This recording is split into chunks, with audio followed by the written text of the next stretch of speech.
differences. Time for me to get used to it. Even like the first sort of 3 years after I cashed, I never really cashed anything big, like compared to what the buy-ins were. I was definitely a losing player at live poker to begin with. And just trial and error really, and like just perseverance. And then, you know, I think it was 2011, it all kind of clicked for me. And it wasn't even that I was doing anything that different compared to before in live poker, but you know, I was just winning the key flips, winning the key hands, had a little bit of extra confidence to go with my read and stuff. And yeah, I think in 2011, I sort of had a breakout year in live poker and actually started showing that I could be a winning player live as well as online, rather than before, where I was just sort of winning online, and then every time I played a live tournament, never cash in or min cash in, never make the final table. So yeah, it was quite a transformation. Well, the first time we ever met was a long time ago. It was the same year, 2008. It was Luton, the GUKPT. You finished 17th out of 376 entries. Can you remember who won it?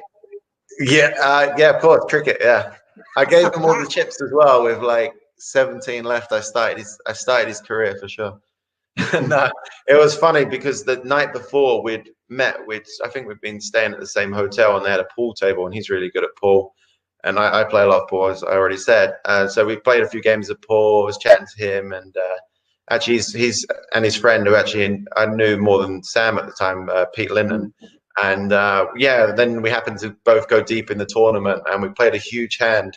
And my friends still make fun of me for this hand to this day. And you're actually in the background. I could hear you in the middle of the hand with your loud, booming voice. And it was like, I think it was a 3-bet pot, and I had a pair of queens, and it came like 2, 3, 4.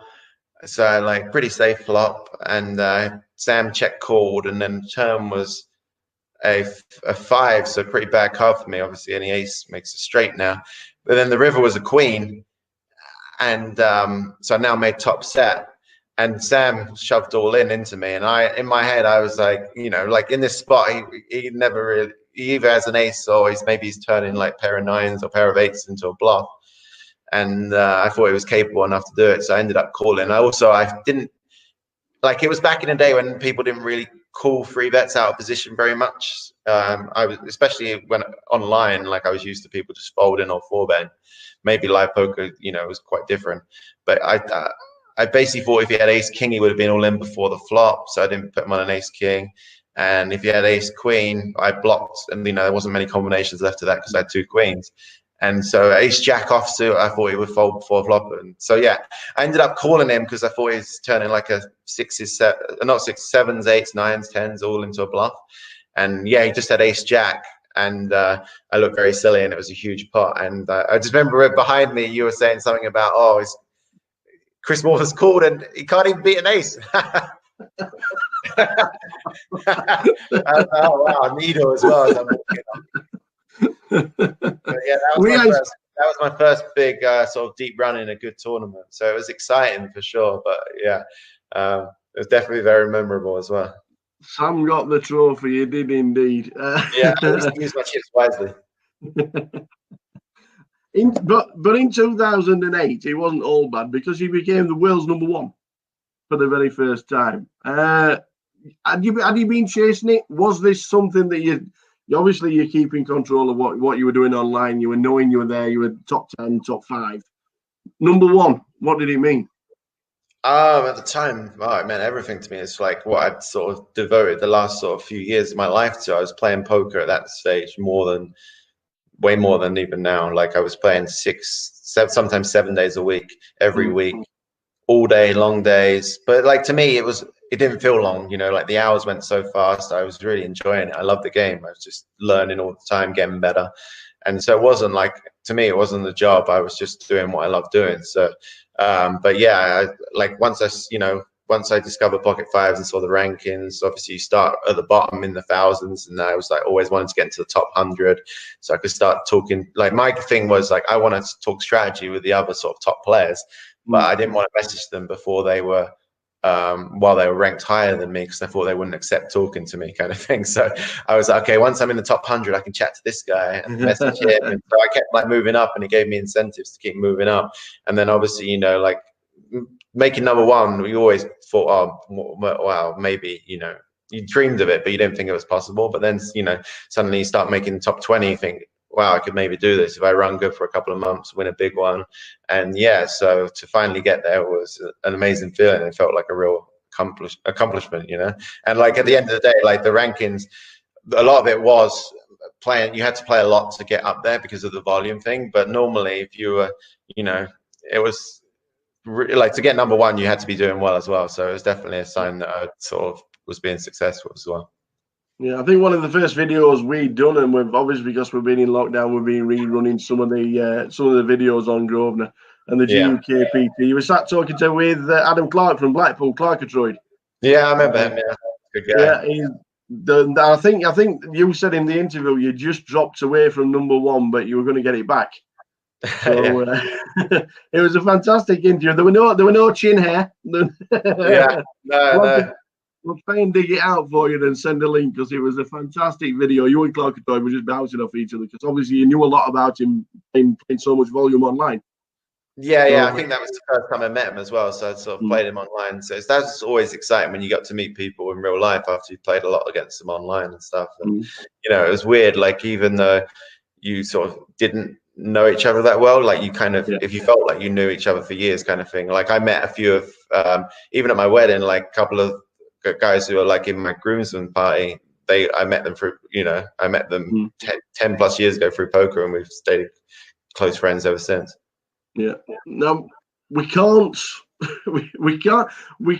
not have an interview with Chris Moorman and talking about the father in the GUKPT circuit. Yeah, he'll be like, why are you in Manchester? This is one of the greatest little stories of a GUKPT title.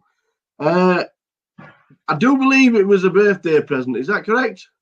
Yeah, belated birthday present, because I was at the time I was living in Australia, and my dad's birthday is on Valentine's Day, and so I didn't get back till, I guess I got back from Australia in like March, so it was a month after my dad's birthday, and I was like, oh, what do you want for your birthday? And he was like, oh God, it's gone now, you missed it, blah blah blah, moaning. So I was like, come on, give me an idea. And then I actually came up with an idea. I was like, how about this? I'm gonna, like, he was playing a bit of poker just on online, but low stakes. He'd only really ever played one live tournament before, and that was a £10 rebuy at Southend Casino, so a little bit different. But I was like, how about this? I'm going to go up and play this tournament in Manchester. It's £1,000 to buy in. I'll buy you in, and like we can work out maybe like a backing deal or something. I'll buy you in, and no pressure. We both play the tournament and go up, have like a father and son bonding weekend kind of thing, and just have a good time and have fun with it. And he was a bit reluctant at first because he didn't want to embarrass me, and he'd never really played live, so he was a bit nervous. But in the end, he agreed to go, and that was good for me as well, because I don't drive, so he gave me a lift up there. Ulterior motive. Yeah, it was an expensive Uber, but whatever. No. So anyway, we both played the tournament. This was at the stage as well where I'm dusting hard in live poker, never done anything good. And so I'm thinking, okay, this could be the one for me. And anyway, we get to first break, and he's enjoying meeting everyone. He's meeting all the lads, kind of thing, that he's sort of followed online, because he really enjoyed railing me and stuff like that. So he met Trig, a few of the other boys. And on first break, we were all chatting, you know, how everyone does. Oh, I'm up to this, chip stack or whatever. And he's tripled up. I don't even know how. He must have been getting out of line for sure. But I was like, okay, you need to chill out. Like, you've got some chips now. Just play patient. It's a long tournament. It's a marathon, not a sprint. So I was trying to coach him on breaks. And after day one, we both made it through, and we were both actually top 10 in chips. So that was really kind of exciting. So like, we're up for a few hours at night, sort of chatting like two mates kind of thing, adrenaline's pumping, trying to get some sleep before day two. And then day two comes about, and I ended up losing a big hand. I actually get knocked out 5 before the money, so I was a bit gutted, because I was thinking, oh, this is my tournament kind of thing. But I regrouped, went to the bar, got a few beers with a few of the guys, and then went to rail my dad, because he was still in. And you know, at first he just wanted to make the money, made the money, he had a decent stack. And then after that, though, he really wanted to make the final table, and that's where it kind of started going a little bit wrong, because he started changing his game, and he played too tight, and he was blinding out, and he got down short. And I tried to tell him on the break, okay, if you get anything, you're going to be big blind after the break. If you get anything in the big blind, just go with it. You're only down to like 8 big blinds or something like that, I think. Yeah, so it's like anything half decent, king 9, whatever, go with it if it's a late position open.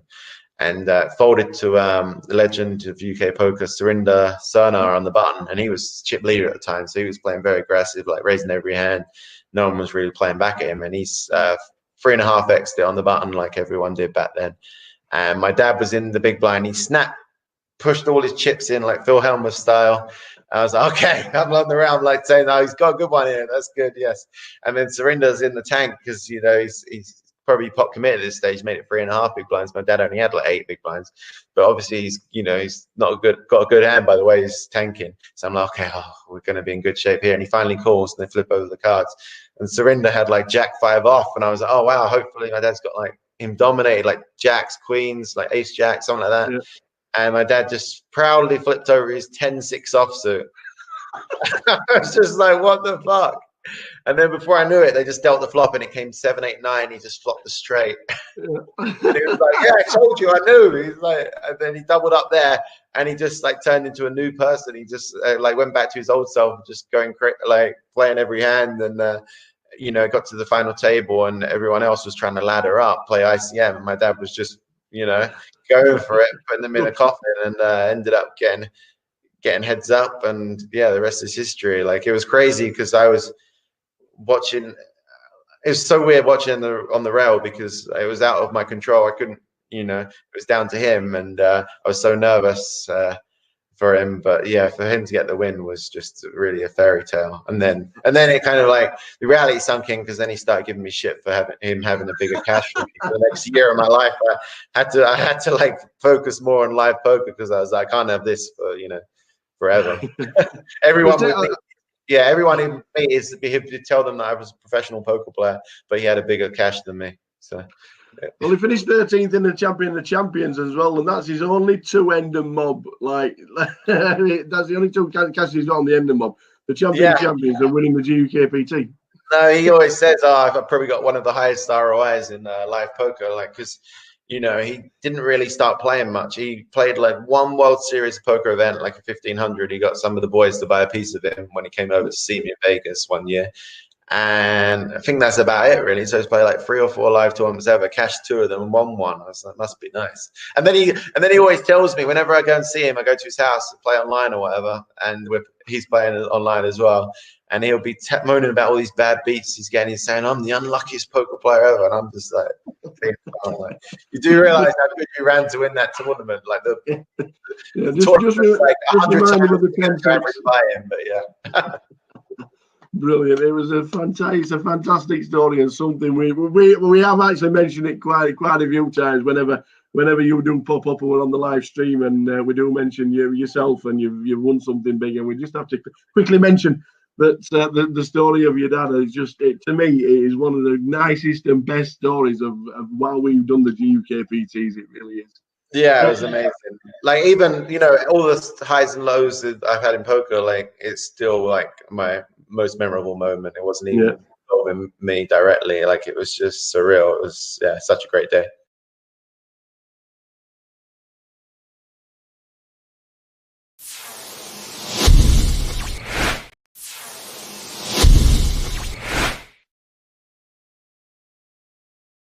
You touched on Australia. The Aussie Millions in 2011, 721 entries, final table, 7th for 173k. Were you a bit disappointed, or pretty pleased that you finished 7th out of such a massive field? Mainly happy, because like that was the first time I've ever at that point made a big live final table, so it's such a buzz.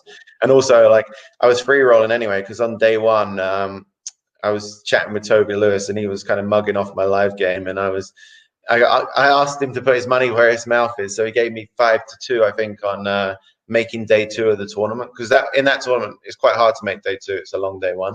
But I was like, okay, I'm going to do good in this one. He was like, no, you're not. I'm not swapping you or whatever. And I was like, what the, So we had a bet. So I was like, what's your max amount? And he said 5K. So I bet max amount 5K at 5 to 2 that I make day 2, and made day 2 of a good stack. Actually, it was kind of stupid of me. Like, most people, if they got that much money riding on it, more than the buying of the tournament, would sort of, play tight near the end of the day. But I was telling my whole table that I had this bet.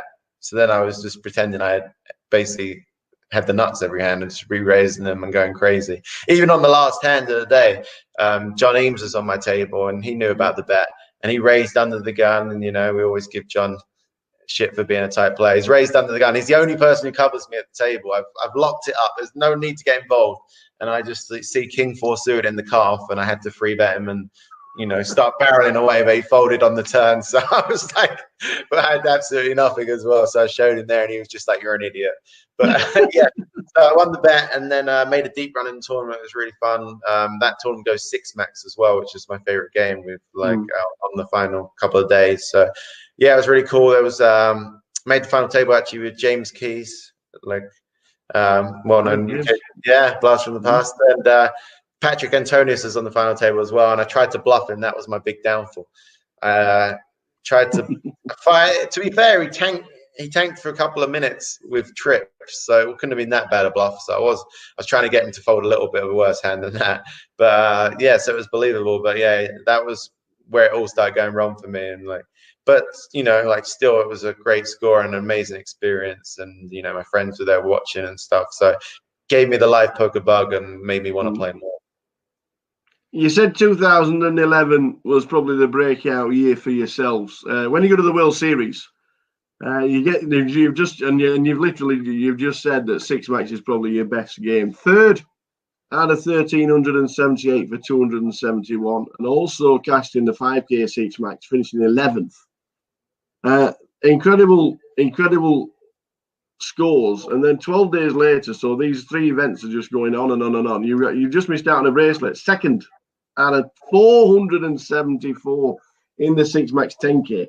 3 massive scores, but obviously the bracelet and the runner-up. Was that a highlight low at the time?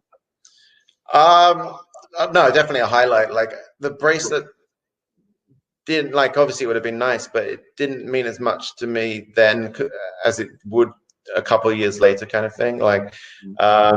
I was just happy to finally, I've been going every year and sort of losing money and then having to get it back online afterwards. And now have, the buzz of the final table, all your friends watching, all the British Rail chanting. It was just, I just wanted to do well and not go out, first on the final table, make it deep. And the first one, the 2.5K 6 max came 3rd, was just that was, I think, one of the first rails where everyone was doing shoe bombs and drinking, which to anyone who doesn't know is drinking beer. There. Yeah, drinking beer out their shoe and going crazy. And I remember actually had kind of fucked me over on one hand because we were 3 left. And I played this hand where I was in the 9 seat and the guy I was playing was in the 1 seat. I don't know why we didn't all move around. But I couldn't really see him in the hand. Which didn't really bother me because live poker, I kind of wanted to hide anyway. Still at this stage, I wasn't looking for reads on my opponents. And I've opened ace-2 blind on blind. And he's called and I was kind of short step. And it came king 5-4. And so I got gut shot and I bet. And he raised. And to me at the time as well, it didn't really make much sense. I felt like he was weak. And I was like, okay, whatever. If he's got king, he's got king. I got an ace or 3 to hit. So I shoved all in, and he tanked for ages. So I'm like, okay, he would have called already if he had a king. So I thought it was going to fold for sure. And the rails chanting, and then out of nowhere, there's a big cheer. So I wasn't even looking. I was just staring at the felt, just doing my thing that I did every time. And I just assumed that he'd folded because they were cheering that I was chipped the pot. And someone said, show the deuce. And I was like, wow, there's not very often you get the chance to do this. So I just sort of looked across and flipped over the deuce. And then as I'm flipping over, I realized he still had cards. And then now there was another. I'm like, oh no, now what the hell? What's going on here? And then he tanked for another minute, and then he called me with ace deuce. So then we chopped the hand. But obviously, I don't know what was going on in the whole hand, to be honest. But yeah, he ended up chopping that hand, but obviously it could have all been different. But no, overall, I was really happy with the results. Like tough tournaments as well. The 10K 6 Mex was a very tough tournament. I got heads up against the player. I played online a lot at the time, so it wasn't someone that I felt like I had a big edge against. And we played a marathon match. Had to come back the next day and finish it off. But yeah, it just didn't work out for me in either of those at the end. But I was still really happy just to be cashing and making runs and final tables. It just felt unreal. You know, it was almost like back to when I first started playing online and started winning. It was back to that feeling because it had been so long in live poker that I'd been playing and not really doing anything. So to finally start making runs was just an amazing feeling. It was kind of better than if I'd have just come straight into live poker and started winning instantly. It wouldn't have been nearly the same rush. Not a bad lot, pal. Always on my chat now, there's a lot of friends. Get a picture.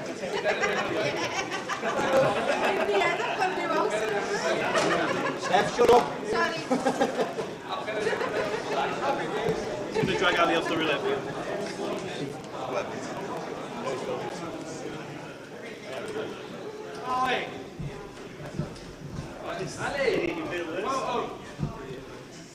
Does he just find out everything?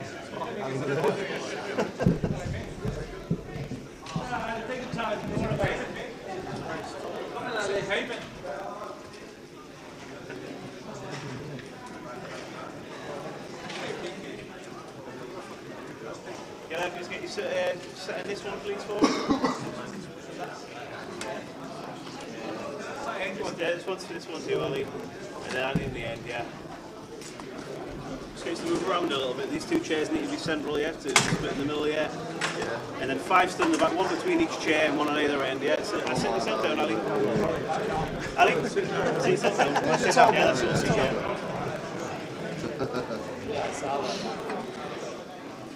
And get somebody stood between each chair, and then have somebody.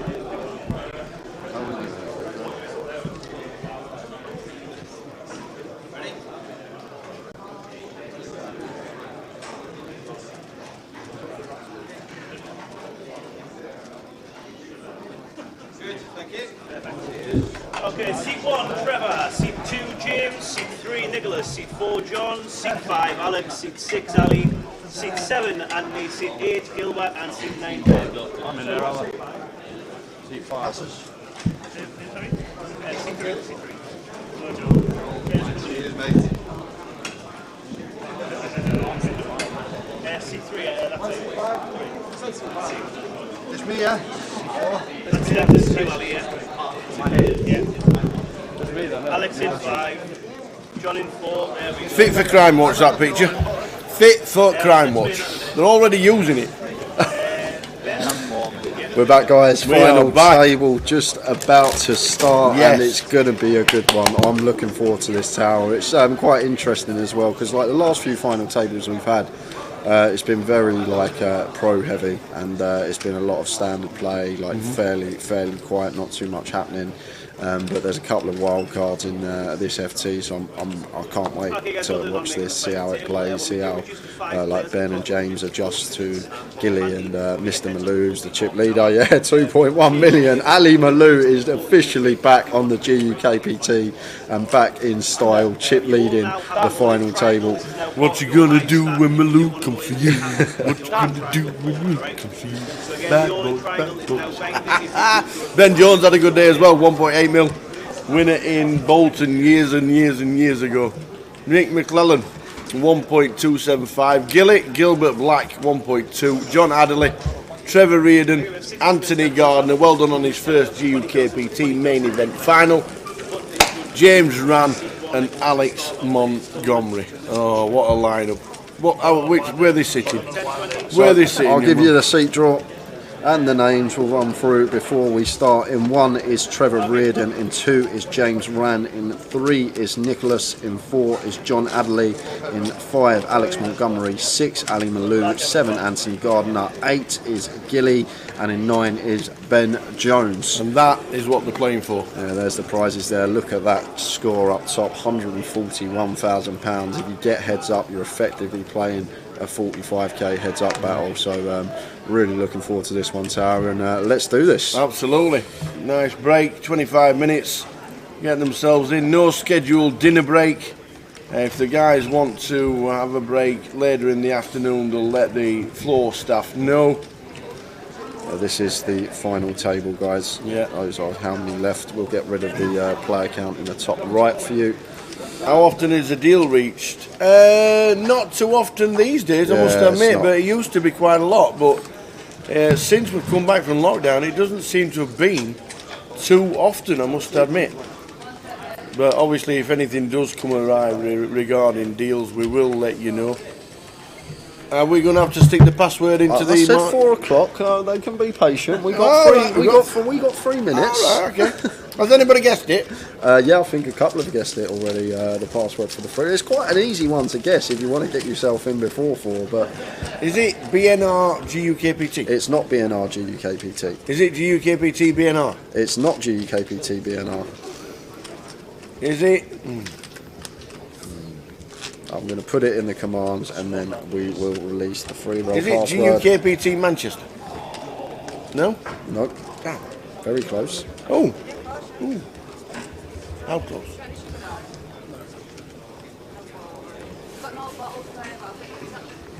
Just the two.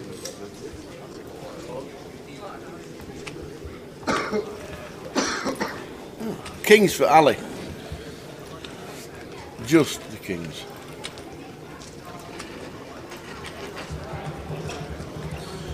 Who has the most earnings this final table? If you want live and online, it would be Ben.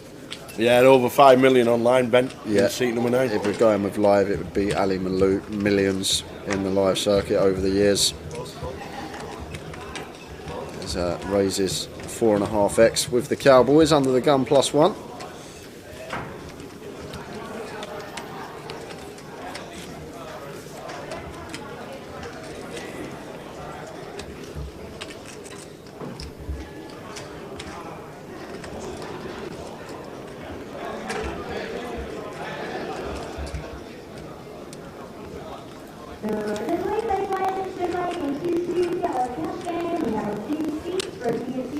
Four players at the table. Come back to that very shortly.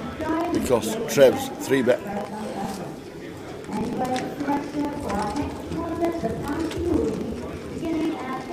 Yeah, this is just action first hand. And the fact that Trev has 3-bet here, Tower, versus this 4x open from Ali, 4.5x open. I'm guessing Trev's going to be near, there we go, ace queen of spades. I'm guessing he's going to be near top range here. And this is probably the worst hand I was expecting to see, ace queen suited here for Trev. But Ali here with the kings, first hand of the final table, could just see all the chips in the middle here from Ali. And I think Trev's good enough to let this one go, Tower. I think the key, the key component in this hand is the open size from Ali.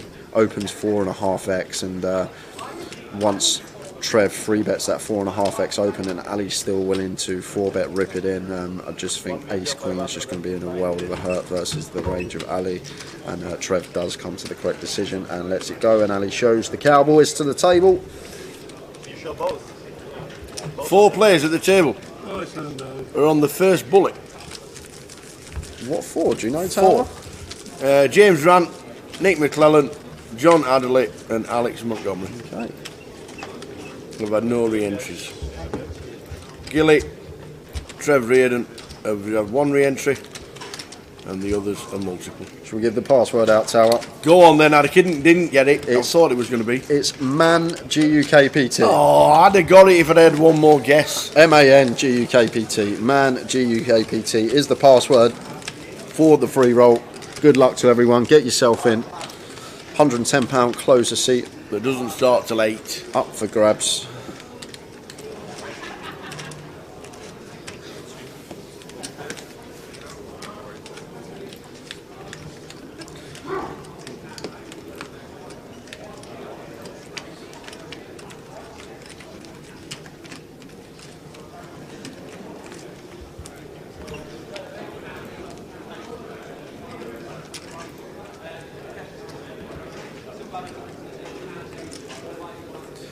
Yeah, Ben Crusher online, going back a few years. Absolutely. Probably, I know he's not chip leader, but probably favourite to win this one. I think if I was a better man right now, the way Ben's been playing today and the resume he's had in the past, I think he's going to be my favourite for this FT. I'd love to see Alex do well as well. Toe up, really good guy off the table. Always nice to talk to, comes across really well. So 4x open this time from Gilly. I did say this wasn't going to be your standard final table. We've had a 4.5x open, now a 4x. Makes it 80k, and that's why James just lets the ace-5 suited go. And as I always say, when you do start going into this remit of 3-4x opening size, you do just start isolating better hands that continue against you. It's just hard to get some value from worse a lot of the time. But Gilly has got here playing his game, and he's going to continue doing that.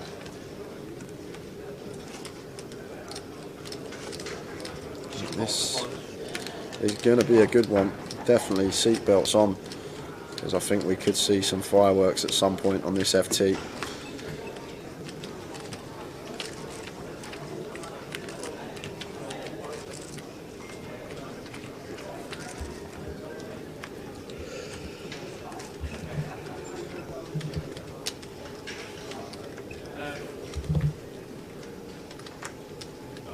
Why has Gilly got the hood up and the shades on, looking like an 18-year-old? What's that all about?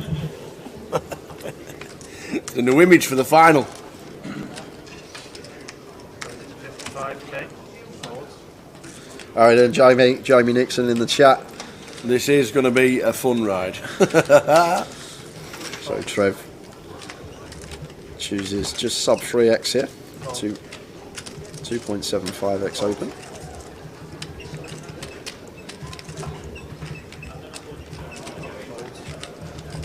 And raise and take for Trev Reardon.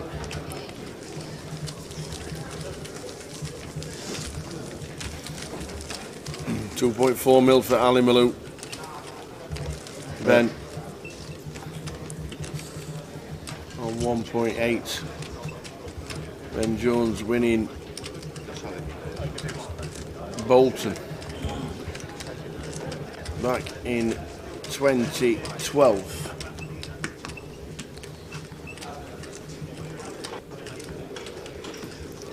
When it was just a 500 main.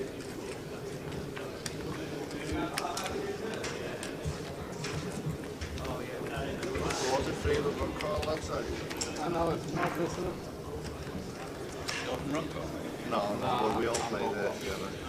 So 5-3 suited under the gun here for Gilly.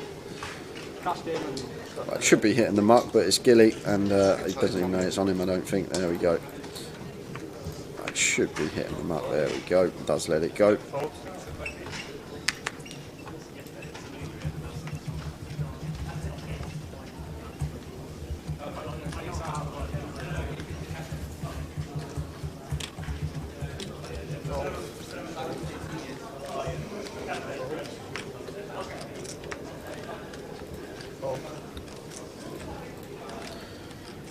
Folds to Alex Montgomery on the button. Short stack here with 13 bigs, lets the Queen 8 go. Can definitely get behind that, and Ali here with the pocket fours, blind on blind in the small. He's going to be continuing.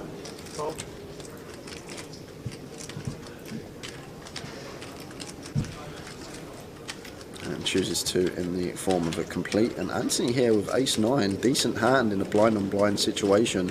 Could potentially see Anthony raise this one up tower, although he will be wary of the Malou stuff. One thing I've learned about Ali Malou, he is definitely capable of limp raising or complete raising, in this case blind on blind, but ace 9 here for Anthony is just going to be well ahead of the range that Ali Malou is going to complete in the small. Payout strolling across the bottom. Let's hope you're well.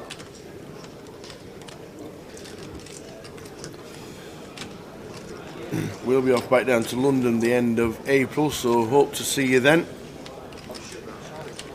after the Irish Open.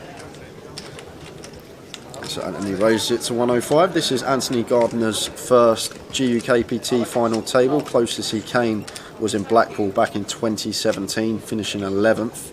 So this is his first time here. However, up against Ali Malou here.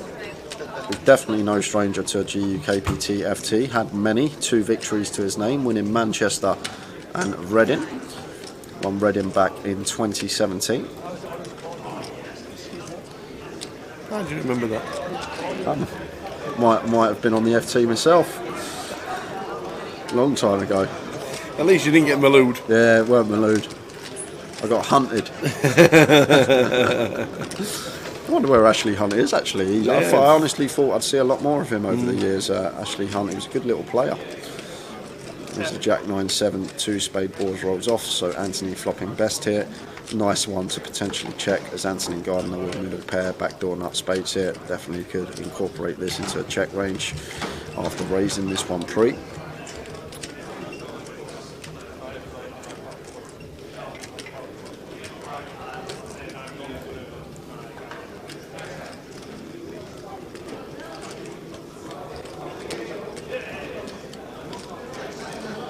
Anthony's just going to choose the fire up, and that should get the job done. And he shows the 4s. Yep. And Anthony nice fold takes it down from the Malou.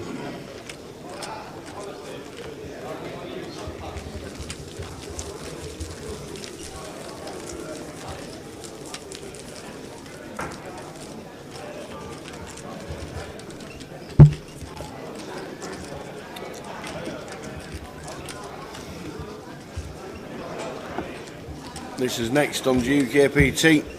We are off to Edinburgh, 7th of May till the 15th, the biggest break for us regarding GUKPTs for a while. Obviously there's 2 weeks of Easter in there, there's the Irish Open, there's a festival in London as well.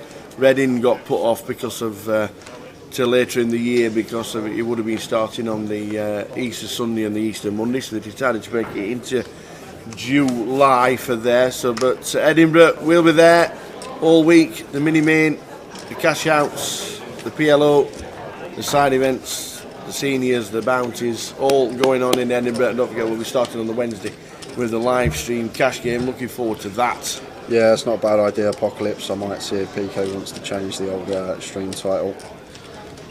141k for first, might get a few more people watching. Yeah, I'll let him know and get that changed. It is the final table now. Will we be covering the G400 in Walsall in mid-April? Unfortunately not. I'm not sure if it won't be over the Easter weekend, will it? But Jay is over to the Irish Open. We don't do the G400s. We'll show you what we do cover because they're all in blue. So we will show you after the hand. Ali Malou just bumps it with the ace queen. Bumps it. You know as you do. There we are, lovely. All changed in the title, and this is what we're playing for. We'll show you all the prizes in a second. Yeah, all in blue is where we'll streaming Edinburgh, streaming Luton, streaming back in London again at the end of June, and then Reading South has been changed, as we said, and then Coventry, the one in red, is Goliath. Shit, if good to get Ali Malou dancing. Yeah, you will. Get him in Joker's Wild and get him dancing. So yeah, all in blue, Edinburgh, Luton, the next two for us. There is actually an event in London in April, end of April, beginning of May, before Edinburgh. We'll be covering that as well as Card Room Direct.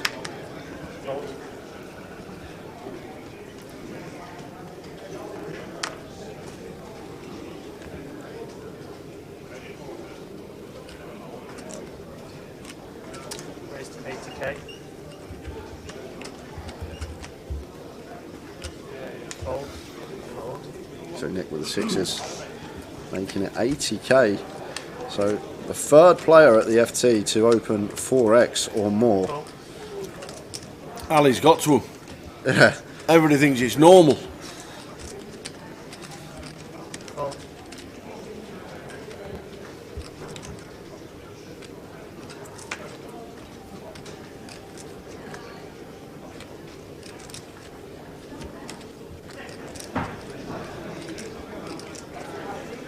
Ali happy to call with the force.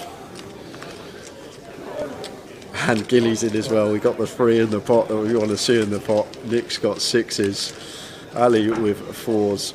And Gilly, it's Gilly in the pot, guys, not, and there we go. Little correction. Gilly's called with a Queen 10 in the small blind. And the flops and up and down on Jack, Jack 9 Rainbow. Check. It's actually going to be Gilly's biggest live cash by a mile, Tower. Biggest live cash before this I got on the database is $894. I think he predominantly plays cash, but making a run at it here in the GUKPT. And Nick continuing on this dry board texture with the sixes, 110 into 280. So opts for the 40% continue size. That's going to get rid of Ali Malou, but Gilly up and down here not going to be going anywhere. Happy to call in the small blind and see a turn out of position. Which is the 7 of diamonds. So the sixes of Nick's still best here, although we may see him slow down. Once we get called on this flop, Gilly can plausibly have plenty of Jack X in this scenario. We're not folding out a 9 to another bet. It's checked through 5 of diamonds on the river, and Gilly just sitting here with queen high. But this man does not like giving up a pot easily and fires for what looks like a bomb, Tower. Love to see it. 320k, not as big as I first thought, but 60% river sizing from Gilly. And Nick here with the pocket sixes. We do beat King 10, King Queen and Queen 10. They are the hands that we would be ahead of in this spot, but other than that there's not too much else. So totaling to 48 combos of hands, King 10, King Queen and Queen 10. They're the only real hands we're ever ahead of here. But Gilly can plausibly have a Jack in this spot, Ace, Jack, King, Jack, Queen, Jack, Jack 10 going to be in there. Gilly might even be the type to peel like a Jack 8 suited. But looks like Nick here is going to find, I thought he was going to find it there, find the hero, Tower. And like Gilly might even value better 9 here as well. Hands like Ace 9, King 9 suited, Queen 9 suited, 10 9 suited, 8 9 suited. All hands that Gilly will have. So there's only like 3 potential hands that we're ahead of here as Nick with the sixes. So chooses to let that go and can't fault him for that. Man of Straw says Gilly's biggest cash is £890. Yep. It says bet he didn't sleep great last night.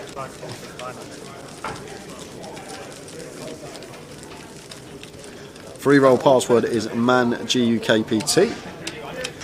I went to a Grosvenor casino and they had a clown opening the door for everybody. I thought it was a very nice gesture. Jesus. Penny! Oh, it had to be. I hope you're here all night, Penny. I hope you're here all night.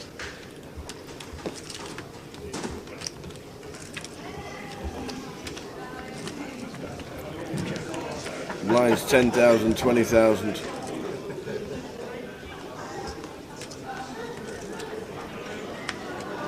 Starting level of the final. Afternoon, Kev Blower. GUKPT final for Ali Malou again.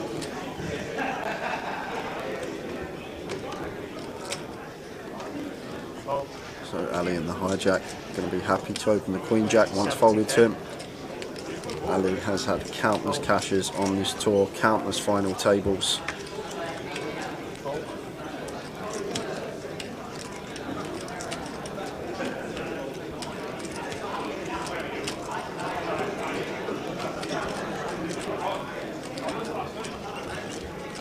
There's 7 final tables on the GUKPT for Ali Malou over the years. So this will be his 8th, looking for his 3rd victory. But Ben here going to be bumping this one up in the small blind after facing an Ali Malou open. Blinds are now up, so this is just sub 3x. It looks like Ben just going to call, and what this probably is, Tower, is Ben's probably well aware this is a final table that he feels like he's going to have enough of an edge on to just take the lower variance approach. And as I usually say, when you feel like you are the best player at the table, you want to be lower in the variance. When you feel like you're outgunned, that's when you want to be bumping the variance up, and that's why Ben's probably just chose to flat the ace king here and understand completely why, because if we free bet and Malou sets us in, what are we doing? Queen of Spades is now in play for Ali Malou. Yeah, I'm probably happy to start leading here as Ben get some value. Don't want just bare spade hands to realise their equity versus ours. And as well, Malou might get sticky with like 8s through coins here, where we can definitely get 1 street of value, and a quick spade check from Ali, and going to be peeling one off, 150 into 190, so a little bit more than 3/4 sizing on the turn here from Ben. But going to get some value from Ali Malou. He's happy to call with Queen Jack with the bare Queen of Spades.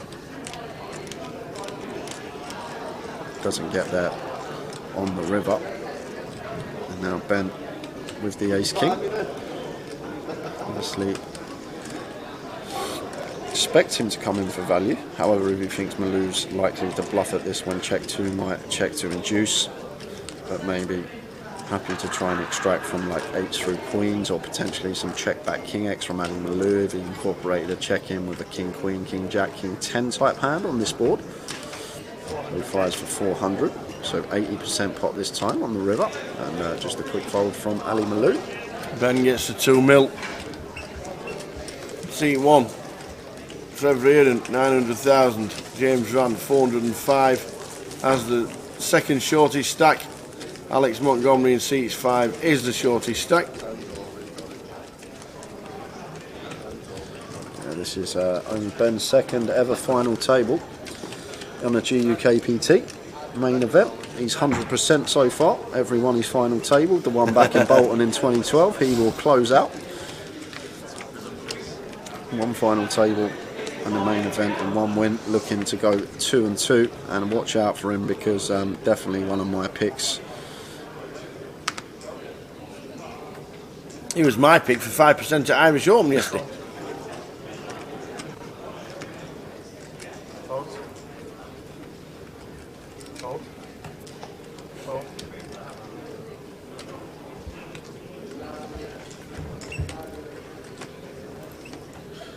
So Ali limping the 6-5 suited in the low jack.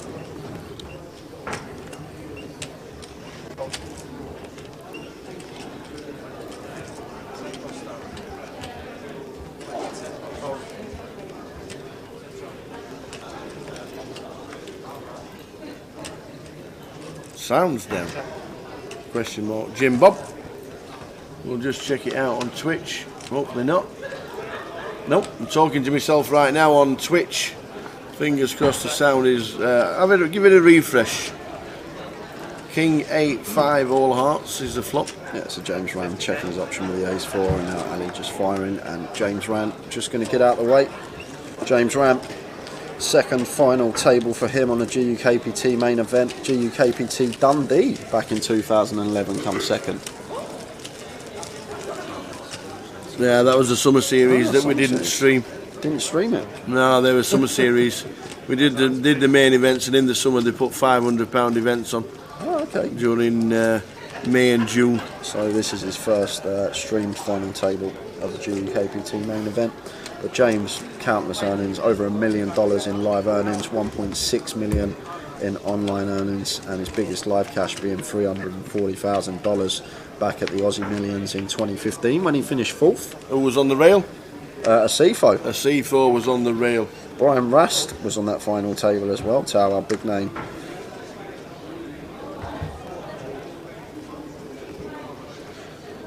Alex saw him previous session before the final table. How does the dynamics between James and Alex go with this? They're being really short compared to everybody else. Are these two going to be eyeing each other up for the little pay jump? I think they'll wait until they get a hand where they can feel like they get it in. It's at the moment how they've just been both pretty card dead, and not much you can do. Just got to wait for your spot. It will eventually come. Just don't start getting loose and start jamming a hole in that we shouldn't be jamming. But I think Alex is slightly shorter than James, so James may play him a little bit tighter, revolving around to see what Alex does first. Indeed. We are on the final table. If you're just tuning in, welcome aboard GKPT Manchester. This is the final table. Yeah, but what I will say in terms of Ben, obviously one of the chip leaders at the moment, I don't think Ben will want to double either James or Alex up. I think he'll be aware, like in situations, he might call tighter when they're all in, because he won't want to be doubling those up, because they're obviously the other good players at the table. Well, in my opinion, and potentially if they get chips, they could be forced to be reckoned with for Ben. So it'll be interesting to see how it plays out. Dave Thomas rooting for Alex. A lot of the locals will be. Good to have local players on the final table. Yeah, Alex Montgomery is the man in seat 5, final tabled Manchester back in 2018, third for £28,200. That is his only GUKPT final table to date. So this is his second, looking to go 2 places better than back in 2018. Ended up free-handed with Gary Whitehead and Adam Lalat. Katie Swift was also on that final table, as well as Turgai Baghdadi. Remember the Kingsfold? Yeah, I don't know indeed, if any indeed. of you can rack your brains going back 4 years when Turgai folded the Kings in a 5-handed situation and Mark Dyson had the aces.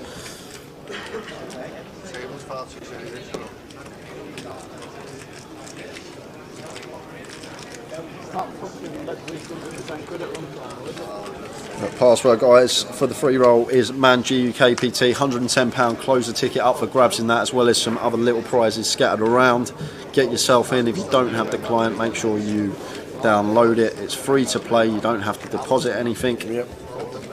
Got plenty going on online over the next month or so as well. We've got the Easter Beast coming up, 11th to the 18th of April, £110, 75k guarantee on that. We've got the 3 million guarantee Euros Grosvenor Poker Festival, plenty of events going on. The mole's in the building. Steph Boyd back over in Thailand. How are you, Steph? What was the outcome of the surgery that you had? I know you said this might be the last post for quite a while. Hope you're well, Steph. Glad you're watching. Yeah, it's going to be a really good FT. I'm predicting it now. It's probably going to be one of the best we've had all year so far. People want to see action, people want to see fireworks, and I think that's what we're going to get at some point.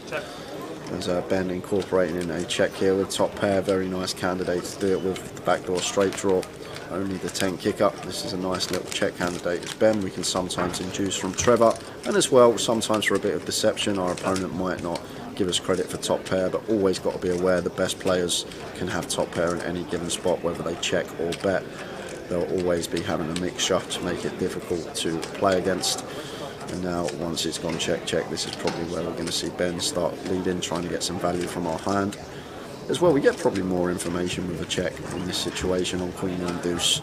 So once Trevor checks behind, we can feel fairly confident that our top pair's almost always going to be best in this particular scenario. So happy to lead for 60%, 100k into 170. And Trevor with the force here. 3 overcards. Might just get out of the way. But it looks like he's not going to be going anywhere, and decides to raise the pocket fours here to 210k, leaving himself 625 behind. This is a really interesting line from Trevor, not what I was expecting to see here, and might be down to the fact that flop's gone check check, and can't see Ben ever folding here, Tower, for that reason. That's the key factor in this hand. Once flop goes check check, Ben has got to think about what Trevor puts him on and what Ben's range is in this spot, and Trevor may think that Ben's can't have a queen here, so like jacks, 10s are going to be his best hand, and maybe start applying pressure to those type of holdings. The King of Hearts on the river, and Ben's just got a clear check now, never leading, nothing else we can do. Have to check this over to Trevor, who's potentially repping 2 pair plus after he raises us on the turn. So King on the river here for Trev, and this is not the best card for us to be firing on. This is a card that's supposed to be a lot better for Ben. What hands are we going to have that check raise or bet raise on the turn that this King connects with? But he is going to go for it here, Trevor. 355k. Goes for 355. 2/3 sizing from Trevor on the river. Firing with the force here, and now Ben in a bit of a predicament with the Queen 10. Pure bluff catcher. It's actually nice to have the 10 in there. We got removal to Jack 10, and it's nice that we don't have a diamond in our hand as well, because maybe could potentially raise diamonds that check back flop as a bluff. The other main bluff in there is probably going to be the Jack 10, so removal from both of them. And now let's think about the value that Trevor can have once we raise on this turn. He might sometimes raise a hand like King Queen that he check back to try and check back river, but now that's river 2 pair. Might raise pocket 5s. Pocket 5s is probably our main worry here, as Ben turn set for Trevor. The 3 combos of that. There's not much else I can really come off of. Top pair going to bet flop a lot of the time in position. We'll have some checks in there, but I think our main worry here for Ben is the pocket 5s. Trev might even think he's got pocket 5s, 2 4s. And, well played, Trevor Reardon. Well played, Trev Reardon. Putting the pros in the bin. Love to see it. Absolutely well played, sir. Really nice from Trevor there, Tower. Quite hard to credibly represent something the way that hand's played, but Ben just going to wait for a better spot there. Didn't want to hero it off with second pair. Obviously the Jack 10 completed, diamonds brick, but just gives Trevor credit for a hand. But Trevor mixing it up there with a raise on the turn. Fair play to that man.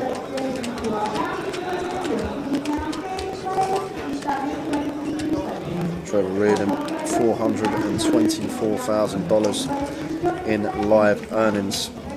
This is his second, his third GUKPT final table. Blackpool, one of them, defeated final table. Blackpool in 2012, come 8th for just under 5k, and then back in 2019, the grand final, finished third for £76,000. Ben Windsor was the eventual winner of that comp. Yeah.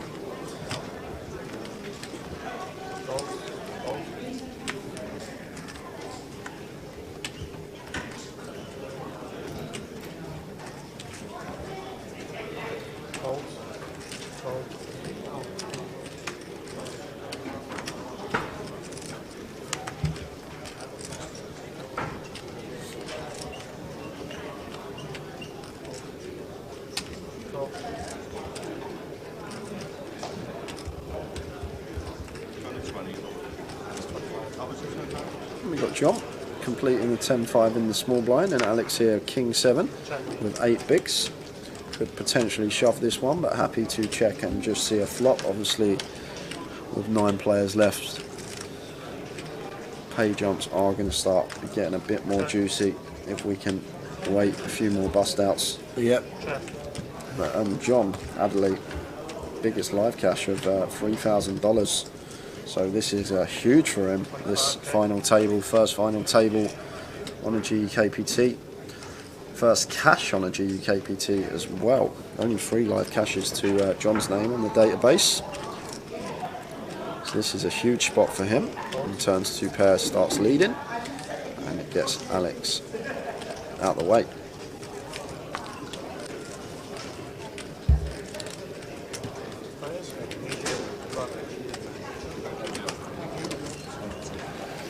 We're on the final. If you're just tuning in, good afternoon, ladies and gentlemen. The King's hand, yes, he did have it, Josh. He did have Kings. And this is what we're playing for. And what he said was, he played with Nick a few times, and I don't know whether either he said or somebody said that Nick had only played a few, one hand every... 1 hand an hour. 1 hand an hour or something like that. And he just put him on it. He just said, he must have it. Because it was just a min click, and he definitely did have Kings. It's one of them situations where you look like a genius if he's got the aces, but then if he hasn't, it's like, oh no. Yeah. And Tim maybe like he finished 12th, Tim, and maybe reminiscing over that hand.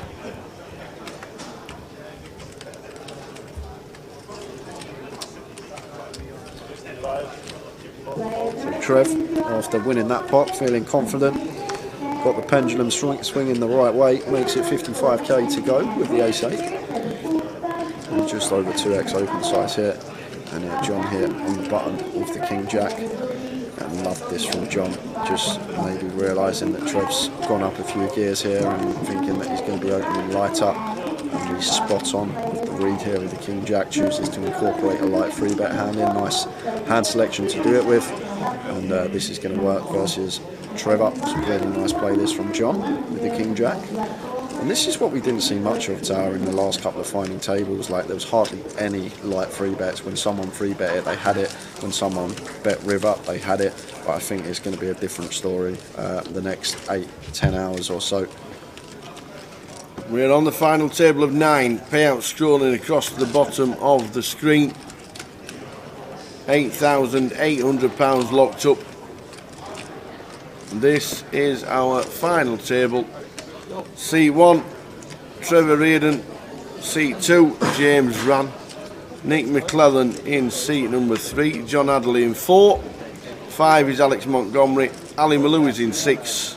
Anthony Gardner's in 7. Gilbert Black is in seat number 8. And Ben Jones is in seat number 9. How are we doing, Sven? We're rooting for Alex. 8 big blinds to the victory. That would be some spin. Coming in as a short stack and winning an FT is always some feat.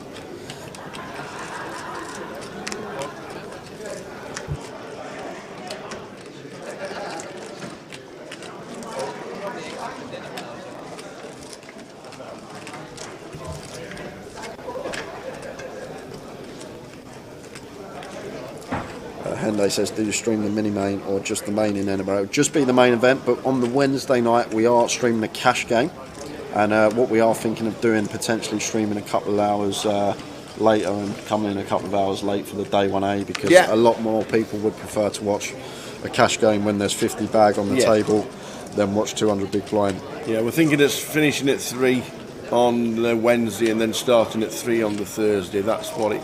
That's the gist of it all.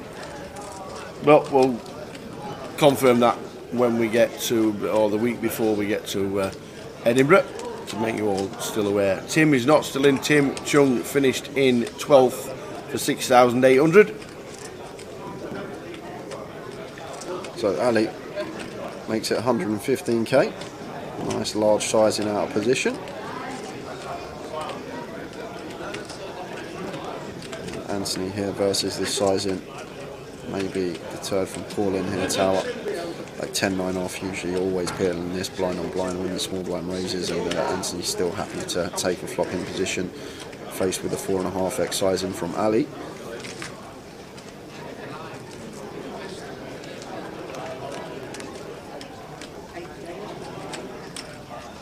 King 7-4. 2 flops. Ali flopping top pair and just bombs it. How'd you like them apples? Absolutely. Ali Malou, 800k into 200k after flopping top pair. And the thing is, Anthony actually had more than 800k back as well, but Ali just loves it. I don't think so, Smuffin. I'd love to get on one, but unfortunately I'm working on the Wednesday. I'm here with Tower doing the comms on the live stream. I'd love to be able to get in one of them cash game streams, but I'll tell you what we'll do. If he comes home with a bracelet, we'll let him have the Wednesday off and play the first cash game after that. Okay. There you go. Done. Can we wait? Can we wait until? Can we wait until the London, because it'll be a Reading cash game? You'll take a week off after you've won it, celebrating, all right? No, because the Reading will be. I'd want to play the 25-50 PLO in London. That would be nice if you let me on that stream one night. Let me have the night off. I'll give you 5% Tower. As long as Paul Siddle's not there, because that man crushes that game every single time. Red Army's on his way. Get yourself up the road, come and rail, Alex. The seniors is going on, and the final event of the festival has just started as well. Good numbers in the seniors. Well done, one and all, for a fantastic festival. Well done to all the staff and the dealers, floor staff, everybody else. It has been a great event. The final bounty started with 59 runners. Well done, one and all. And the seniors finished with exactly 100. I said between 80 and 100, and it indeed finished with 100 runners. Well done. 13,000 in the prize pool for the seniors, and the bounty. Every time you knock somebody out in the bounty, you get £50. Has started with 59. Yeah, password guy, as a lot of you asking. Man GUKPT, I have put in the commands on Twitch, but For those watching on YouTube or Facebook, ManGUKPT is the password you're looking for our live stream free roll.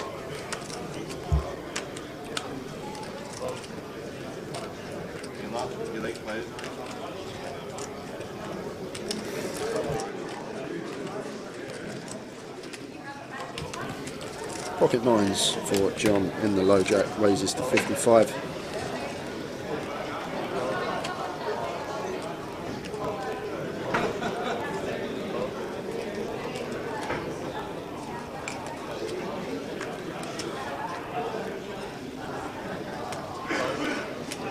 Gilly calling in the small with a jack 10, wants to come along for the ride.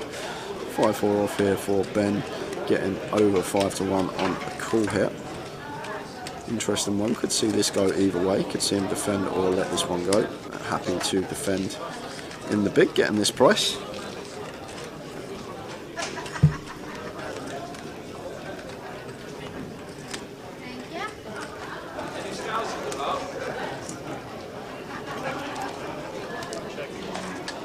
King 7 for the rainbow board. Some lines of John still best, and just happy to continue here. King high going to be good for our opening range. Opts for 25%. Ben, after catching bottom pair, backdoor straight draw on this rainbow texture, happy to call, and 8 of diamonds on the turn. And this is where we expect it to go check check a lot of the time. Ben may incorporate some leads in as a bluff some of the time, not the worst card to do it on. Really nice card to start leading, but he is going to incorporate it in. I like it from Ben. With the 4-5 here, we're going to have 16 combos of 5-6. We're going to have some 2 pairs, some 7-8 in there as well. So Ben choosing to lead here for 50. It went really small, went 8th pot there from Ben. Really small size choice, so maybe small bet to fire on the river and potentially size up. Gives up and goes check check, and the 9s are good for John. Interesting lead from Ben for that size.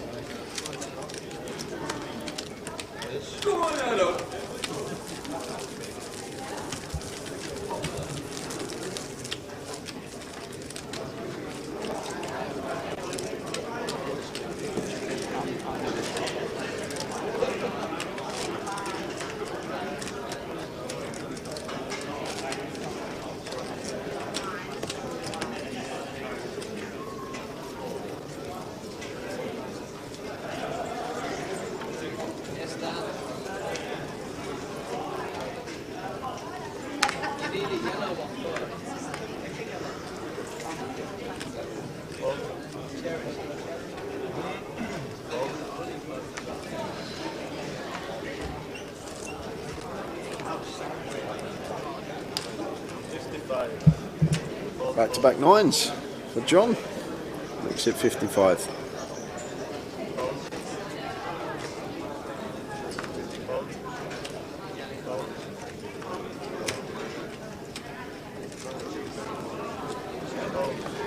Raise and take for John. Coming to this final table, 1.1 million. He's chipped up to 1.5.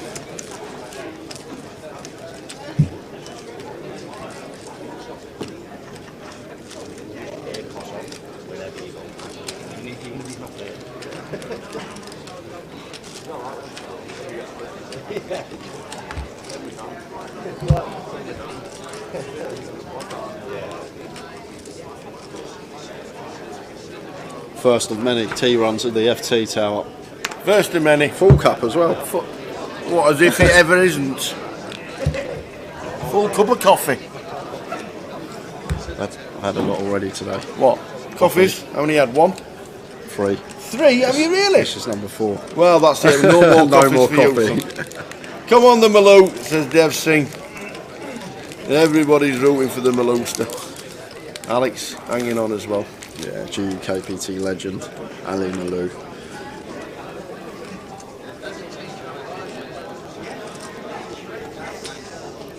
Yes, this is the final, Brad. Thanks for joining us. Playing for £141,000. Prizes coming across the bottom of your screen. We'll run them one more time and then take them down. As Gilly here with the 3x open, just over with the pocket freeze, and Trev out of the way in the small blind, and James out of the way in the big. Yeah, he's had, this is Ali Malou's 8th final table on a GUKPT, Brad. Already got 2 titles. Pretty impressive. Well, dinner token's been given out. I've been back at school. Yeah, he's had 2 firsts, he's had 2 seconds, he's had 3 thirds.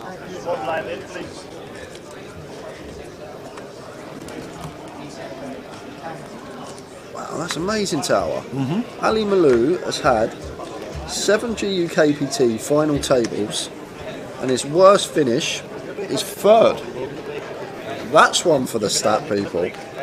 Look at that. He's never finished worse than 3rd whenever he's made a GUKPT final table. So if you've got some money on Ali Malou today, that is some stat.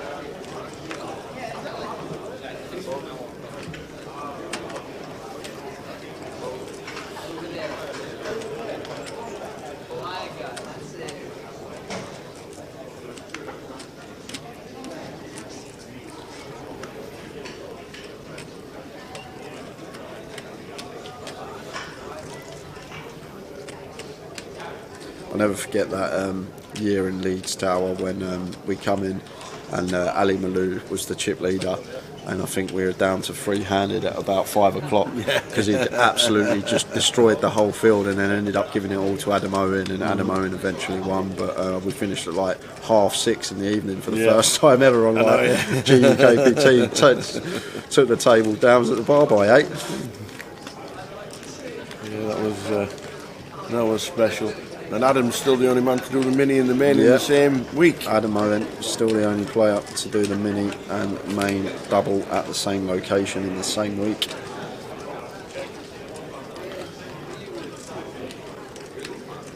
Ali flopping the best of it, 2 pair here. And just happy to fire. Nick does have a gut shot and overcard, so he's happy to take one off here, looking for a jack on the turn. It's the ace of diamonds, so it does actually pick up flush draw now. 3rd nut flush draw for Nick to go with his gut shot. And now we're going to start leading here on this ace of diamonds for pot. And Ali shows the queen. And Nick shows him, I think it was the king.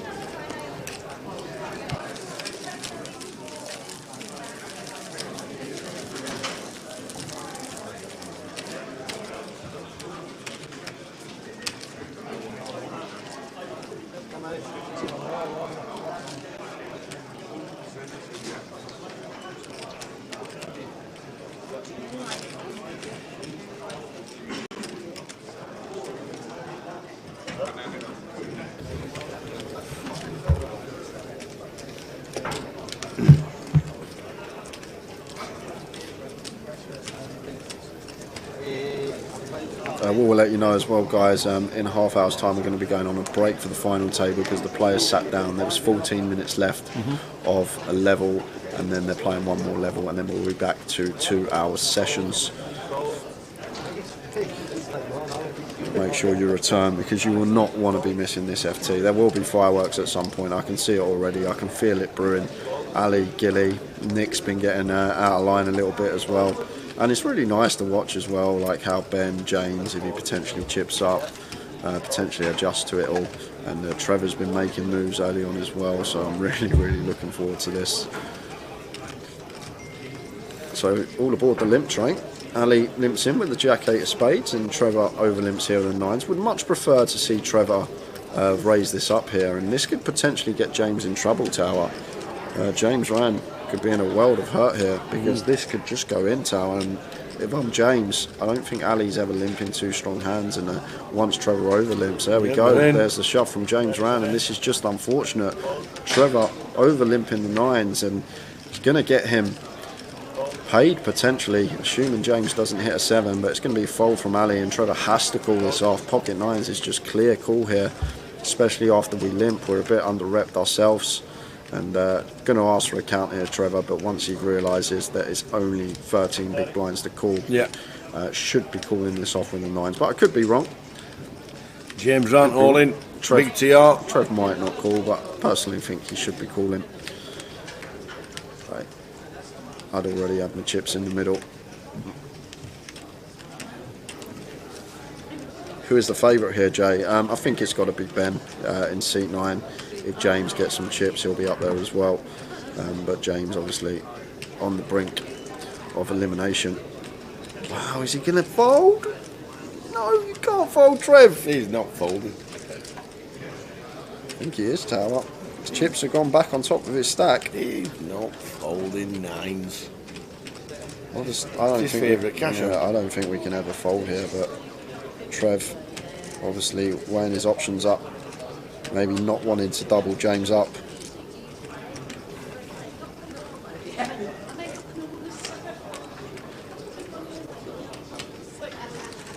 Not lying. She is not lying. Someone has to, isn't it? This is really strange, Tower. I know Trev has his own way of playing. He has his own strategy. Short. There we go, Trev. Makes the correct call, and he's going to get the good news that his opponent's drawing to 2 outs. Going to need to find one of them walking sticks to stay alive. James Rant, first person at risk on the final table. £8,800 if he doesn't hit. Here we go. 6-4 king. We've got plausible runners. 5 would be nice. Little turn card. Obviously 7 to directly get there. There we go. It's always a little bit sweaty in this game. 5 would now do the trick. We've now got 6 outs. 7 or 5 needed to survive for James Rant. And it's not king pairs on the river. So James Rant is our 9th place finisher, first bust out at the final table. Well done, that man. Yeah, great run from him. Well done, James. £8,800. First eliminated player on the final table here in Manchester, which means we're on 8. And our short stack now is Mr. Alex Montgomery. We're probably looking, thinking, have I got a small pay rise? Well, the next one out is 10,500. Yeah, nice little 2k ladder for Alex. You can see there, 8.8 to 10.5. If he manages the extra 1,700 minimum, because he might double up, and you never know what will happen by then. How's the coffee, young man? I'm not going to sleep tonight because of you.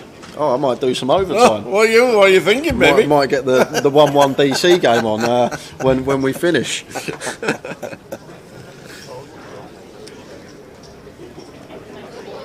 So blinds 10.25. In half an hour's time, there's a 15-minute break, and then back to 2-hour levels.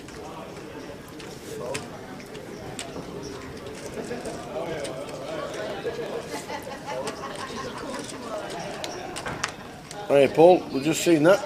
Just posted the full screen of the picture and the prizes.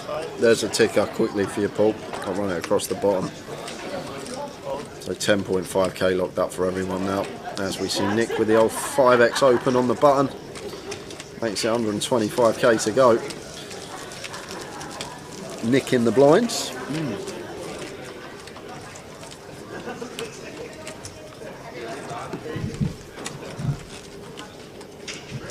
Is it? I think it's 50. I think it's 50. Let's check.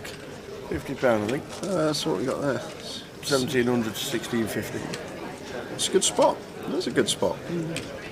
It's strange. We'll have words.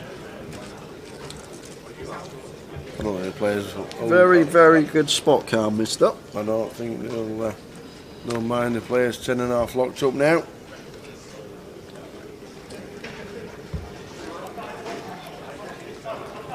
Yeah, we finished streaming last night at 12:30. We got to the door to exit the room when it was 1:30. Bonkers. Yeah, lost a whole hour.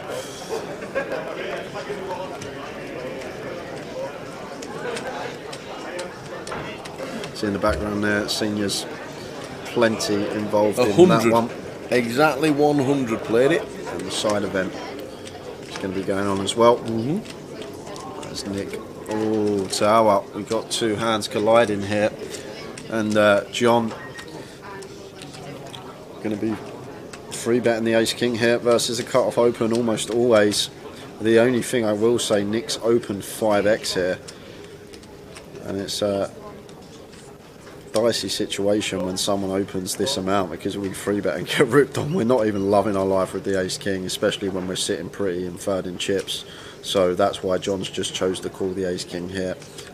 All to do with the 5x open. And this is what I talk about a lot, guys, why we size down and why we open 2x or close to 2x, simply because when you do start going this size, you're only getting like continues from good hands. Like you isolate that better range of hands, whereas like if John had like a jack 10 suited on the button and we min click, he's probably going to pill and we get action from a hand that we got absolutely crushed. However, he's not going to pill that hand to a 5x open here, and we want to raise a size where we get these worse hands to continue in the pot where we're going to have an equity advantage over them. However, in this scenario, ace king beat jacks, classic, but just the flat because of the 5x open from John. And Nick just going to be continuing here, one with the card on the flop, and Nick now looks like choosing the third pot sizing. Is that 100k? It is. And not really too much going on here for John. We have the 2 overcards, no club in our hand. We are getting 4-1 on our money now, which means we only need 20% equity within this given spot to make the call. So should be calling once, like with our 6 outs twice, assuming we get to realise it. Until the river, we're going to have more than the equity needed to make the call, but John just gets out of the way, and the jacks are shown, preserving his stack. Is John not getting sticky with ace high and calling once, just chooses to let the hand go. And apart from Alex, all the chips are very much similar, aren't they? Anthony down to 40 bigs and a mil, and then it's 1.3, 1.3, 1.5, 1.6, 1.6.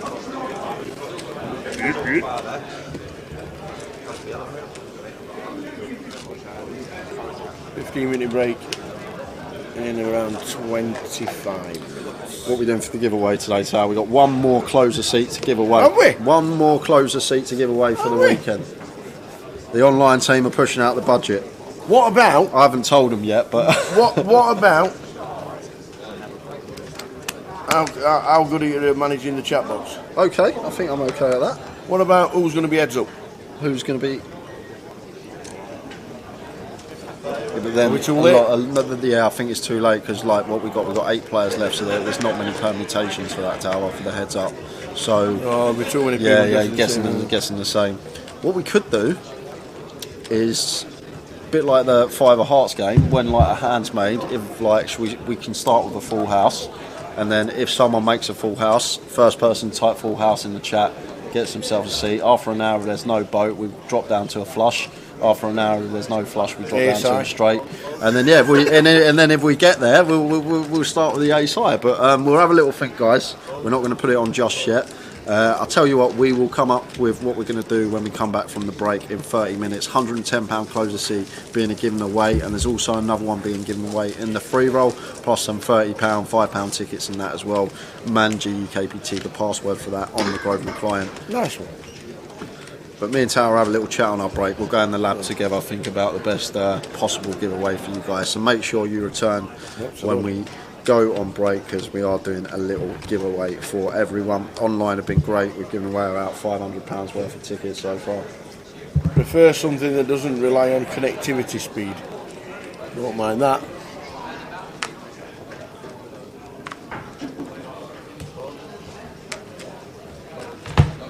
Yeah, I like that clop on top as well. We prefer something that doesn't rely on connectivity speed. But then it's usually like tweet us, and then some people don't have Twitter. No. We can come up with something that can be just an answer in the chat box rather than first person to answer. Okay.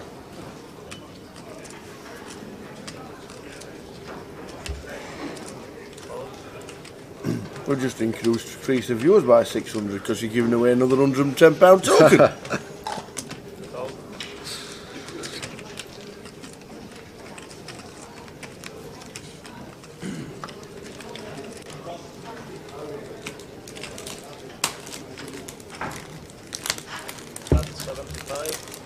Out come the grapes.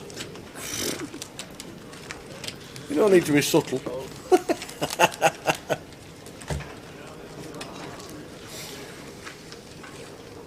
So 2.1 mil for Ali Malou.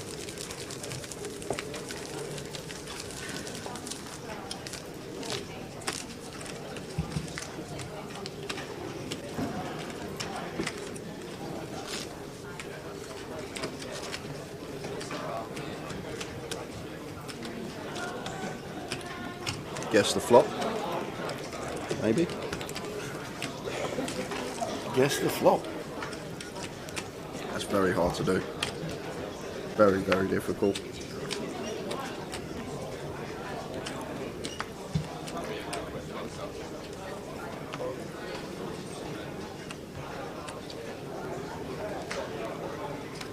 I still think we've got 6 hours of poker left.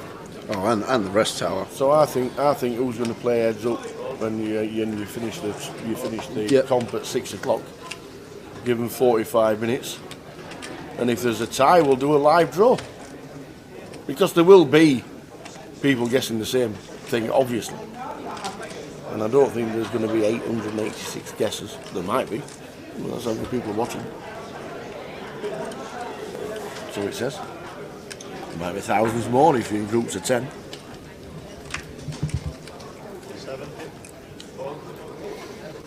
Guess the chip leader heads up. The problem we've got with that, Cardsmith, we've literally got one token to give away, and the problem we've got, if 10 people guess the same person, like, what are we going to do then? And then we've probably got to do another competition between that 10 people to see who actually wins the token. So we'll have a think when we go on break. We'll have a little think, we'll rack our brains, and we will come back with the competition.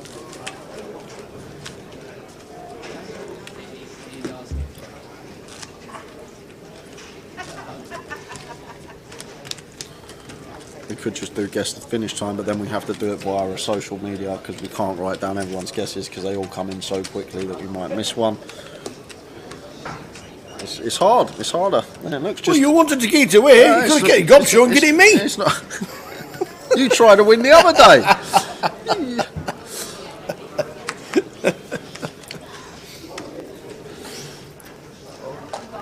And the other thing as well, like I'm really looking forward to this FT and seeing how it plays out. Like Yes. I don't really want to do something that takes it away from the action that's going on the final table. So finish time may be a good shout, but we might have to post it on maybe all 3 platforms: Facebook, Twitter. Do it on Facebook and Twitter perhaps, and whoever's time is closest gets himself the seat potentially. But we'll have a think, guys. We'll have a think. Anthony here, King 4 of Hearts in the cut-off. Happy to open the suited king.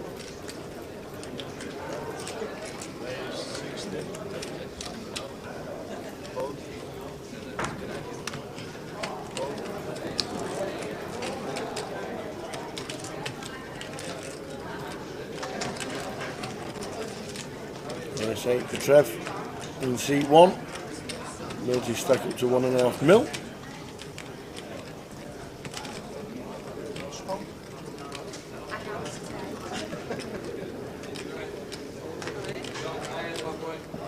Yeah, Trev's not going to be going anywhere here. Tower up, facing the cut-off open from Anthony.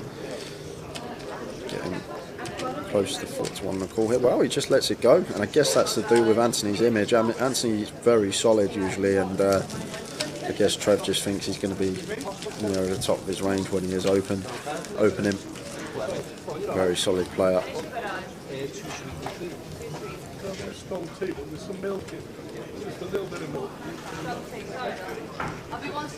Can I have a drink as well, please? The problem we first got on the card heads up, the heads up might only last one hand. And then what?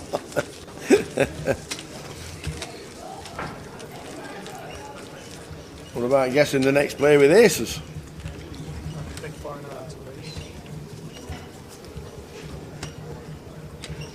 Well, come. You got a mouse?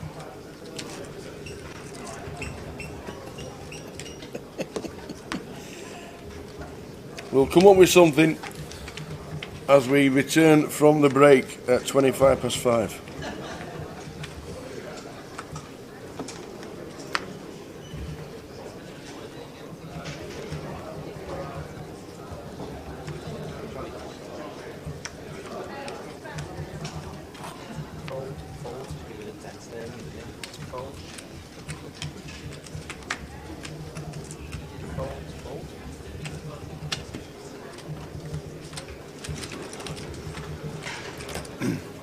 we could do who takes the next player out. It's the same scenario, Tal. It's two, like last time, like we sometimes get 100+ guesses in.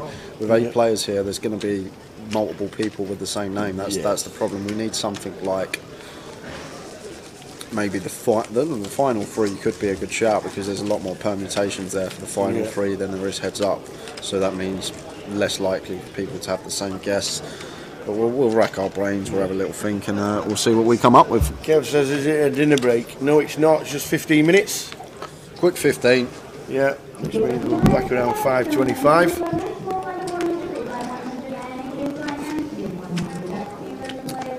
Thorpe says, guess how many times Tower mentions Joker's Wild?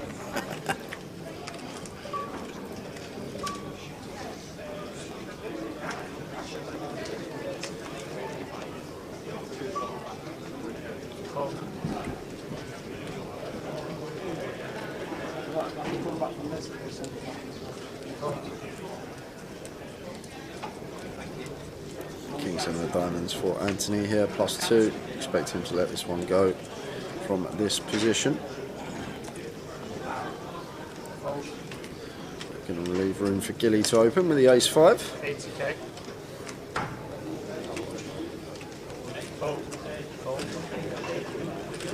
Raises to 80.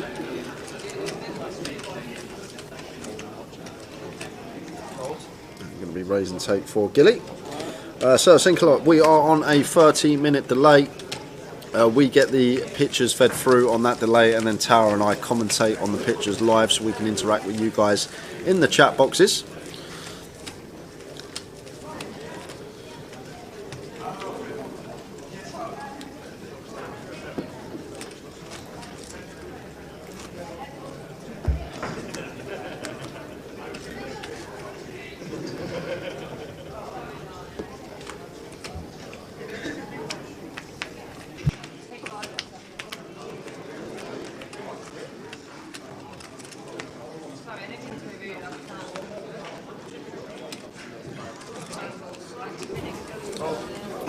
Hope Ali doesn't do his usual crazy.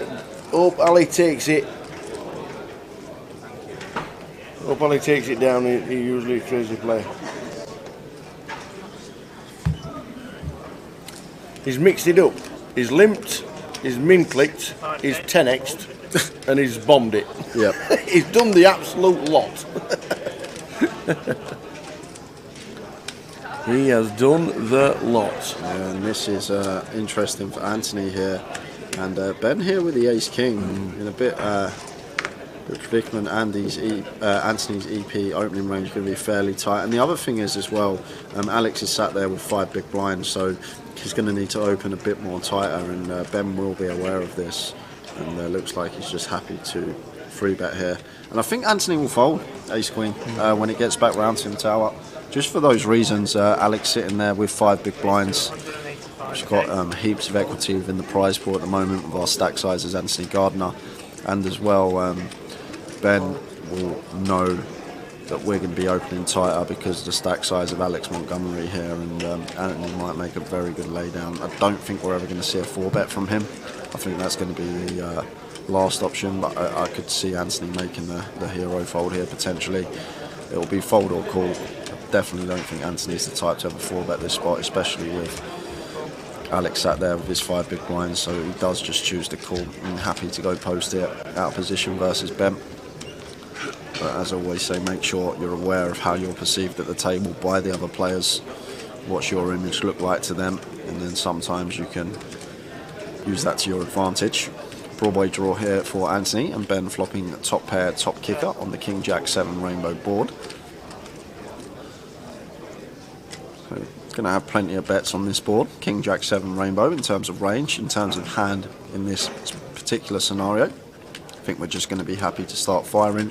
Some of the time might incorporate a check for deception, but more often than not we're just going to be firing here on the King Jack 7 as Ben.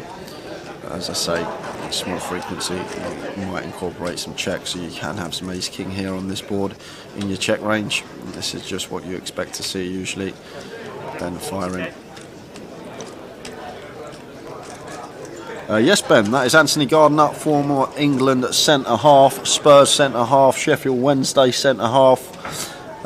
Where did Tottenham Hotspur sign him from? God, I would have been young. We didn't get him from care. When did England win World Cup? 96. Well, you were 66. Well, you weren't even born then. Yeah, I know, but everyone knows that. Where did we sign him from? Where did Anthony Gardner go from when he signed for Tottenham Hotspur? He did not play for Bolton. Wasn't Rotherham.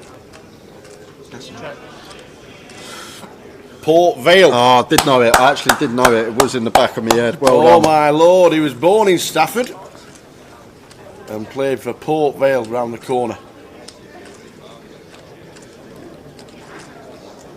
Yep, Gully Maff, it was Port Vale. Played for England once. Yeah, and Ben here will know that Anthony never has a 7 in this spot. There's no 7x that Anthony is going to be peeling to our free bet when he opens +1 and we free bet in the hijack. He's just not going to have a 7 ever in this spot. So it's actually a good card for us because it makes pocket 7s less likely, which is a hand he could have. There's only one combo of that now, and Anthony just having to fold to the second barrel with Ben. And Ben up to 1.9 million and Anthony down to 3/4 mil.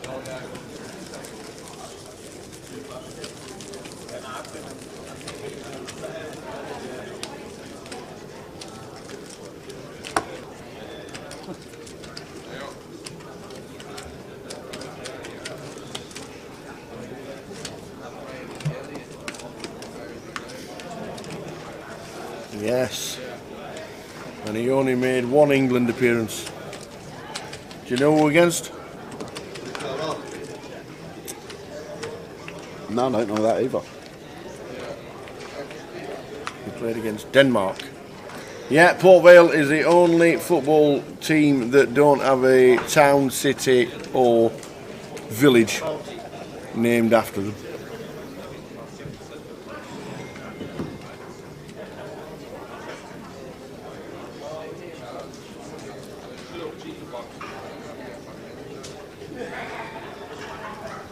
Port Vale are the first team to beat every team in the Football League. Are they? Or is that a question mark?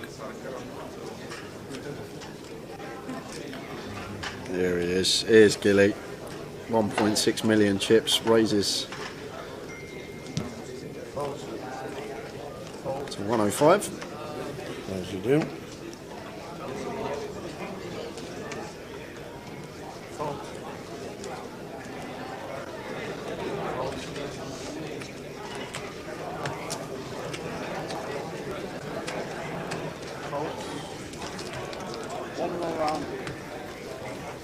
We could do a little quiz giveaway. We could give a question. First one with the answer in the chat box. The only problem is Google. That's the only problem.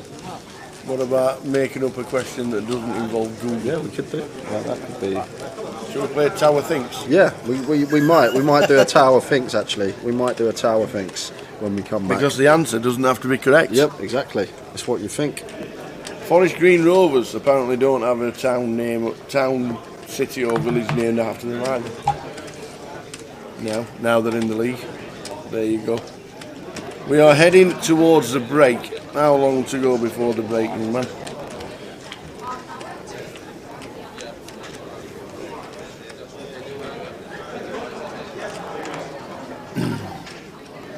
Gilly, 1.7 mil. I thought they were going in then. I thought he was sticking in 500,000. I thought we were doing an Ali Malou. 2 minutes to go until the end of this session and then a 15-minute break. Yeah, it's probably this hand and one more. So Trevor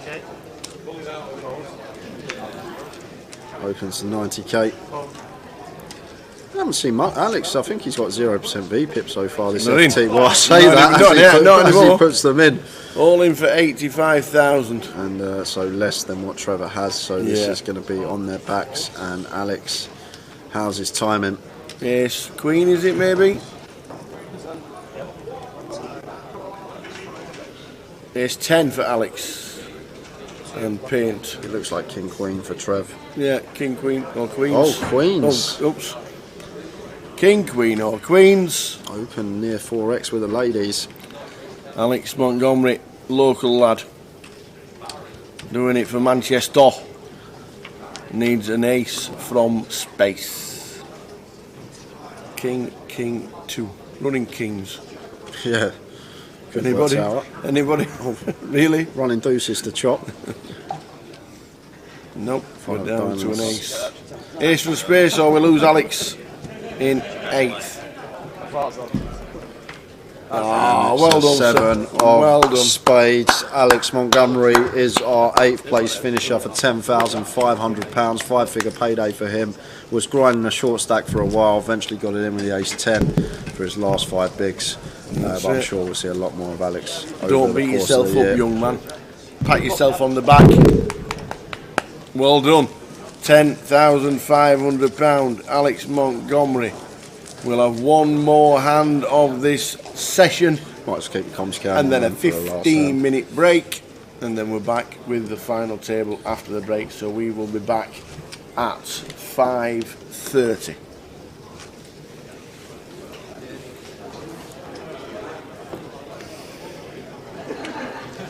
Yeah, Ali and Trev, heads up, will be good for the over 35s. Final end of the session, 15-minute break, and then back with a full chip count of the players. King 4 for Ben, out of the way. Trev gets out of the way. Nick, you get out of the way as well. Walk for the full 15-minute break for us, Tower. Yep. Just 2 more. Ali Malone. Here we go. Watch this. Has Ali ever folded on the button? Limp. Yeah, just going to limp in. And Anthony here, ace 10 of hearts. Probably going to raise this up here. I noticed with a lot of Ali Malou's limps, a lot of the time it is never a strong holding. Sometimes it does mix in the limp with the ace king. Yeah. But I think he's always opening ace king on the button here. So Anthony should be raising this up, working with 28 big blinds. There's the raise from Anthony. About 110. And Gilly snap calls with the jack 10 of clubs. Where's the 110? Snap call from Gilly. I think looks like I've just wasted 25,000 chips. Yeah, Ali should get out of the way now with the 9-7 off. Ali's put a chip in, he has, he's passed the fold. Oh, how do you work that one out? Well guys, last hand of the session. Don't forget giveaway when we come back in 15 minutes time. So we're going to be back. Ooh, action Jackson. Here's King Jack. Yeah, it's not like overly action. Obviously both players catch a piece. We've got bottom pair gut shot and we've got top pair gut shot. Nice little check candidate here potentially for Anthony with the backdoor hearts. Definitely mix this into a check range. Obviously coming out betting fine as well, especially versus Gilly, who's probably not folding any King X, Jack X type holdings. Any Queen of Hearts around for a bit of action. So 95k bet from Anthony and a quick call from Gilly. Anthony opting for the small sizing on the flop. Ace of clubs on the turn. That is action, Tower, because Gilly's got a royal flush draw now and Anthony's got trips. Last hand of the session and we could see some fireworks here. And Anthony's just loving this turn card. Obviously Queen 10 we may be worried about. But checking this over to Gilly, who checks behind. Imagine a Jack. It's a 7 of diamonds here. So Gilly probably can find the fold now. We'll be aware that Anthony can check some aces here. And also a hand like King Queen can definitely value bet this river for a small sizing.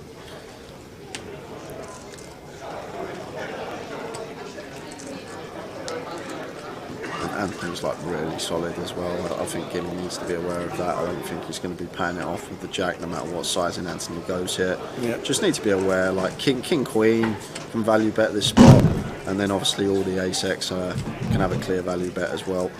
Anthony Is that just the lot? shows. And, Oh, snap absolutely snapped him! Whoa, never even thought about It it. literally goes boom in the chip. Oh, cool. Oh my word. Whoa. Didn't even think about it, Tower. Already had his mind made up. Gilly was like, if Anthony shoves here, I'm calling. And what a hand for you guys to finish the session Only going to be around a 10-minute break now. We're back at 25 past. But wow, Gilly just snaps it off, and Anthony Gardner up to 1.5 milli. And Gilly, I'm just off to catch my breath. Wow. Oh my days, that changes things around. Wow, just snapped, didn't even think, didn't even go into the tank. I guess Gilly had just made his mind up that Anthony was at it, but got his read wrong. And we've only got about 10 minutes left on the break now, guys, so we are going to quickly pop off, get some fresh air, quick cup of tea. We are back at 25 past with the remainder of the final table and the giveaway. Oh, there's only 10 minutes. 2011, and it is just such a fantastic year for yourself, and it'll always be etched in the memory. But it was the first time that the World Series Poker Europe wasn't in London. It moved to Cannes in France. And second again. I work on the heads up game. Nah, this was crazy as well, because I kind of felt like I had massive unfinished business in this tournament, because when it was at the Empire Casino in London, one of my first big live poker runs, I like, it was a really long tournament as well. We were on, I think it was day 4, and we're still earning the money. But I had a big stack on the bubble, and I was feeling really good, really confident. And even like one of the guys at my table went to the bar just so they could cash.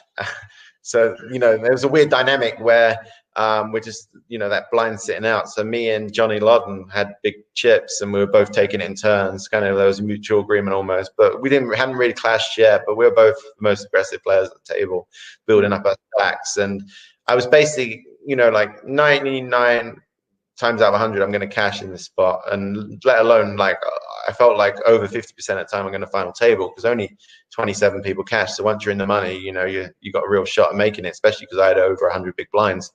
And we go on dinner break, like free off the money. A bunch of my friends came down, just sort of sweat the tournament. I was like, okay, well, I'm going to cash for at least, I think min cash was real decent, like maybe like £30,000. So it was huge. And I was like, okay, I'll just shout everyone a steak dinner. So we go for a nice steak dinner on dinner break, like 10 of us. Buy everyone dinner, no big deal. I'm going to cash for 30K. Come back, I get kings on the big blind.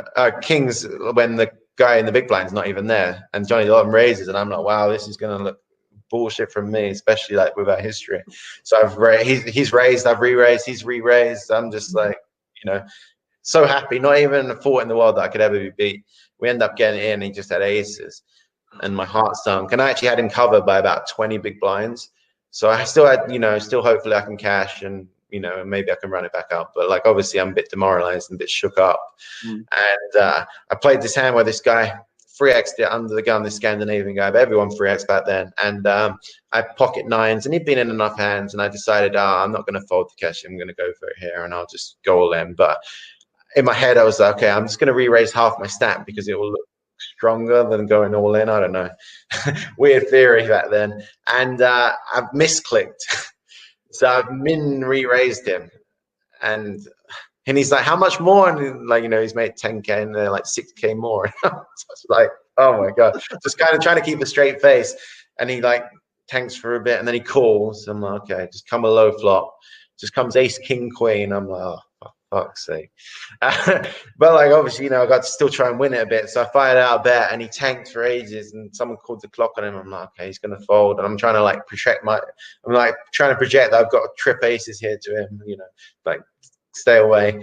And then anyway, after like max time bank, he shoves all in. So then I have to fold that, and I'm down to 10 big blinds, find a pair, shove, get called by ace king, lose the flip, and I'm out one off the money. And, you know, trying to avoid the cameras or trying to do an interview, make out the back exit out of the Empire, managed to avoid that. But yeah, I was kind of gutted, you know, I almost wanted to burst into tears. It was like one of the lowest moments in poker. At that time, I think that was 2007. I think it's the one, John Joanda one. So like, yeah, you know, this was, or maybe it's 2008, but I'd never had a live cash over 10K. And that won in 2007. Okay, yeah, so it's 2008. So literally, like you said, my first cash was 2008, and so now this would have been like my third cash. I could have won the tournament for over, you know, like 1.5 million or whatever it was for first. I don't even know, but yeah, I ended up playing for 4 days and got nothing. And then there was EPT London the next week. I was so over it, I wasn't even going to play though. So didn't plan on playing that. And I've actually woke up on the day, and I've woke up at 9 a.m., which I never did because, I was always playing online all through the night. I woke up randomly at 9 a.m., took it as a sign to go and play that tournament because I was like, I'm never normally up at this time. So I went and got on the waiting list, played the tournament, and bubbled that one as well. And that was when I actually, me and All In Stevie and Paul Fulton, we all went to, I told them, all right, I don't want to play online poker for a while, no poker. So we went to Ayia Napa and had like a 3-week holiday there. Didn't even take my laptop. And that's like basically the longest break I ever took from poker. But yeah, I was on life tilt after those 2 tournaments. So especially the first one, it was the worst. So I always thought like I had unfinished business in the Europe main event. Like the actual WSOP main event just seems so unattainable because you have to beat thousands of players. Whereas this one, the field size is a lot smaller, like 500 normally. But it's a much tougher tournament. But I felt like this one was more winnable and a great structure. And I just was like, every year I was pumped for the tournament. So yeah, it was to make a run at it was really cool.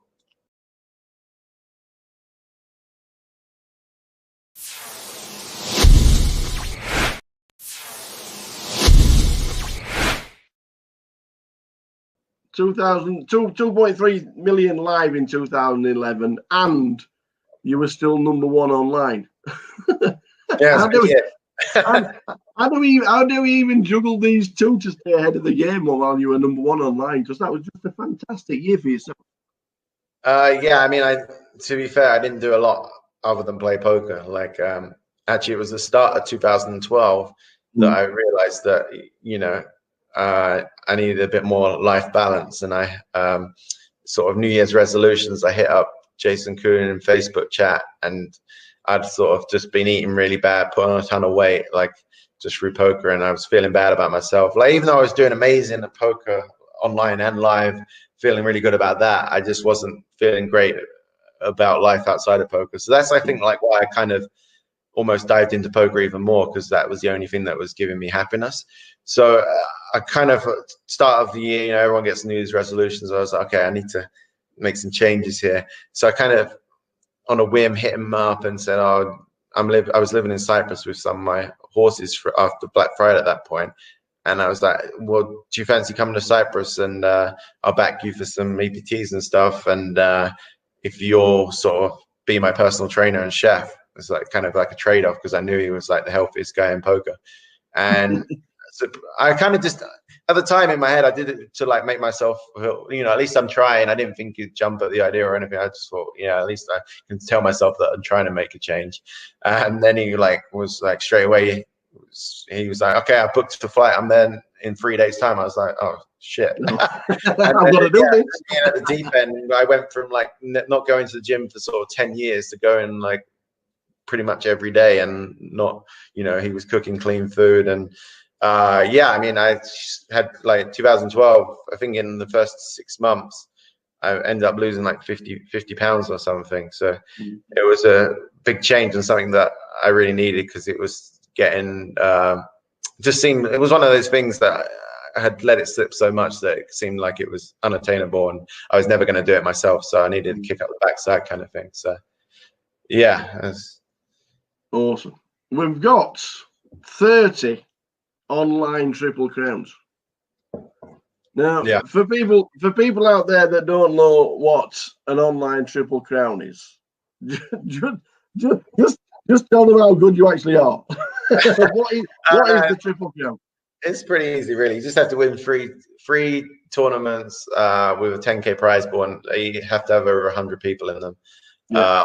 But in a week, but they have to be all on different sites as well. So that's the harder part. Is, if you're playing every day, you play a lot of tournaments, so you can win 3 tournaments in a week. Not too, it's not too out of the ordinary, but winning 3 on different sites, a lot of time you get the first 2, like Poker Stars, pretty easy one to get because you're playing a lot of volume on there, and then you get the first 2, and then it would be really hard to win the third one because you'd only have a couple of options to win the third one. But yeah, once I was kind of, that always inspired me to, because like week to week the grind can become a bit monotonous. But say I won 2 tournaments on 2 different sites on the Monday and the Tuesday, I'm like, okay, now I've got 5 days to win. So I was like, okay, I've got to be in every day, otherwise I can't win it. So I got hooked on winning them. And you know, you don't get any. There's no real other incentive for it, but it was definitely like a something I strive to do, and like I wanted to be the leader. And once I got in the lead, I didn't want anyone catching me, so I kept grinding them hard. But yeah, I always wanted the live one, but it's eluded me so far. I'm two-thirds of the legs through, but yeah, 30 online is not too bad. We'll get there. 2007, your first online Triple Crown, and 2019, your last. That's incredible consistency over the years. Do you think 30 will ever be matched? It's like weird because it's much harder these days because you know, like people don't put their screen names out there on some of the sites, and back then there was more sites you could play on. You could play on PokerStars France, Winamax. I mean, now I think you have to have like a European bank account and stuff to play on Winamax. So there was a lot more options. Now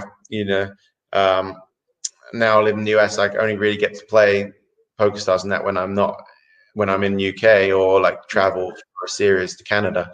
So yeah, now it's pretty much impossible for me to do it. And other people are like, it's not as easy with less sites. So who knows? I mean, you know, that's good. I know. Yeah, I'm sure someone will beat it one day, but you know, it's fine. Well, I was gonna say, do you?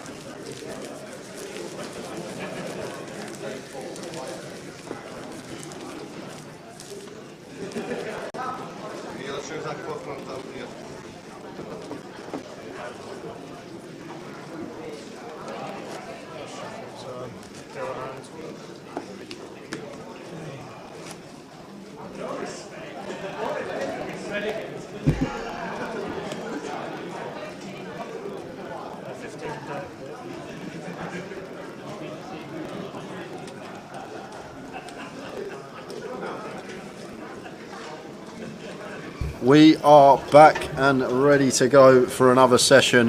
Gilly putting in the snap call with the third pair there on the robot, just bit Anthony's arm off, and Anthony Gardner's heart probably skipped the beat for a second once he got snapped that quickly. And Gilly now back below the million mark, but we are looking forward to this, guys. We are seven-handed. 7, Alex Montgomery and James Rann eliminated. Gilly, 1 million. Nick McClellan, 1.2. John Adderley, 1.3. Anthony Gardner, 1.4. Trevor Reardon, 1.6. And Ben and Ali Malou, 1.9. That's how tight it is right now. Yeah, and we're going to do Tower Thinks as the giveaway, guys. I'm going to wait 10 minutes because we've lost about 500 viewers during the break, so I'm going to give people a chance to come back in that have just popped out before they put the stream back on. So we're going to do the giveaway at, we'll say 20 to 6. So 20 to 6 is when we're going to let you know what we're going to do, and it will be a quick one. The ticket will be gone within 10 minutes, so you need to be ready in the chat boxes. And we'll let you know what's going to happen. 10 minutes? Yeah, it'll be gone within 10 minutes. What are you thinking of doing? I know what we're doing. I'm just waiting for a few more people to tune back in, and then we will start with the giveaway. Okay.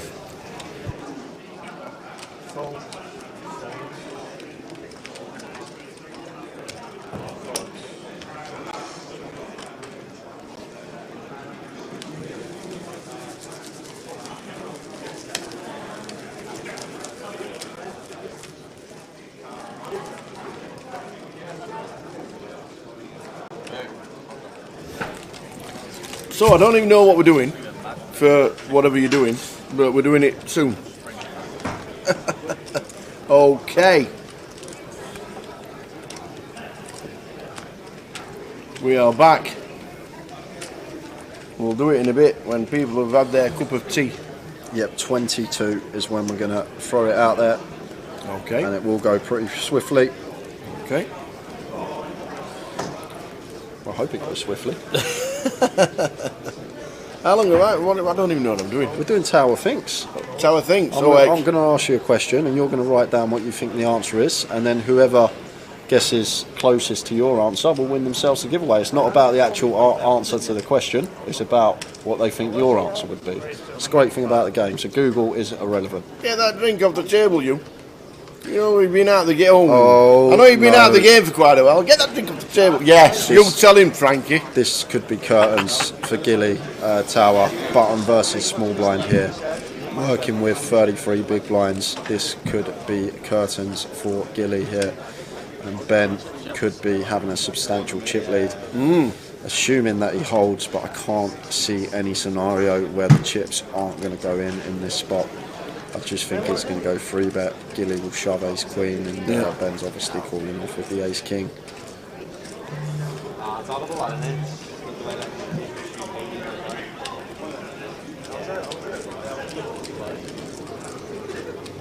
It depends on Trevor's stack, because he may just choose to shove. Oh, there you go. There you go. He does choose to shove. And Gilly. They're going in. I'm not folding ace queen. They're in. And in two hands, 1.6 million chips might just have disappeared Gone from Gilbert Black's stack. He was literally third in chips just before that hand of the break, and now he's standing there with his tournament life at risk. And Ben here with the best of it. Gilly needing a lady. He needs help. Gilbert Black is facing elimination from Ben Jones' chop outs. Yeah. We have a jack for the chop.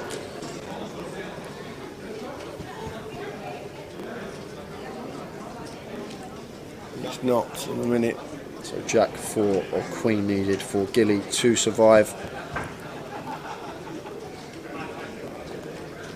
And it isn't. We have just lost Gilbert Black out in 7th place for £12,150 in two hands. He's dusted 1.6 million chips. Came back from the break the very first hand. We have lost one. Gilbert out in 7th for £12,150. Great run. We're down to 6, and Ben has nearly 3 mil. And he's chip leader at this moment in time. Yeah, fair play to Gilly. He's definitely entertained us over the last couple Absolutely. of days. I've loved watching him on the feature table tower. I must say he's been a good watch, and I'm sure you guys at home will agree. Absolutely. So we're on 6. We're on 6, ladies and gentlemen. We're on 6. So 7 minutes time, we're going to do the giveaway. I've got to think. Yeah, Tower thinks. I've got to think and everything. What price was you? I reckon, I don't know, but probably maybe. I had 665. About 50 chips, I reckon, out of 18, something like that. How are we doing, Aaron? Lightborn 1991. The Bizzle. My mate's on that spot. Ali Malou, here he is, 4-3 off. Opens just sub 3x from the hijack. Like 9 left. And Nick in the big blind with the king deuce suited, looking like he wants to defend here, chips in hand, so happy to make the call and see a flop.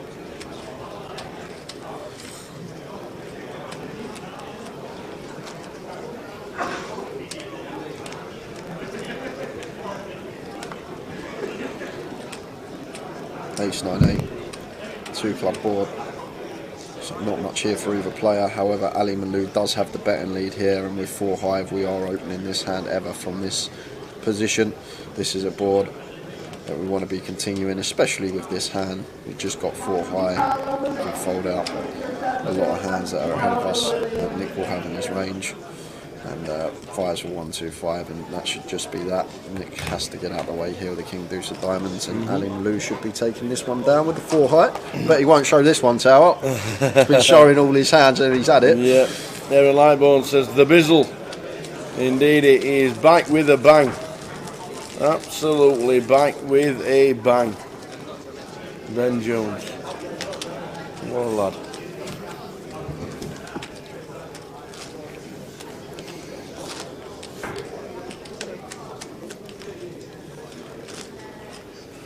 Afternoon, Simon. GUKPT winner. Back in the day. I don't think that's Simon Moorman. on Tower. Simon Mooman. Oh, Simon Mooman. Simon Mooman. Got ya. It did. Hey, Simon. Simon Mooman was the GUKPT winner. If you want the password, it's MAN, MAN-GUKPT for the live stream free roll that's going on at 8 o'clock. I will get that changed for the next event because I think it should revert back to the 6 o'clock that it always was. Have a word with the online team. Oh, you can, because you'll keep getting the tokens to give away, you know. Do you know what? I haven't even told Tom yet how much he's got to give away. he's going to get a shot when he gets in the office Monday morning. I'm glad he's texting you and not me. Nick in the small blind completing for 15k, and John, who's been playing very well every time that he's in a pot, going to raise it up here with the 8-3 suited.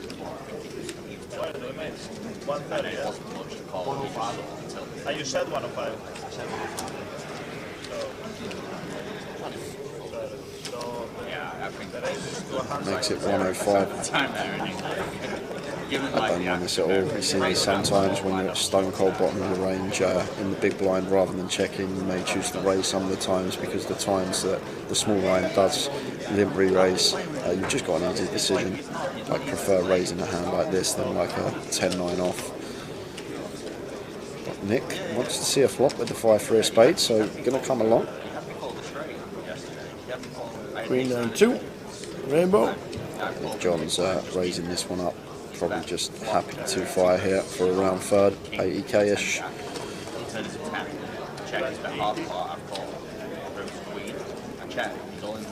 Goes for 40%, is that 100k? Oh no, it does go for 80k. Just announced it. Gets the 5-3 of spades to fold. So we'll have one more hand and then we'll chuck the comms cam on, we'll let you know what we're going to do. And it's an easy one, and everyone can get involved, where you're watching on Facebook, YouTube, Twitch. Everyone can get involved. Chat box. Everybody? Yeah. What do I need? I've got it. I've got what we need. Oh, right, okay. I don't know. I've no idea what you're doing. I don't even know what you're doing.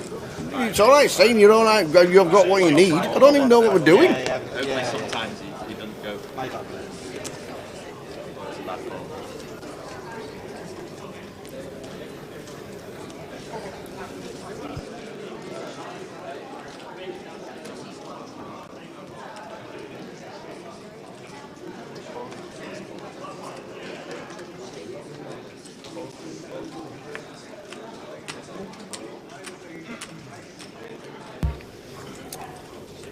Go on, Ali, says Jerry.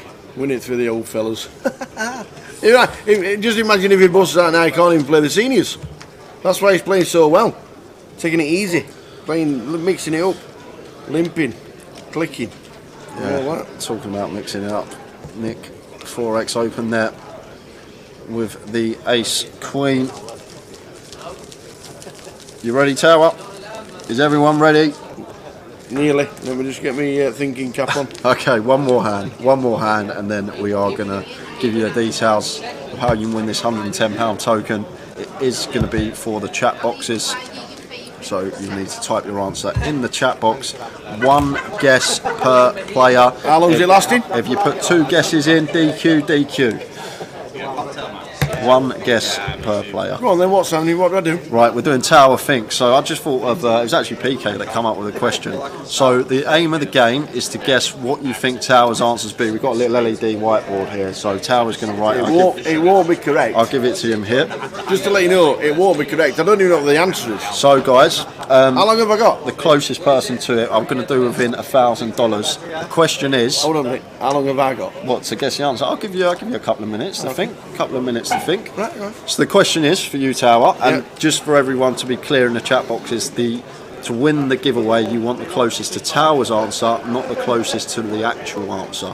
It's Tower thinks, and we've got blind on blind here, so we'll cover the action at the same time. He's got 5s. But the question is, Tower, yes, what do you think on Hendon Bob my live earnings are?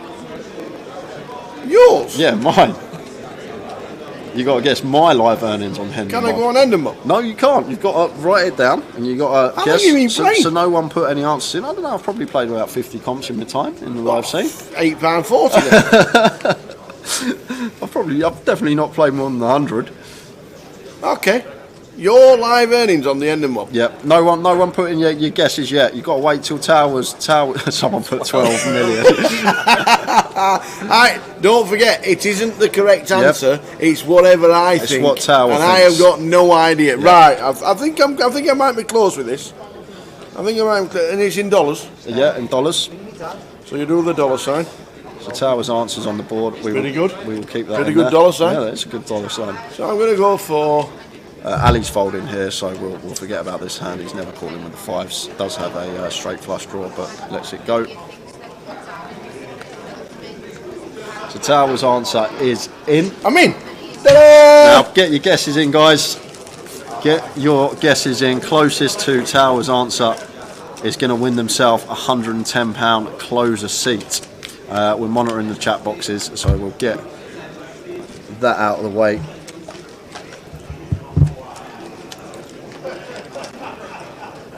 I think I've gone a bit high. Just telling them, just to think, I think I might have gone a bit high. But you never know.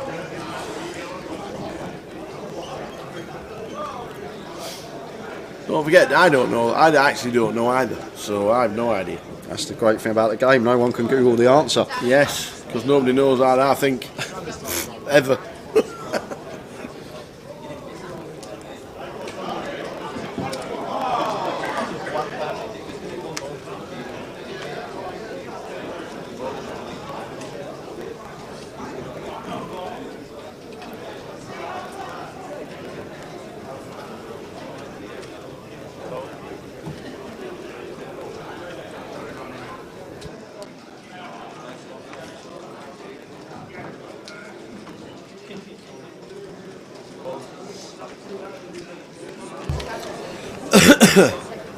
So, what's this for? £5 token? £110. 110. I only guessed. Well, we're going to give you 5 minutes to get your guesses in, guys. Okay. Question is, what Tower thinks my live earnings are on Hendon Mob. Yeah.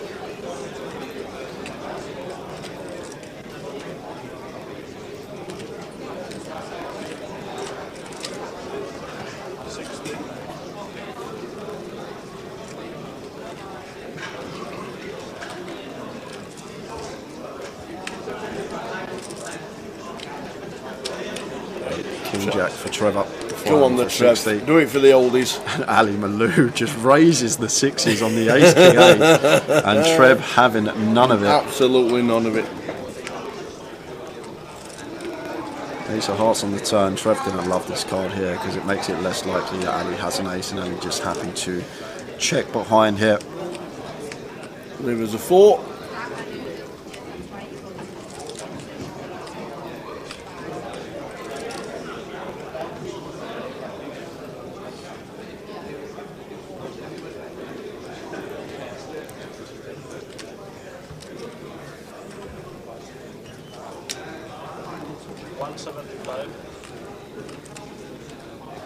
Do you know the answer? No, I actually don't. What? Well, it doesn't really matter, does it?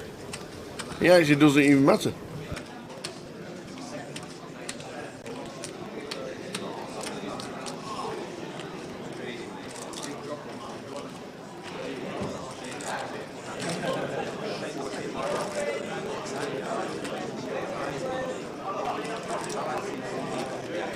So Ali here thinking about heroing with the sixes, maybe thinks Trevor can have some like Queen Jack of spades, Jack 10 of spades type hands.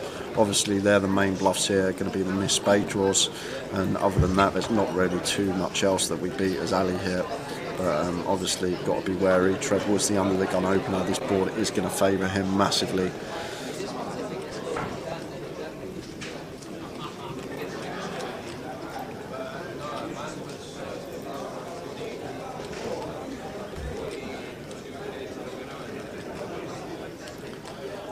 Ali heroes here, so I'll be shocked, but we only beat Miss Spades, and literally Trevor here is going to have a whole host of hands that can bet for value on this board and play in the same manner as well.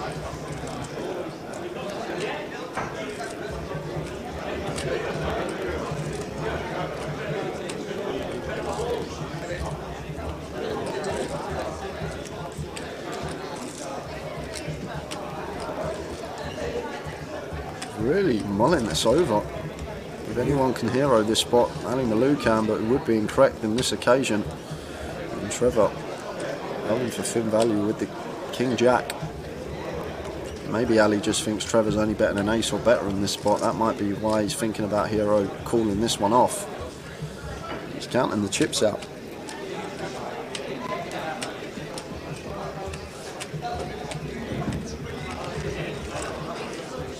Last dealer to spread the pot.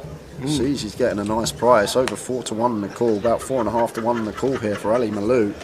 But he might be heroing this off with the pocket sixes.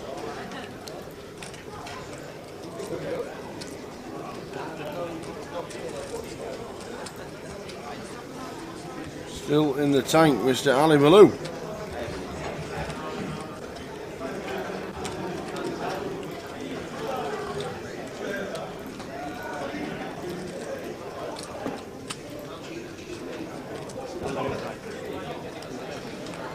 And folds the sixes face up. Are we doing it after the next hand, or I think we're done. I think that the guesses are slowing down. No one's really putting much in. I think they're slowing down. Are they slowing down? And so I don't think anyone's going to beat the guess. I don't think anyone's going to beat the guess that someone's put. Do you want to show the camera how much you guessed? Right. I took an educator guess because I know he's not very good. So I took an educator guess. Andy doesn't play too many main events, and I actually don't know the answer. Do you know the answer? Do you know the answer, PK? So I put $241,500. And on you, what is it actually? 117. You're rubbish. You give me a lot more credit than you think. Rubbish. You give me a lot more credit than you think. 117. Well, mine a quarter. Well, I was thinking that you've got a trophy for the mini, and you've got a final table in the G400 and the 3030s. I thought you were better than that. I need to win 5 minis to get that amount, maybe even 6. No, but it's in dollars, so it's 1.5. Some of them are 1.5. So I thought it was $241,500. And on YouTube, Glyn Wellins guessed $241,625. So she was $125 out. How'd you get that close? How do you know how I think? That's the main thing, because it's not actually the correct answer because I was way out. Yeah. That's the great thing about the game. And Glyn Wellins on YouTube, if you want to post in your chat your alias for the client, we will get you that token sent to your account tomorrow morning in time to play the closer. See, I thought I was trying to work it out because you've got a trophy which could have been $30,000, which could have been $50,000, and I thought you had a lot more cash than that. 241,500 is what I said. Well done. Who was it? Glyn Wellins. Glyn Wellins, who guessed 241,000. There was a lot of guesses around 240. Yeah. And 234. I saw Adam. I thought you was going to win it, Adam. I saw your guess on Twitch come in. I was like, no one's guessing closer than that. And then Glyn popped up on YouTube. In your head. Glyn must be in your head tower. Glyn Wellins, 241,625. We've got a hand brewing here. Okay. Because Ali Malou has got 6 deuce of diamonds and doesn't like folding the suited hands.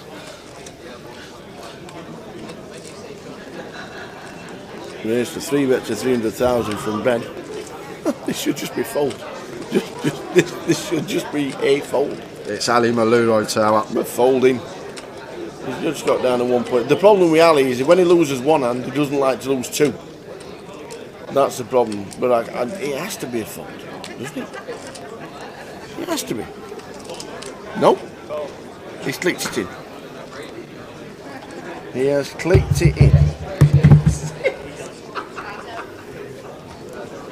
Jack 4-6. Ali Malou hits second pair. Ben should see bet, shouldn't he? Yes, Ben's going to see bet this flop with fairly high frequency tower. Don't need to go too large. And then Ali's probably going to pill once, to be honest with you. He's got backdoor straight and flush possibilities as well as middle pair. We do go ahead of some of Ben's 3-bet range. Hands like Ace King, King Queen, Ace Queen as well, like he has in this situation.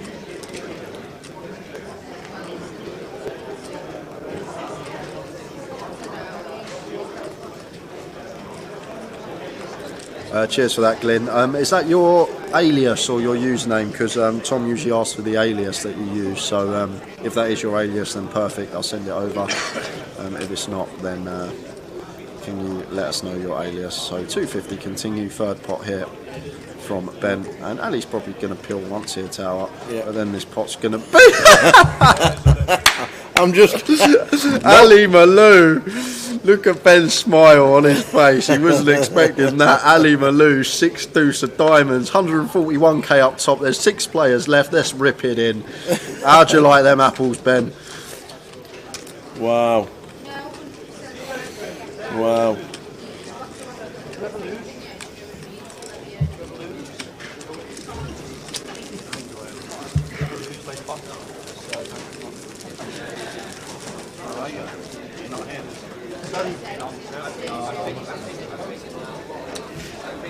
Amazing. Ali Malou entertaining the masses. So, another token given away. Well done, you.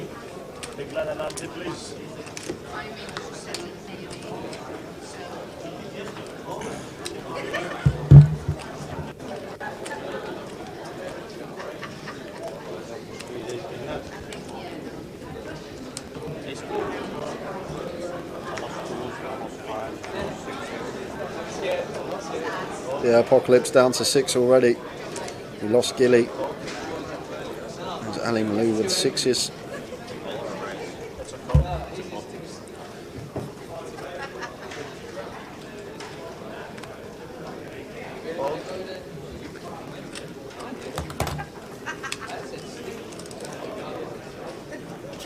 There's none of that thinking, Tony. Thinking? None about that.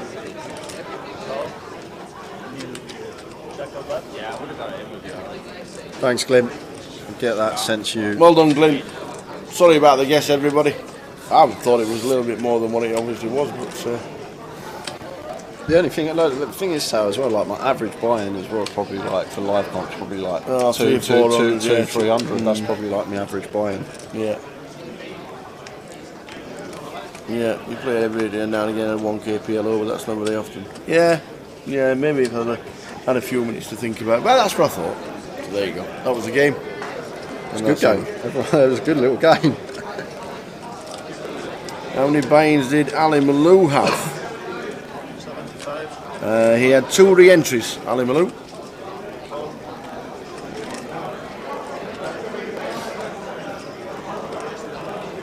So 3 buy-ins in total. The initial buy-in and 2 re-entries. Yeah, the most on the final day was only 3. And that was on the entire final day, so not bad at all. Yeah, not turn card for Ben. Turns best here. Definitely one you can start checking after choosing to fire flop. Let's check to us with our wheel draw against Ali. He's happy to go for third and try and get some calls. And he shows the 6s face up.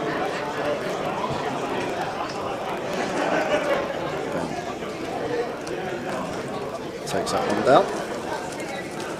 Yeah, Jim, giveaway was done. It was fast and furious.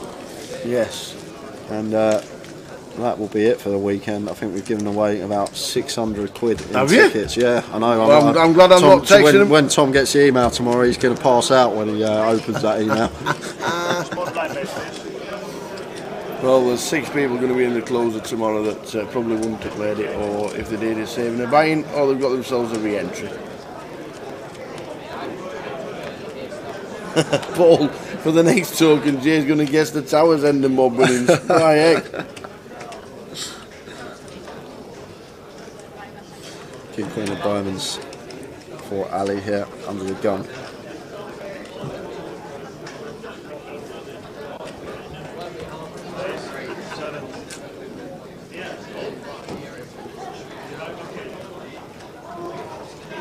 Makes it 70.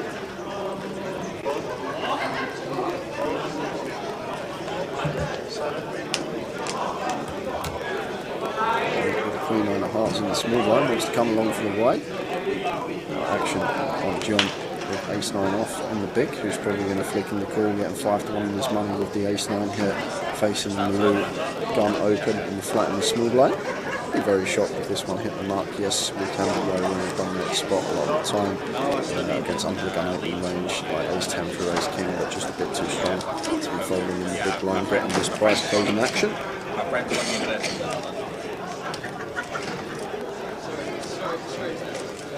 4-4-2.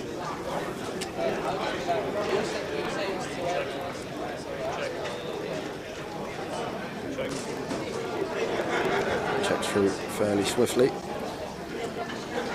6 of hearts on the turn.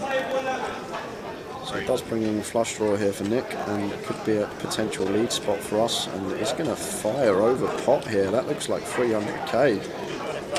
275, so 1.1x pot there from Nick on the turn.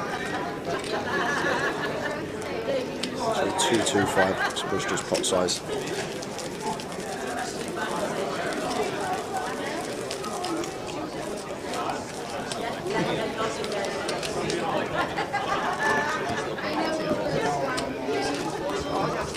That's what I mean, like, do you play like weekly, like...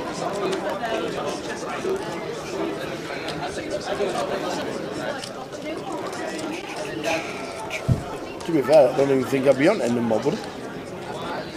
I'd never input my enemy in local comps. They're like about £4.60. I would have no idea.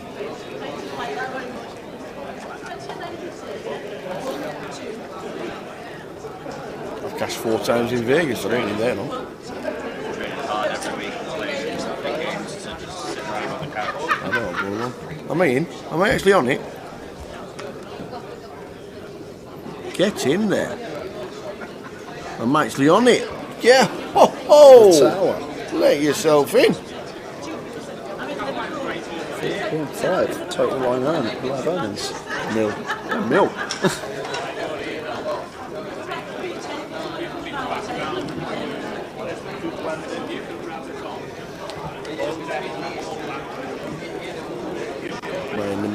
As long as Alan Malone. So free bet here from John.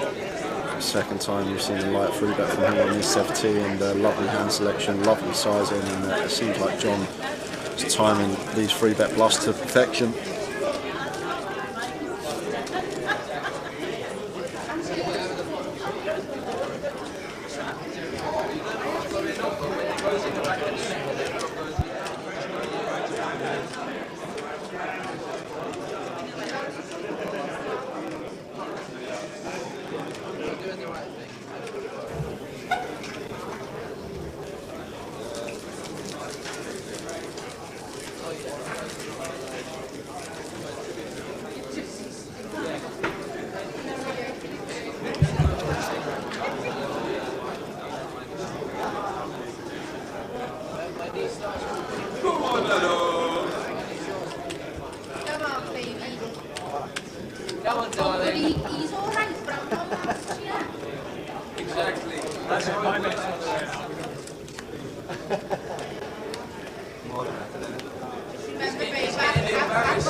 Tower guest £241,500, and someone on YouTube guessed $241,625 sorry.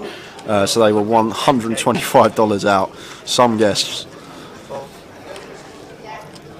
Trevor makes it 110 with a King Jack of clubs in the hijack. Once more we see one of these larger opening sizes, veering towards the 4x remit, and Anthony with Jack 8 in the big blind facing this open size. Probably not going to be peeling this one.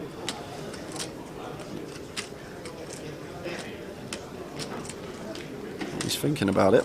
I just think it's a bit too big sizing from Trevor, but Anthony looks like he is happy to defend.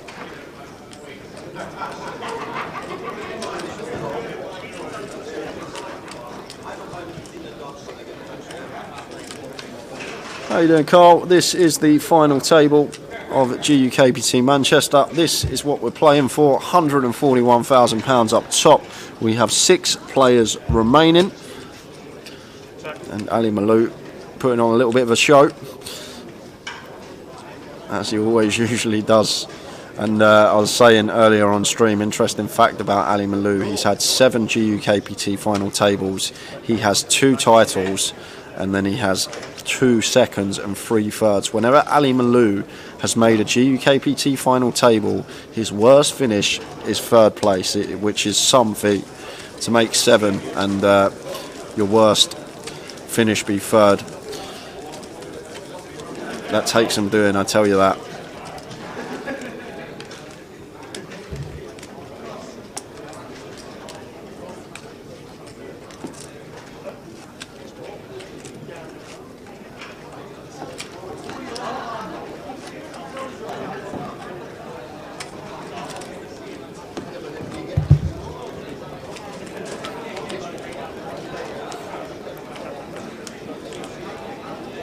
$12.50 buy-in. We started with 526, 167 came back for day 2. We had 21 day 2 buy-ins. That was whittled down to 18 players that come back today, and now we are at the final 6. Everyone locked up £17,300. As Trevor with the pocket jacks here under the gun. Huge hand 6-handed, but makes it 110 once more. So once again veering towards that 4x sizing.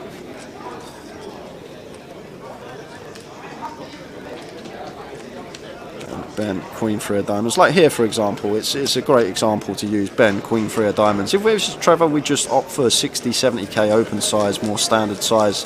We're going to start getting value from hands like that. Ben would defend the suited queen in the big blind because he'd be getting a more attractive price, and then we start getting value from our hand against a hand that we're going to have more equity against within the pot. But when you do start going that large 3x, 4x, these type of hands then start to fold, and we miss out on the value versus these holdings, which always something to note. Sizing is just important as hand reading in this game. A lot of people overlook it in spots. Like when people first start playing, like recreationals that have just started the game, usually what you see from then, if they've got a strong hand, they'll raise more. If they've got a mediocre hand, they'll raise less. Like they'll min click with their mediocre hands and then raise 3, 4x with their strong hands. And then good players can just exploit the hell out of it. Just start free betting the min clicks and start overfolding versus the 3, 4x sizing. And so honest. I was like, okay. And then JB says, best of luck, John. You got this, lad. Playing very well. Playing very well. I think John's the dark horse on this final table. Don't write him off. That's Ali Malou. 5x open, 7-3 of spades. Here he comes, the Malouster. And Trevor lets it go, but once again we see one of these large open size, and look how deep this final table is as well. Something we need to note, guys. We are 40 big blinds is the short stack. This could be another 7-8 hours of play for sure, unless we do see some fireworks, which is definitely a possibility with Ali on the table. But I was like, I didn't say anything. Everyone was like, I was like, no, good shot. It's a better story. It's a better story when he goes home. Just fucking idiot with a good shot. Yeah, he seems like an old school player as well. 4x seems so big to me as well. I used to always do 3x. And Brad reckons we'll be done by 10:30 p.m. I'll have the overs on that, Brad. I'll tell you what, we're done before 10:30 on stream. Next time I see you, I will buy you a pint. I think we'll be very lucky to have this FT done in 4 and a bit hours time.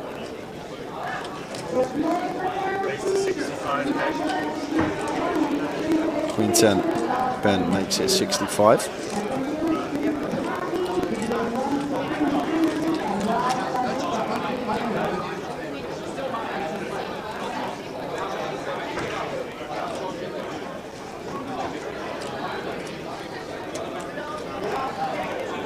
And Nick happy to defend the Jack 7 off here.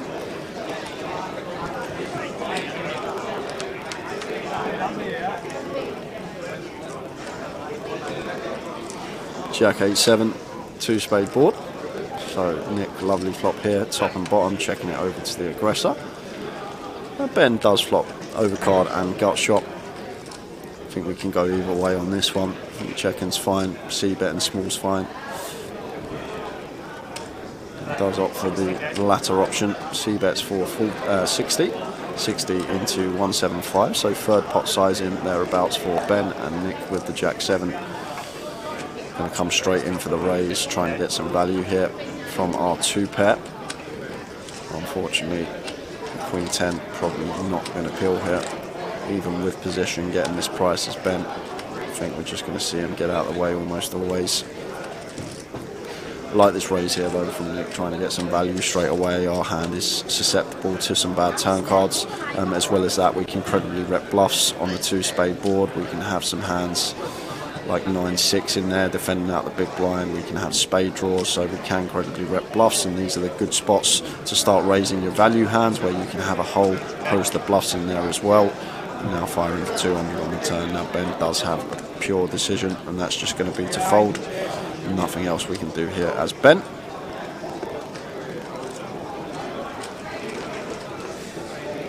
Who is your tip to win, Jay? You have to pick one. I said at the start of the final table, I can't look past anyone but Ben. However, like I said, the dark horse, I'd look out for John as well. I definitely think he could potentially run up a stack. He's just playing very well. I'm not too aware of who John is, but just from what I've seen him do and how he's been playing at the table, seems like he's very competent, knows what he's up to, seems like he knows the game well. So would be Ben my choice, but we've had a little dark horse in there. I'd say John in seat 4 as well. Free roll password is ManGUKPT. How are we doing, Gary? Gary Miller. Anthony for the win, rooting for Mr. Gardner.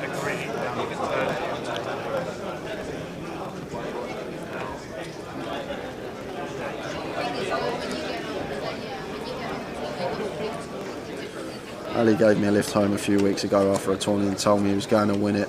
He said, mark my words. Come on, Ali. Did he really, Nathan? Wow. That is some confidence. And Fazino, does Malou firing 6 bullets not take away from his achievement somewhat? He punts until he gets a big stack and then bulldozes. The thing is, like, you can get that big stack, but then you've still got to maintain it. Like, anyone can do the same thing, fire a few bullets and try and run up a big stack, but then you've still got to maintain that stack once you get there and preserve your chips and still chip away at your opponents and chip up. Like, some of his achievements are incredible, like the GUKPT stat, 7 GUKPT final tables, and he's had 2 wins, 2 seconds and 3 thirds. It's incredible feat. Never finishing between 4th and 9th whenever he's made a GUKPT final table. He's been here before, he knows the drill. Yep, Anthony Gardner is ex-professional footballer, Jerry. Port Vale, Spurs, Wednesday, England centre half. I think he had a cap for England.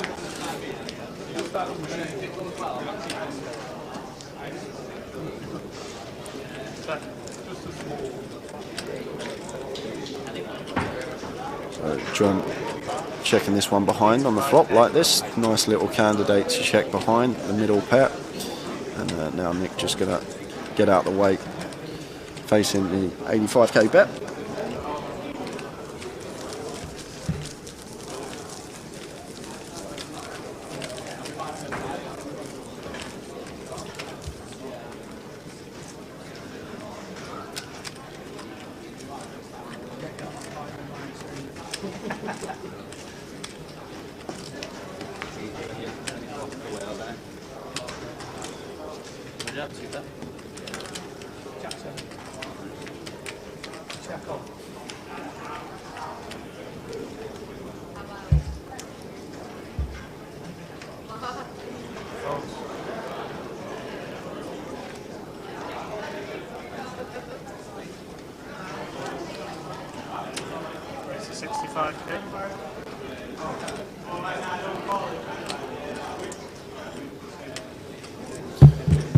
Ben raising to 65k in the hijack.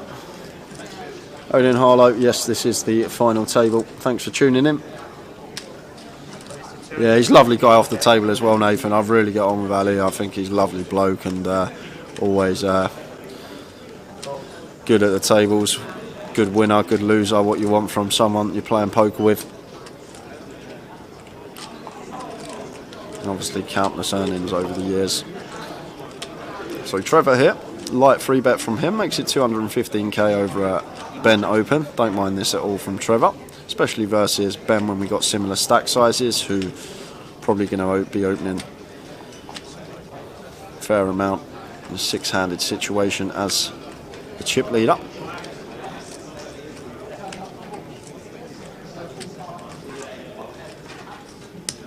Come on, you Spurs, says Alan, rooting for Anthony. And Ben does make the call here. So we're going to go heads up to the flop. There's $500,000 in the middle. Free bet situation. King 10-10. 2-diamond board here. Not much going on for Trevor. Might choose to C bet once. Maybe come in for like a quarter. Doesn't opt to C bet to maybe just done with the hand. 10 on the turn. Bringing trips on the board, so we could be good here, like chopping with some ace queen and ace jack now potentially. Well, king on the river, so hoping to chop this up. And this bit of advertisement there for the table as well. The table can see that Trevor's free bet the ace 9 suited, that he's not only free betting good hands, he's going to incorporate some bluffs in as well. So the fact that Trevor's shown that one down could be interesting.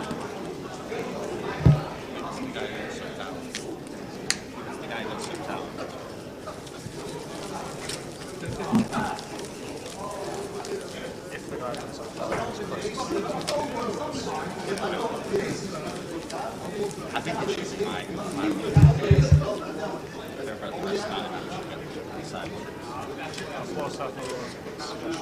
yeah.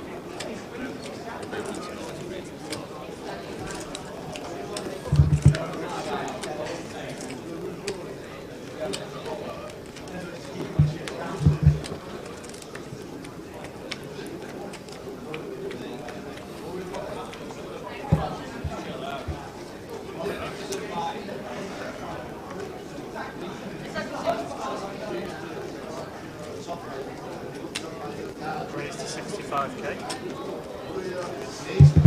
Aces for Ben, makes it 65k.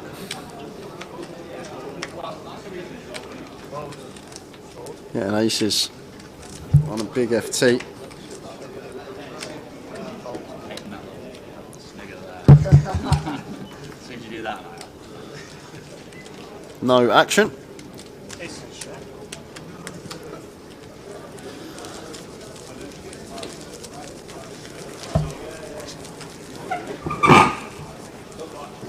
Sorry about.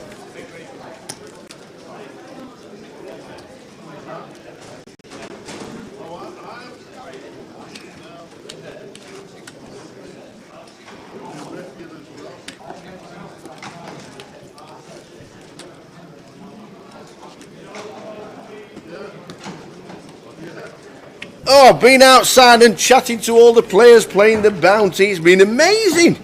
The bounty is absolutely incredible.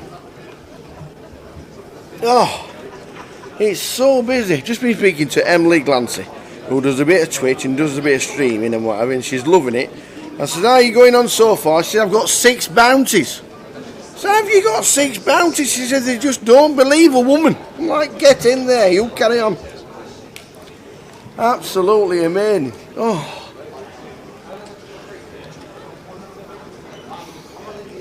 How are we doing, odds? Nathan Slater, how are you? Nathan Slater in the chat, how are you? Sorry I was a bit longer than I was speaking to Emily Glancy, who's playing the bounty, and they don't believe women play bounties, so she's got 6 of them. And she said I could have had 8 because there were 2 all-ins and I had 8 deuce, and I was just going to call it off because I've already got 6 bounties. I was just going to call it off. It comes a straight for the deuce.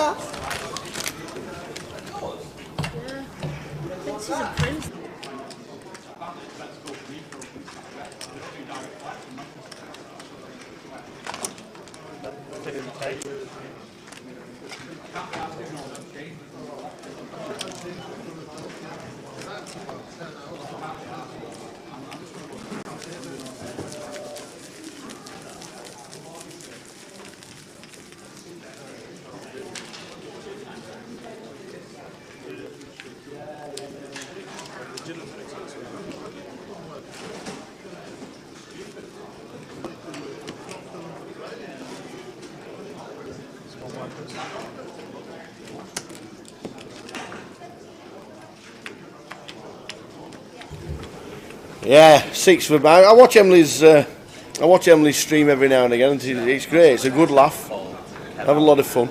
So if you tune in, watch these people streaming, I think it's really good. You'll have a good laugh with all the community, and I think it's really insightful that all these players do a bit of streaming and they chat and they tell you how they're playing. I think it's great. I really think it's a great idea. Hello, yes, this is the final table. I'm just tuning back in from the Shark because I went outside and literally the bounty was on the break, and it got collared by 2 or 3 different people.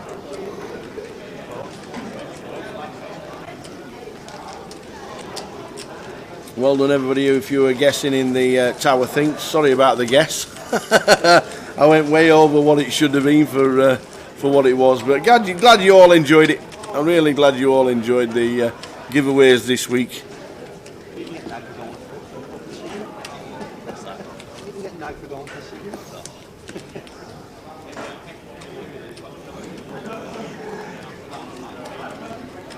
Probably lies this time.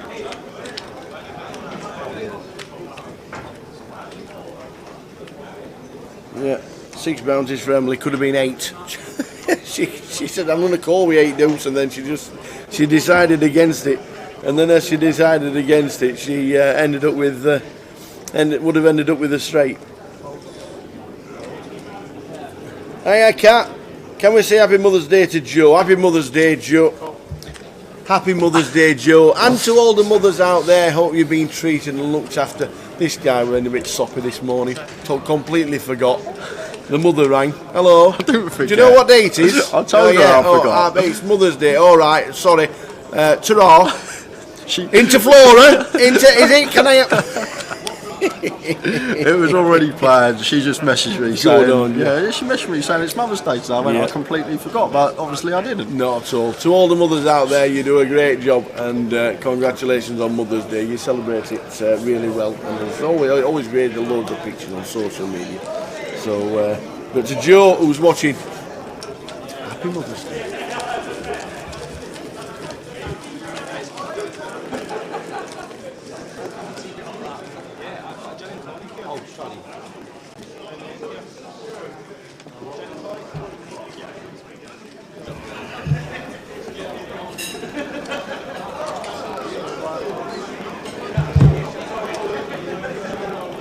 But yeah, guys, as well, we have plenty coming up online on the Grosvenor client over the next couple of weeks, starting with the closer tomorrow. 25k guarantee, £110 buy-in for that. You can still satellite into that, £5 rebuy and add-on, and £30 freeze layups every night. We've got the Easter Beast coming up 11th of April to the 18th, 75k guarantee on that, £110 buy-in multi-flight tournament. We've got the new Knockout Sunday special leaderboard, eliminators, progressive knockouts, 8 max 100 big blind starting stack, buy-ins from €5 to €100. So if you like your PKOs, there's plenty going on Grosvenor Poker. And as well as that, we've got the cash game package, rake race, £1,500 package. If you rake the most between the 28th of March and 3rd of April, you'll win a £1,500 package to play the live stream cash game in Edinburgh. You can check out all the details on grosvenorpoker.com. As we see the King 8-8 board, 2 clubs, not much here for either player. Blind on blind here first. Stab's probably going to take this one down. Queen of Diamonds on the turn.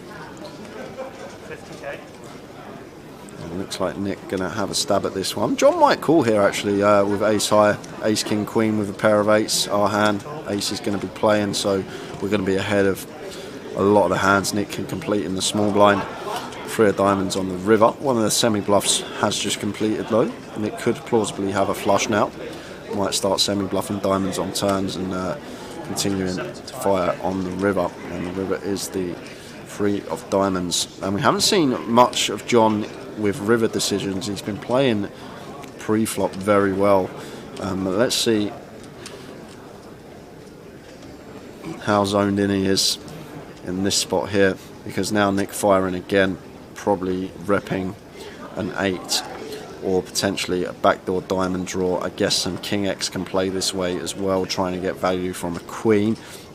So potentially can have a lot of value in this spot, but the thing is, in these blind on blind situations, how wide ranges are supposed to be, he can also have just a lot of random air balls like he has in this situation.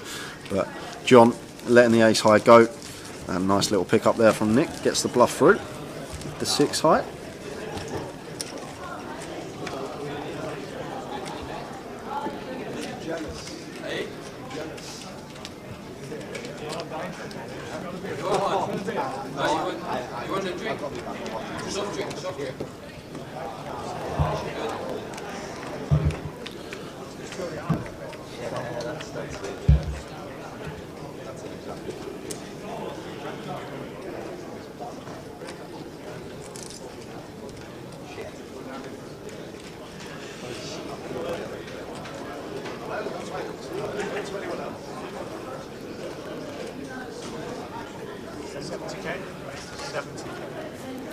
We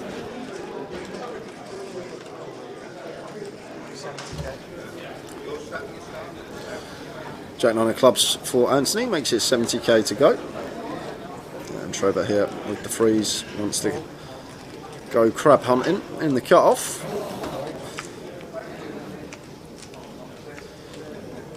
Looking to flop a set.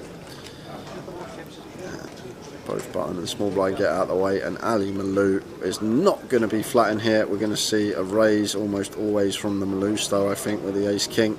I think he's going to be bumping this one up. I'm not even going to guess the sizing because Malou could make it 700k here. It's just how he plays. Like usually here, I'd probably happily just rip some of the time as well for 35 bigs. Could definitely rip a 6-handed situation, and Ali makes it around half a mil. Is that?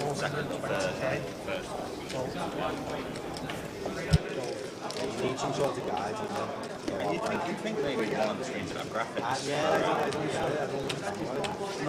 Not the replay or anything. I mean, the replay would be fun, wouldn't it? You don't get the textual sweating together, don't you? That'd be good, actually. Yeah, one with the clock, and then the bottom of the clock is the live chit chats, and then the other one replays. Yeah. Makes things easier. It's just time, isn't it? Time spent trying to figure out where the chips are. I'm colourblind as well, so I study. I never contact stuff like on the old times from this group. So next hand. It's the Malou start bumping it up there with the ace king. And taking it down. So Ben with a 7-8 suited makes it 65, and Trevor out the way. And Nick in the cut-off, ace-4 off. It's all in, Vin in the house, boys. Haven't seen Alan play a main event in a long time. Last time we saw him was last year at a main event. I know he comes and plays the sides, he usually plays the side events, but haven't seen Alan in a main event for well over 6 months now. He's definitely not in the building today. There's Ben taking that one down with the 7-8.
Anthony in the small with the Queen 4. Potentially could complete, but just Gives Ben the walk. Good player out of position. Just letting him have it. Jerry, can you talk more, Jay, about blind on blind dynamic, especially when big blind raises to a flat, ranges and stacks considerations from a small blind to continue? So basically it's going to be the spot where you're going to play the widest hands once it's folded around you in the small. You can complete very wide, like you can happily like complete the 10-9 off and pill, like hands that are connected, 7-8, 9-8, these type of hands, like 10-8 off, fine to complete pill. Regarding some like limp raise bluffs, maybe some like raggy ace-x, ace-4 at small frequency, you can complete that and raise. But you also want to have some strong hands in your complete range as well. Like you can't just always raise your aces, kings and queens in the small.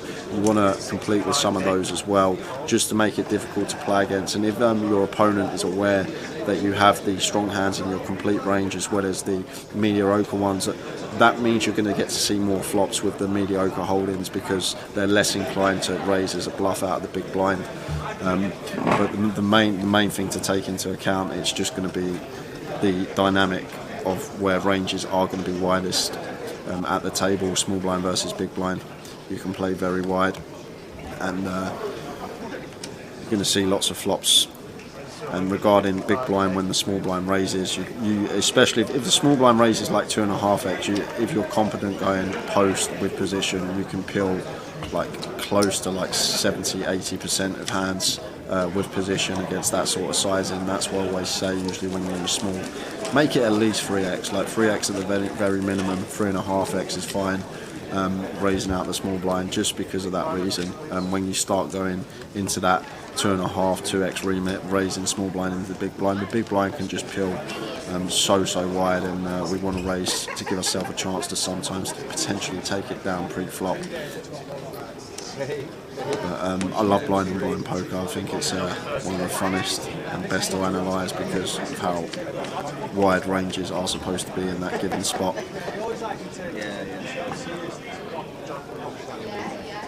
How are we doing, Top Ball? I all been away for the weekend. Is this the final 6? Yes, it is.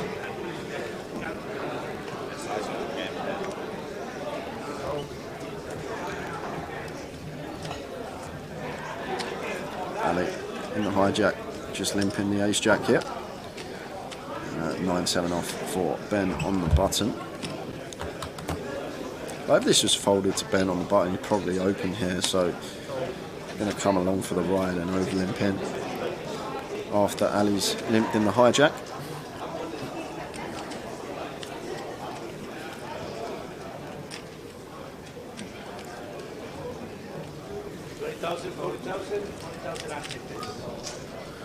And Nick with the ladies. Oi.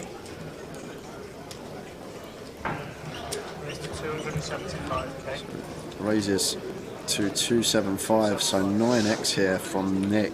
This is a little bit too big tail. We've got ladies. Ali Malou! Okay, the 9x in juice. The 9x in juice.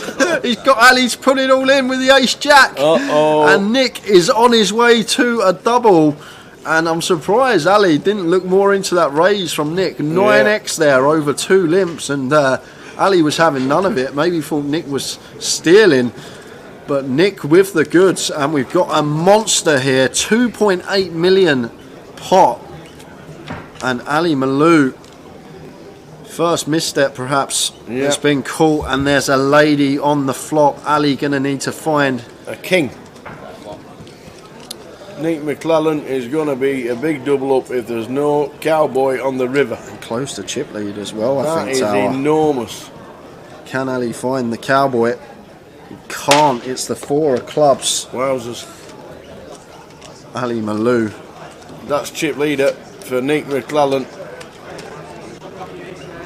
Northwest boy. Ali Malou being Ali Malou. Ali Malou, ace jack against the queens.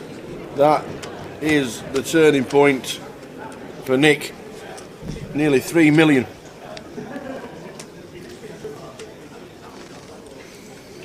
Wowzers.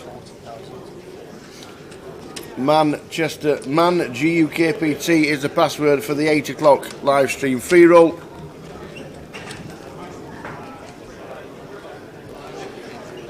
Yeah, I'm loving it, Klopp. I am loving it. Don't get me wrong. I love it when we've got like eight good players on like really like elite crushers on a final table. But the thing is, like for entertainment factor, a lot of the time it's raise, call, check, bet, fold. Next hand, raise, call, check, bet, fold. Like this is just stuff that you're not going to see on an FT very often. Like the 9x raise over 2 limps and then a rip from Ali Malou for what 50 bigs effective. Like 1.2 he had like 60 bigs effective. 60 bigs? Yeah. I thought you were going to say 40. I thought you were going to make it less of a... No, 40 bigs, yeah, tell you right, 40 bigs 1.2. 40 at 50k level. We're at the 30k level. It's just stuff that I love seeing because it's unorthodox poker and it's not just ABC like a lot of you are probably used to seeing on the big final tables in the junior KPT, and it's the entertainment factor. And if you didn't know Ali Malou was before, you do now. And I did say expect some fireworks. Yep. Amazing.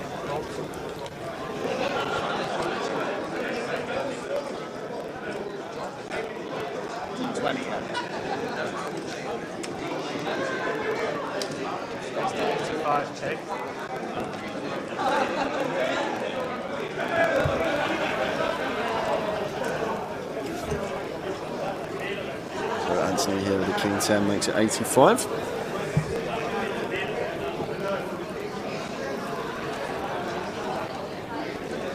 Mine's 20-40. And raises to 85. Trev calls in C1.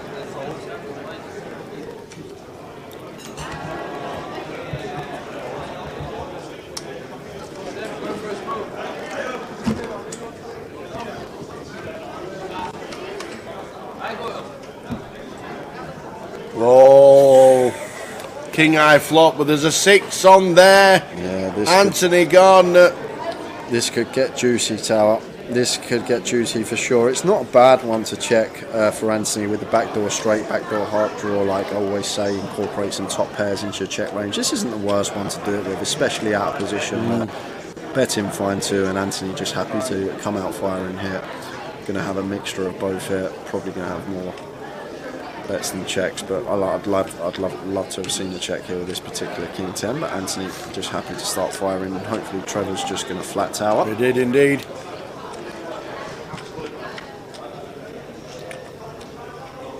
Eight of hearts, and now we've got a redraw as well with the 10 of hearts for Anthony Gardner.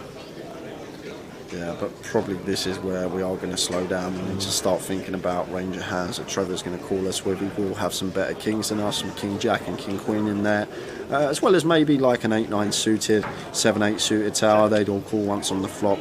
And then you've obviously got the pocket 6s, pocket 8s, only 4 combos total of those though. Oh, it's a 10 on the river, so we do now go ahead against King Queen and King Jack, but that's actually the only 2 hands that we improve against from Anthony's perspective, Tower. However, if I'm Anthony, I'm going to feel confident now that I've got the best hand, and I'm literally just going to target some perhaps 9, 7s, as well as the King Queen and King Jack and King 9 suited if Trevor's ever going to have this hand on the button here. So I think Anthony's got to bet this spot for value, and then when we get raised, we just cry. We don't know. I'm still not sure what Anthony's going to do when he gets raised, because we've actually got a really nice hand to potentially bluff catch with. Yeah, looks about 300. Yeah, removal to boats, removal to the flush. So 275, and Trev's just probably going to jam tower. Can't see Trev doing anything else other than jamming here. I don't think he's going to make it like 550 and click it up. I think it's more often just going to be an all-in from Trev, and then Anthony's going to be put in the blender. And I'm sure he'll take a few minutes with his decision, because it's going to be the one for his tournament life.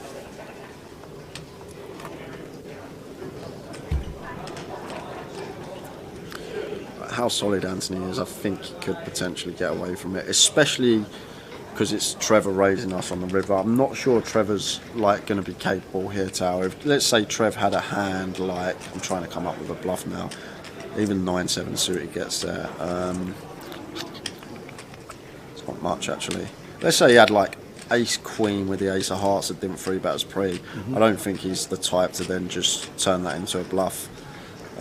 So I think Anthony will find the fold after some deliberation. These spots are just so infrequently bluffed. It's just, especially on the final table, how often do you ever see a bluff here? No, the lot is in. There's the all in, as expected, and now Anthony going to need some time with this decision. Obviously, we got removal to boats with our King 10. We got a little bit of removal to flush with the 10 of hearts in there, but obviously Trevor never does this with worse value, so it's either a bluff or we're behind. And what are the bluffs here? What hands are going to call flop, check back turn, and then rip this river? And I cannot come up with a single one. If anyone in the chat could help me out, maybe 10-9 suited, 10-9 of diamonds maybe might be one that we could potentially bluff river with, but I prefer to have a heart actually in my hand if we're going to raise bluff river. So I'm really clutching at straws for bluffs here, Tower. Chat box, help me out if you can think of any bluffs in this situation. What would be a good hand for Trevor to have a bluff? Wow, he's called. Wow, he has made the call, call, and he's going to get the bad news. Wow. Up against a set, and just unfortunate there for Anthony Gardner. Well played, Anthony. Unfortunate river. 6th place. Port Vale's finest, Tottenham's finest, England's finest. Anthony Gardner, first GUKPT final for him. Trainers are out. As off he goes for £17,300, which means we're down to 5. Yeah, and blinds are now up, so we're into the 20k, 40k level.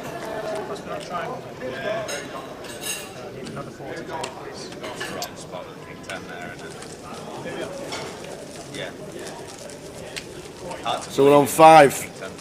£17,300 for Anthony Gardner. Great effort. Yeah. Well, you might bet, but you probably got a call.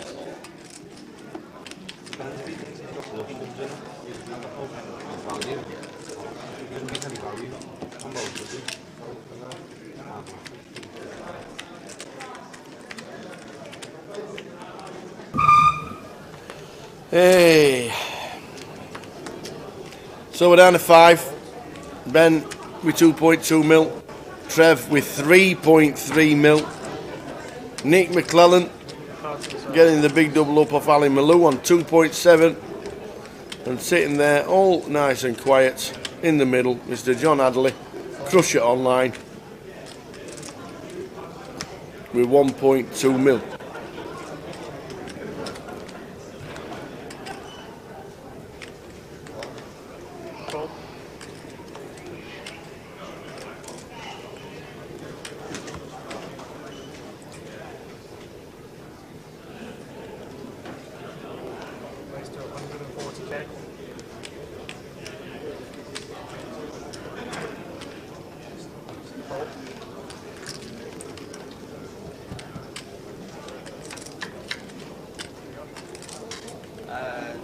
King 9 flop, King 9 deuce.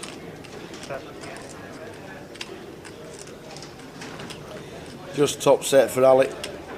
Redraws to John.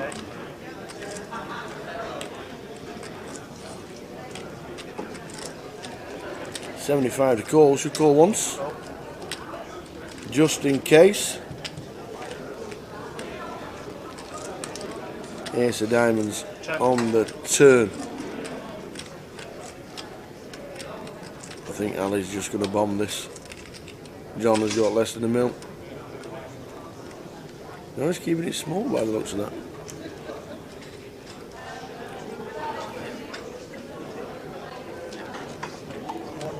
$135k.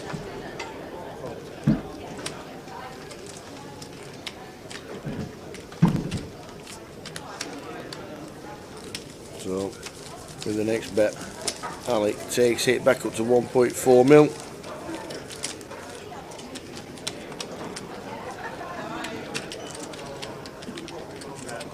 How fast are you? How fast? It's half fast, not swap. 20.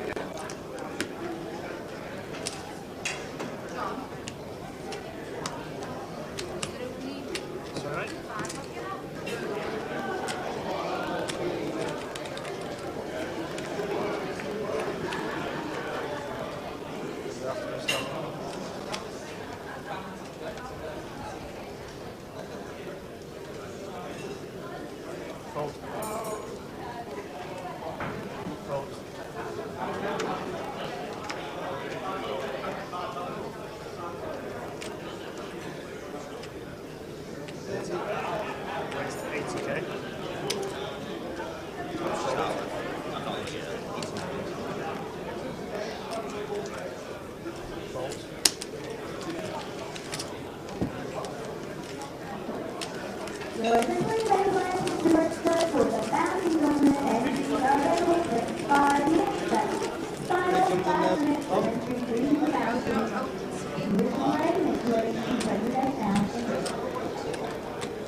So 5 left. Trevor Reid in 1, Nick McClellan in 3. John Adderley in 4, 6 Ali Malou, and Ben Jones in 9.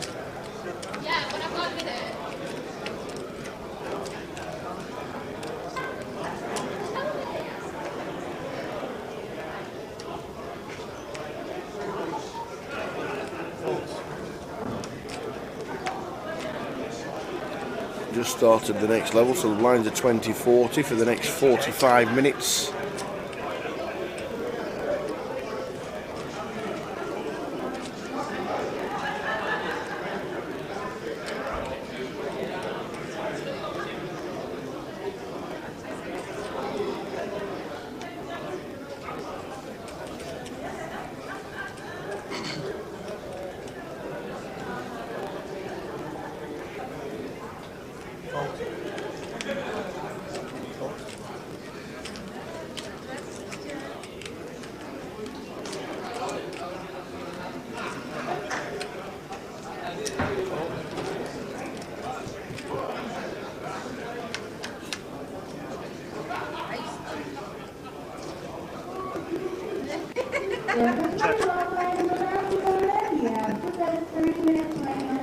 How do we use the free roll password? There's a live stream free roll at 8 PM on Grosvenor Poker.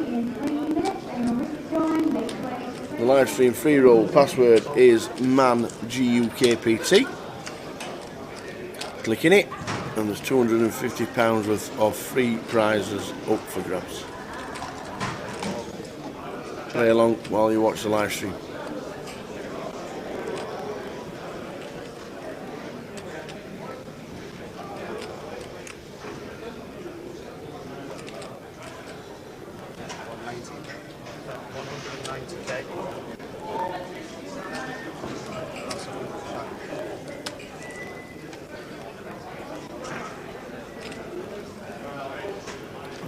Trev's at a 7. I can't feel you're going to be too confident when we bet flop and turn.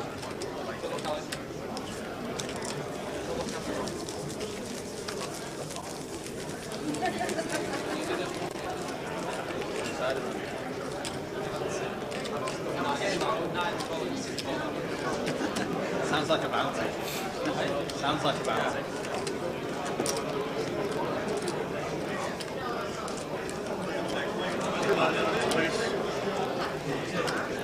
GUKPT Manchester. 526 runners. We're down to the final 5.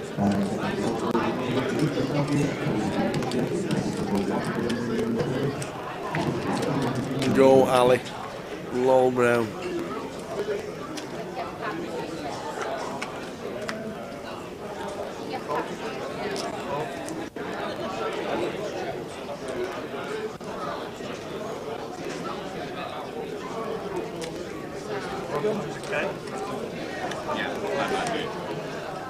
Sally Brown by the various artists. I know Bad Manners have done it once and the Specials have done it. One of my favourite ska songs ever. You're interested in it now, eh? You want to listen to it? Stick it on. A lot more relevant now. Bad Manners did a great version of it in the early 80s.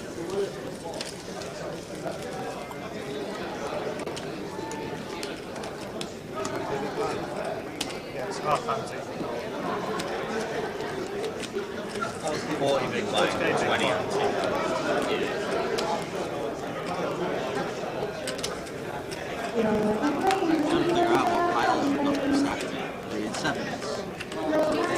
He was, and then he changed, and then you go back, and then it's 175 each. 8s is fine, yeah. 7s is like 175 times. Is that what you're doing now? I can't help it.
Hiya Victor, hope you're having a good one today and didn't forget the mothers, absolutely not.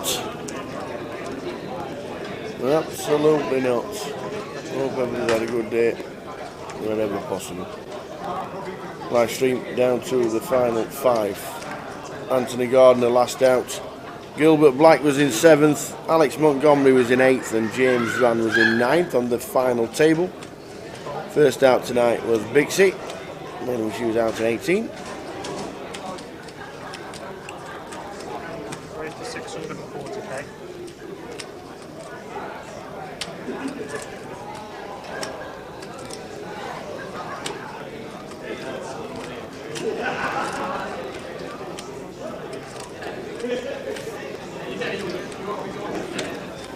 What's the stat again, please, for Ali in cash outs? Doing me final tables of GUKPT, he never finished worse than 3rd, and he's finished in 8th.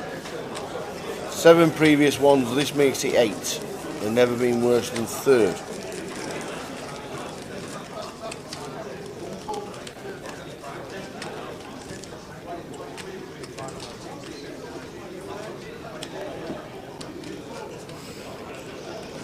Dibs, this is his 8th final table, and currently 5 left.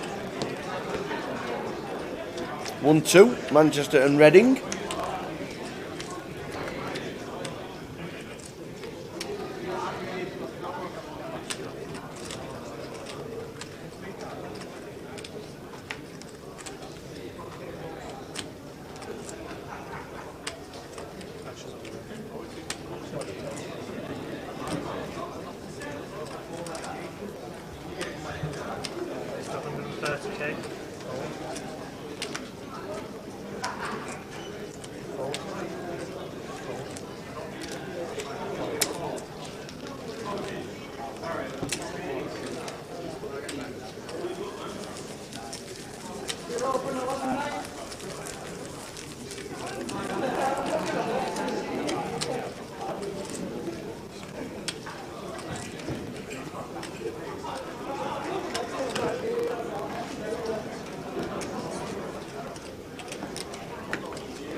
Under the gun, Nick the 9-6, going to come along, get involved.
So Ali calls the 110, but Trev 4 bets to 460,000 with the ace 10.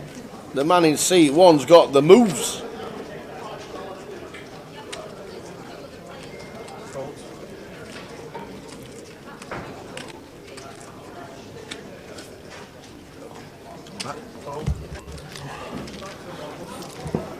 And Ali Malou calls with the 10-9. Nice hands come back too. Sorry guys, just had to grab 10, grab something to eat. No dinner break today. Nope.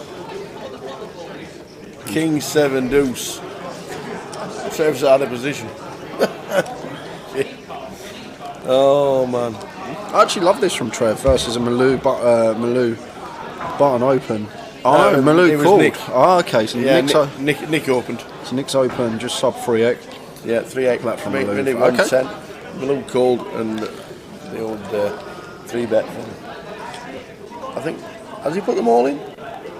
Or is he just checking how many he's got? Because the option's on Trev. Yeah, I think because he saw Trev going for chips, he's like ready to put them in. If Trev, he's going look, he's trying to get a free card. That's exactly what Malou's doing here, Tower. And this is what you see a lot with recreationals. Like when you go for your chips, if you see out of the corner of your eye your opponent like grabbing their chips like they're ready to put them in, a lot of the time that's weakness, and a lot of the time these are the spots you want to be betting because you're going to just get folds a lot of the time. Because when people do this, like if Ali's sitting here with a set of sevens, why on earth would he be doing that with his chips? Yeah. He wouldn't be doing. Well, okay, he's just going to put. okay, ignore everything I just said, guys. The thing was, if Ali, because he's moved his chip forward and left his hands on them, if Trev would have bet, what would Ali have done? Because that would have been a little bit naughty. But usually, like from a live poker perspective, when someone does that, when action's on you, and they're like, get their chips out, put them in front of the line, like they're ready to call your bet. A lot of the time, they want you to check. They don't want you to bet. They want you to check. So these are the spots that are usually good to bet because they're trying to give off strength, which usually means weakness. But Ali just loves it.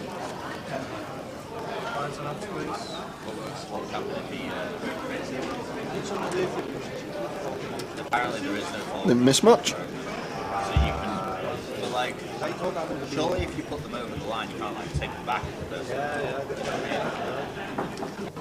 What if you declared that? Ali the GOAT. Right, so he has to say it, but you can put your chips in, someone can bet, you can take them out.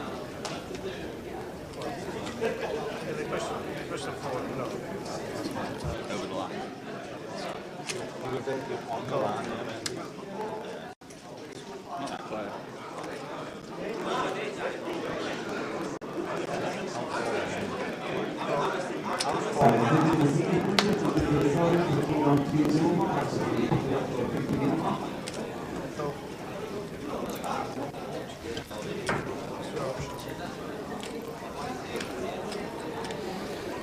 So Trev 20,000 call, half an hour to go of this session. 15-minute break it will be, is all I've heard. Don't think there's a dinner break as such.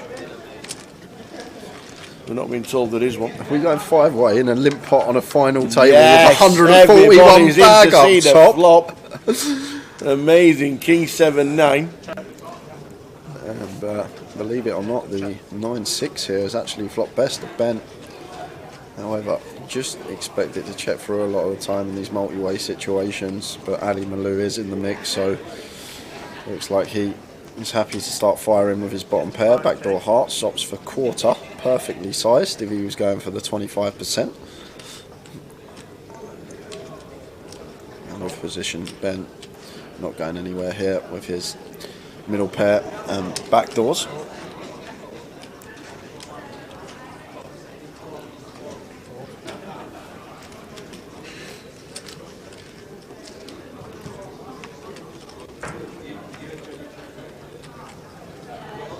Queen of Diamonds on the turn, so Ali must have known.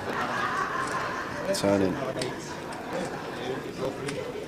2 pair here, and fires once more, which is going to get rid of Ben.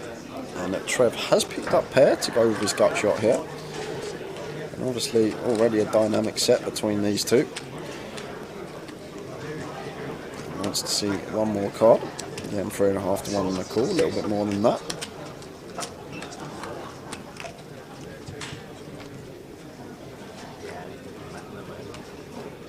Five Downs on the river. Wow, and Ali chooses to check behind. I'm surprised about that. Could have potentially left some value on the table. Not sure if Trev would have called. But Ali back to the chip lead up. Look at this. This could be a long, long night, Tower. Still this deep. So deep. I thought I didn't miss anything. I said, did I miss anything, Tower? You went, no, didn't miss anything. No, nice and steady. Munching Biscuit says, Jay, you missed the hand by Ali 10 minutes ago. Trevor raised ace 10. Seat 5 flat with king 10. All in, blind, cold 3 bets. 600k plus with jack 6 offsuit. With a stack of 1.2 million. Who's that? The Malusta? No, didn't happen. Being trolled. You know when you said you were bringing the drinks, did you bring them? Oh. Just to say yes or no answer. No. do you want to go stretch the legs for 5s and come back with the teas? What would you like? I'll have just a cup of tea, please. You'd like a tea? No problem. We'll watch this hand, see what happens in this one.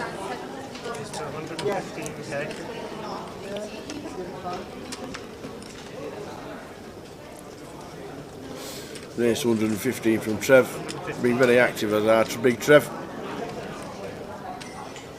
Opening the king on the button, just shy of 3x, and John here with the A6 suited, working with 25 bigs. Not going to be going anywhere. We're not folding a suited ace in the big blind here. Even versus this larger opening sizing from Trev.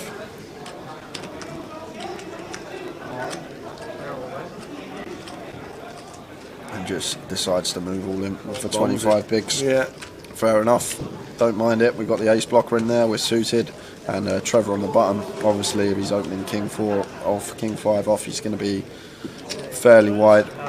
So we're just going to get lots of folds from our opponent. So fair play to John. Getting that one through. Can you hear me? Can you hear me now? Hear me? I can see you. I don't think so. I'm not sure what the card room manager name is in this card room. Obviously, he's not running this event. We have our own floor staff of the GUKPT that travel around with us. The man you keep seeing in the picture is Frankie, TDing, overlooking everything.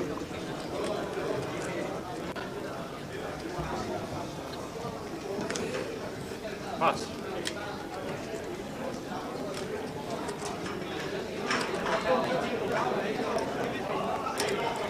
Raised 110,000. 8-9 suited for Trev.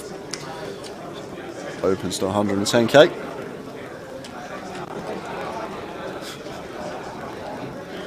Shout out to Andy Taylor from Nathan Slater. Can you give my mate Andy Taylor a shout out? Says he fires a lot of bullets. So John once more just ripping here, this time for 30 bigs with the ace jack suited. Just telling Trev you're opening too much. Gets that one through up to 1.4.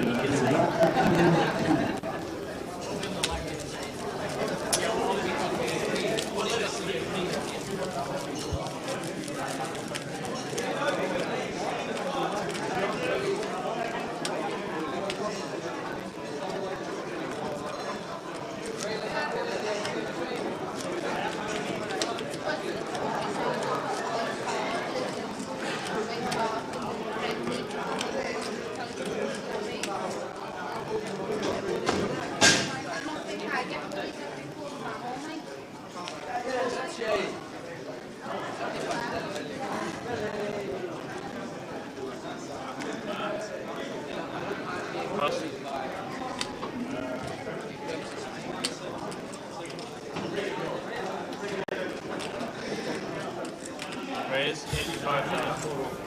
How are we doing, Anna Devlin? Nicky is going to win this one. Rooting for Nick. Pass. Ripster Bolton, you are the fourth person that has said that. Jason Statham in seat 2. That is Nick. And don't forget, guys, would help us out. I know there's over 1,000 of you watching now. If you could just give us a follow on Facebook and Twitter at Grosvenor Poker, and then all your live stream coverage /GUKPT on YouTube and Twitch. And if you are watching on YouTube, if you hit the like button, that would be great as well. Obviously, if you do subscribe or follow and set notifications on, you will get a notification every time Tara and I are live streaming. Yes, next one's in May for the GUKPT. Next stream for the Cardinal Direct boys is down in the Vic in London in the last week of April. But we will be live streaming the next GUKPT at Edinburgh.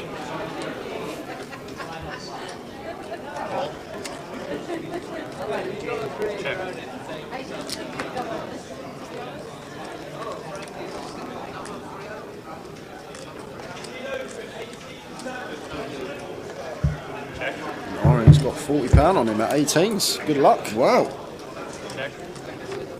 Who was 18s? Jason Statham. Oh, was he in seat 2? Very on Nick.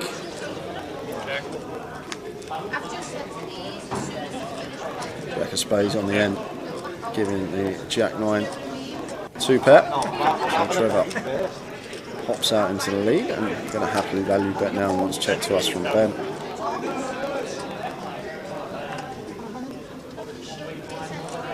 And Ben faced with this 80% sizing, thinking about potentially heroing him here with the King 5. It is blind on blind, and like these are the situations I was talking about earlier because of how wide ranges should be, especially when the big blind checks. Like he's going to have like the whole host in here, like 8 deuce, 8-3, like 9 deuce, 9-3, all these random hands that can just be in there that sometimes might take a stab on the river.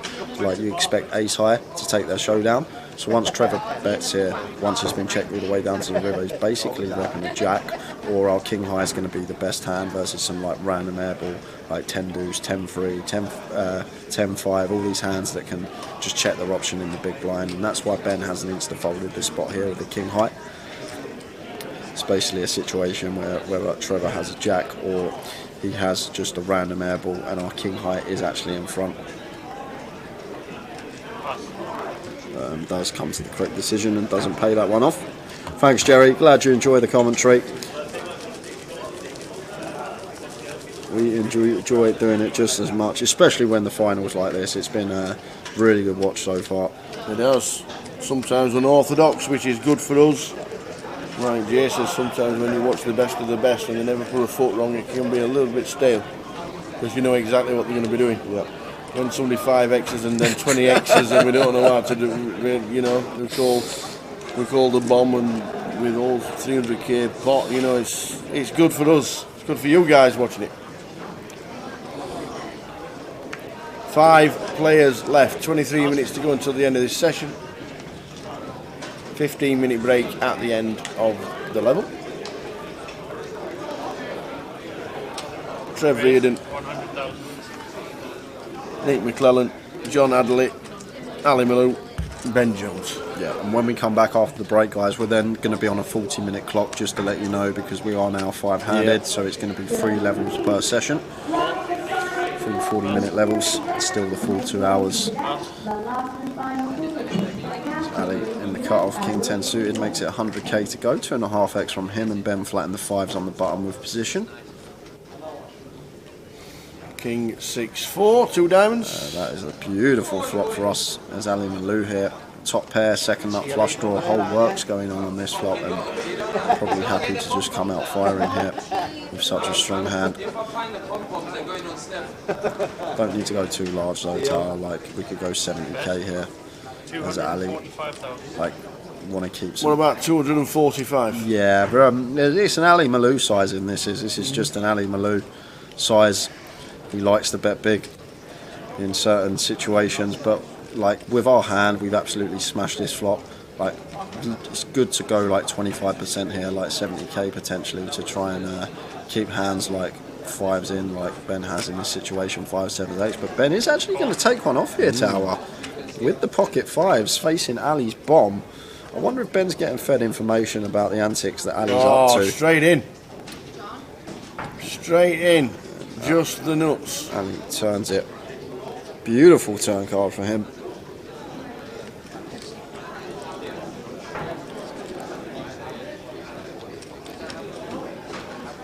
And how are we proceeding? Check, be great. Yeah, the problem we've got is Ali, this ace shouldn't really hit Ben once we choose that sizing. Like Ben's not going to float with like an ace 10 of hearts versus that sizing tower. So Ben should never have an ace here unless it's like ace 6 suited specifically. There's literally no ace X Ben can ever rock up with in this spot. So I actually really do like the choice to size down on the turn and opt for around third pot as Ali, simply for that reason. It's just so difficult for Ben to ever have an ace here, Tower. So basically we're going to fold out a lot of the King X unless it's King X with like King Queen with the Queen of Diamonds, and then all the pocket pairs are going to fold. So basically just praying that Ben has a hand like 4s or 6s. Like it's a great turn for us, yes, in the form that we turn the nut flush, but it's a bad turn in the fact that it's hard for us to get paid, because once Ben calls that sizing on the flop, he shouldn't have any ace X. Ace King's going to 3-bet pre. Ace 4 and ace 6 suited might be the only two that are in there, to be honest with you. So it's very, very unlikely that Ben's ever going to connect with this card. Sometimes he will have like a 10-9 of diamonds, well, we've got the 10 of diamonds, so like a Jack 9 of diamonds, Queen Jack of diamonds type hand that we could potentially call up. But Ben, thinking about this with the pocket fives versus the Malusta.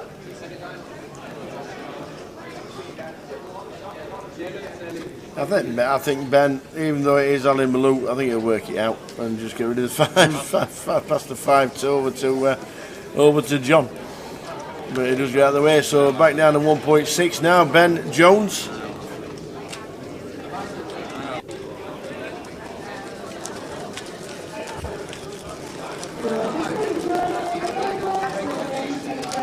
Alex finished in 8th.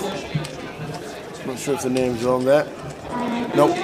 9th for 8,800 was James Ran. 10,500 in 8th for Alex Montgomery. Gilbert Black finishing in 7th for 12,150. And Anthony Gardner was the last out, 17.3. So they've locked up 23,850. And as you can see right at the top, £141,100 for the winner of this amazingly, hugely successful GUKPT Manchester. Yeah, what a payday it's going to be for someone. It's just obscene to see that amount up top outside London. It's great turnout from everyone, great effort. We thought things were literally about to slow down on the tour because of everything else opening up, but numbers still coming out in full force, and it's great to see so many familiar faces supporting the tour. Absolutely.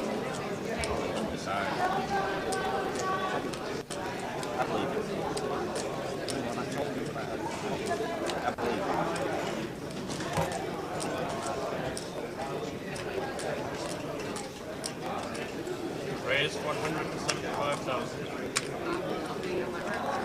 Pass. Pass.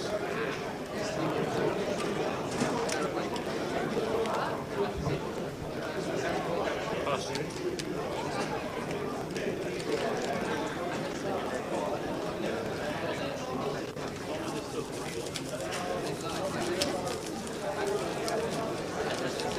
Going on break in just over 15 minutes time, around 25 past.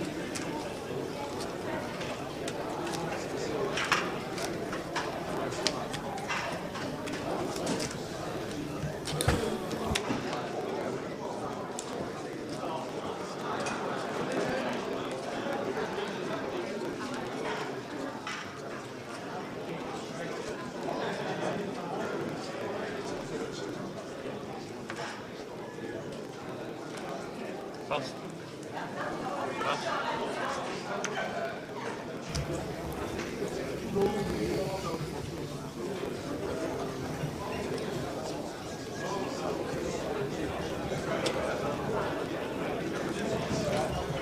on the button. Jack 8 suited. Just expect to see him open here. Seems like a lifetime ago now that when it's folded round to Nick in the small with ace queen and Tim Chung had the kings in the big blind. That feels like a long time ago, doesn't it? Yep. And imagine if that pot went in a different way. How the game could have been different. It's crazy when you look at it from that point of view. How the game could have been different. Nick second in chips, but only by one big blind. Nick McClellan playing well.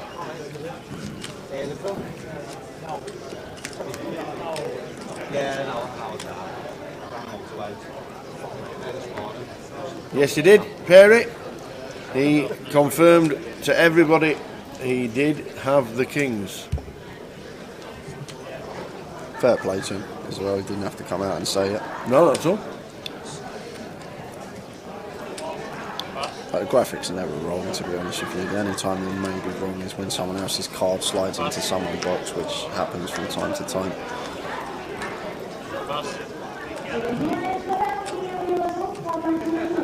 Jay, is this where you put your foot down and try and pull away with a big lead for the win, or knuckle down and consider the pay jumps? I probably, on this particular table, I probably knuckled down because Ali and Trev are definitely wild cards, and I didn't realise Trev can be as active as he has been on this final table, and obviously with five-handed I'm still going to be happy to open the right range from each position, but I'm not going to really trying to be like finding free barrel spots, and what I'm going to try and keep the variance pretty low, and because the thing is, at any given point all the chips can go in with two mediocre hands between Ali and Trevor potentially, and it's just a chance to get a good ladder. And the prizes as well, very important to note, the next ladder is hefty.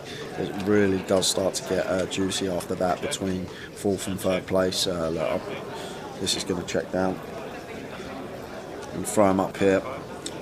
Prizes, you look at that ladder, so from 6th to 5th just busted, like 6k ladder, and then after that it jumps from 6k to 14k to 22k, so that's when it really does start getting juicy. So yeah, I'm probably not going to be going like hyper aggro on this table. It's one I'm probably going to calm it down, just wait for my spots, pick them carefully, try and keep pots small, and just try and play some small pot poker, which is very hard to do with Malou at the table sometimes. Yeah. Sometimes you will have to get involved and get amongst it. But it's all about analysing the table you're at and seeing how everyone plays and thinking like what style you're going to choose to counteract how they're playing.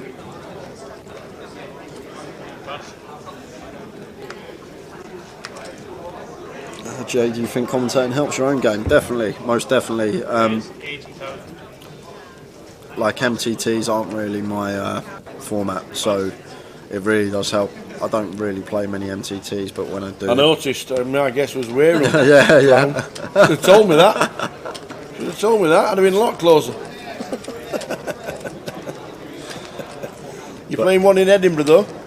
Yeah, I played a minute. Like I say, I play like 10 mini mains a year, and then the G400s and the when G400s in Luton or 25s.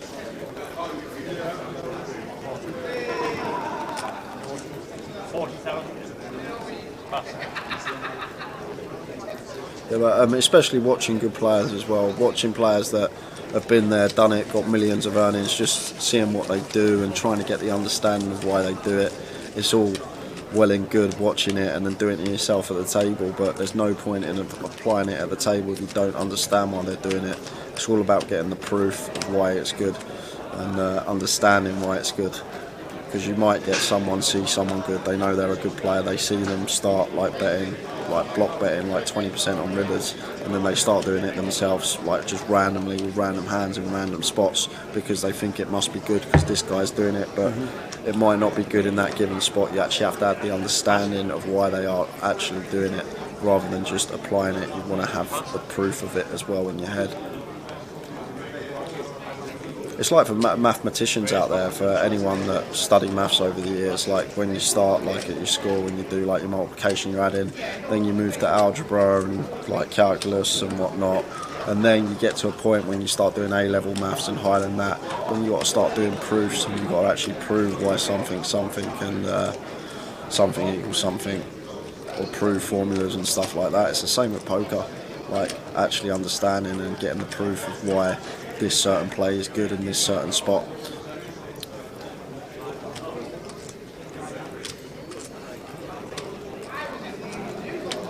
Since second year at senior school, nobody in my life has ever asked me if y is x2 squared equal y equals z12. Never. Not ever. Why do we learn it?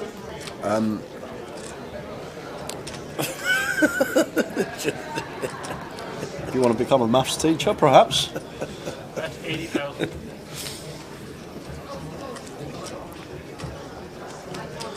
Ben continuing here on the Ace Queen 6 rainbow board after opening on the button. Going to be very good for our range. I'm just going to get this one through. Now Fast Cash confirmed it. He did. In private messages to Jay. Card read up was not wrong. And gave me the reasoning as well.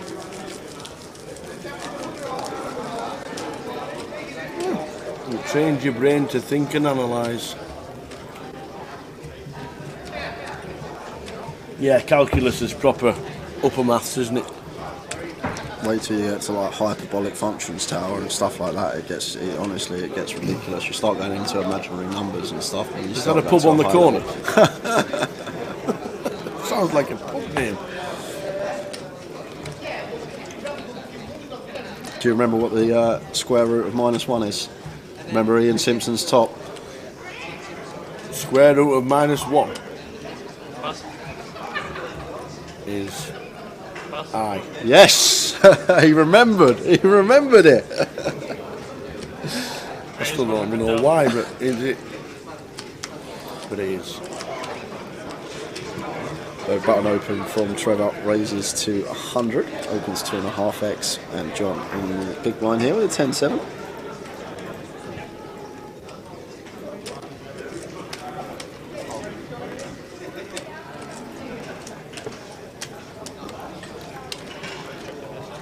Yeah, the hand after Fast Cash, for some reason, it gave him the same kings, but he didn't have them the next hand. The next hand he definitely didn't have them, obviously, but the hand before, because it was the same kings that come up. I don't know why it obviously kept that hand in the box. Really strange. I always thought I was the favourite pupil in maths, because every time I handed me homework in, I used to get a load of kisses at the side of every question. I thought that's what it was. It took me 5 years to realise it wasn't. Load of kisses. John going to take this one with the 7, outflopping Trevor. I'm surprised Trevor didn't actually fire on this river tower. This would have been a really nice bluff candidate for us as Trevor once this ace rolls off. After the world-ending war, we'll need maths teachers like you. Well, if the world's ending, we won't need anything.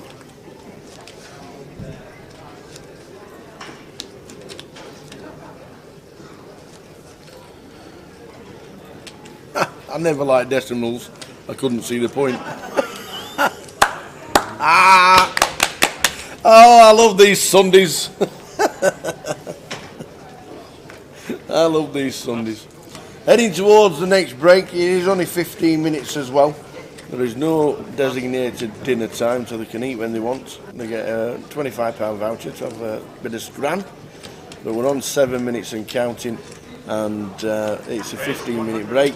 We'll chip up a few of the yellows, add more blacks to the table, and we'll come back at a new level. Ace Jack for Nick on the button, makes it 110.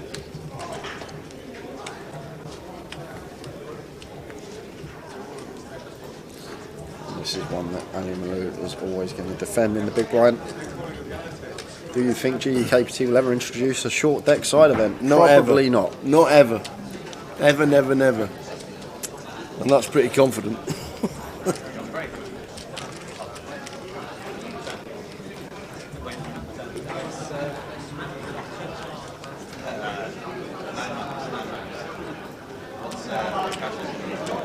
A7-3, rainbow board, top pair for Nick. Just firing here with the Ace Jack on A7-3 rainbow. It looks like it's a big size in as well. It looks like 150. a bit less, maybe 125. But nonetheless, Nick takes that one. Fast cash, I can assure you he did. Definitely had them. Oh, good evening, wherever you're watching. Big shout out to Simon Trickett, watching in St Anne's Lytham Way. Hope things are good, my friend. He's got a 65-inch TV on the wall, stuck there, live stream on it, beer in hand, shorts on, been out in sun. If Sunday's got any more better than that. Oh, you all, Simon, and I'm sure we'll see you in Lytham for an Armets and a couple of pints during the warmer weather. Raise 100,000. Pass. Pass.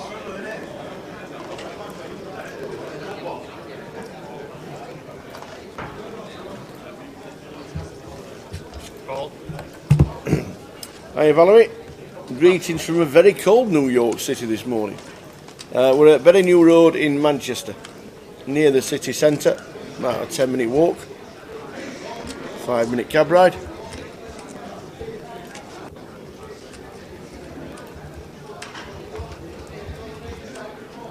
Check. Trev with the 10s on a 7-eye flop.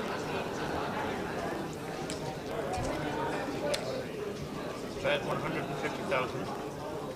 Pass.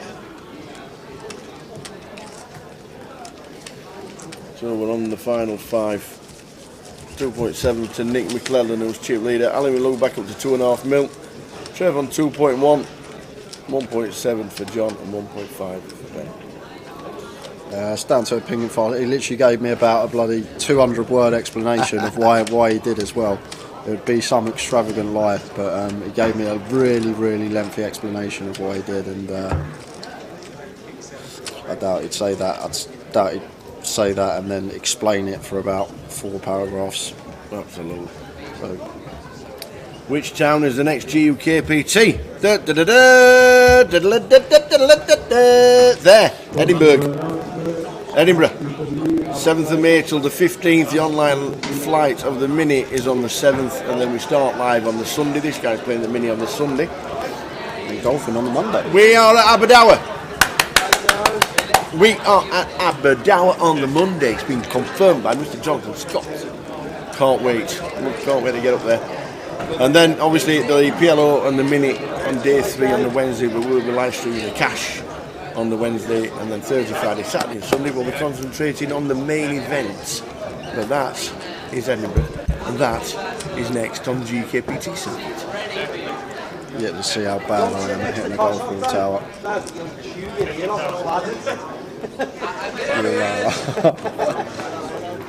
Absolutely. Absolutely.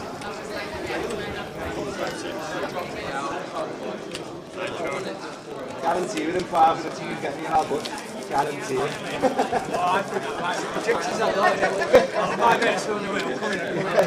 I get things into it now,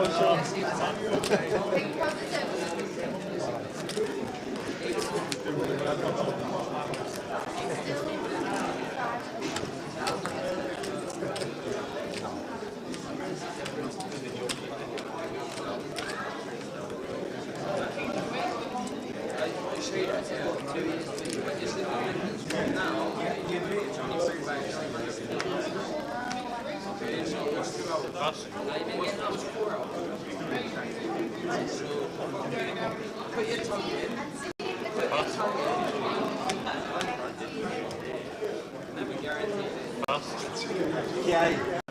What do you reckon glasses? Paul. Seb. They're red.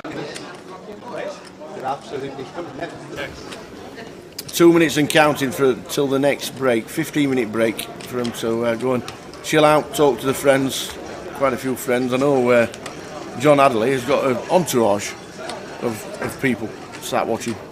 Loads online watching. Good afternoon to all the John Adderley fans out there. Jim, I might still be hacking around the back 9 on Thursday when the stream starts. I Honestly, I'm actually going to be embarrassed that the tower's going to be recording some of my shots. I am the worst golfer you're ever going to see in your entire life. So you got 5 weeks to get some practice. No, I'm just gonna. I haven't hit a golf ball since like October last year, and the first time I'm gonna hit a golf ball will be at Abu Dhabi since October last year. I might be a new player.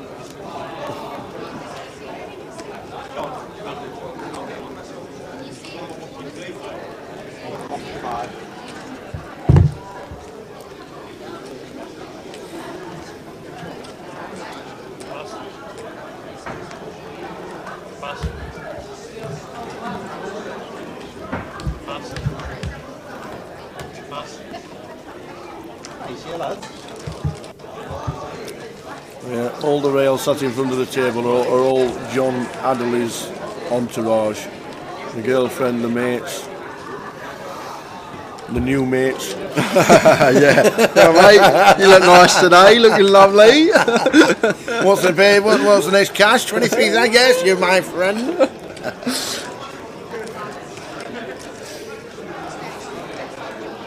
I've never hit a straight golf ball ever, Jim. Honestly, I've never hit a golf ball straight. I have to tee off at a 45-degree angle to the left to account for my slice.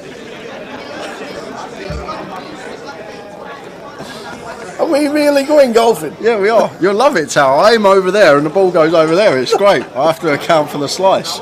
No, you don't. Yes, I do. You wait until you see me play. I literally tee off facing over there because the ball goes like that and slices, so it goes towards the fairway. Okay. You do know on the first there's a C. Yeah. I don't mind. I'll slice it over the sea. It would start over the sea and it would come back round to the right and land on the fairway.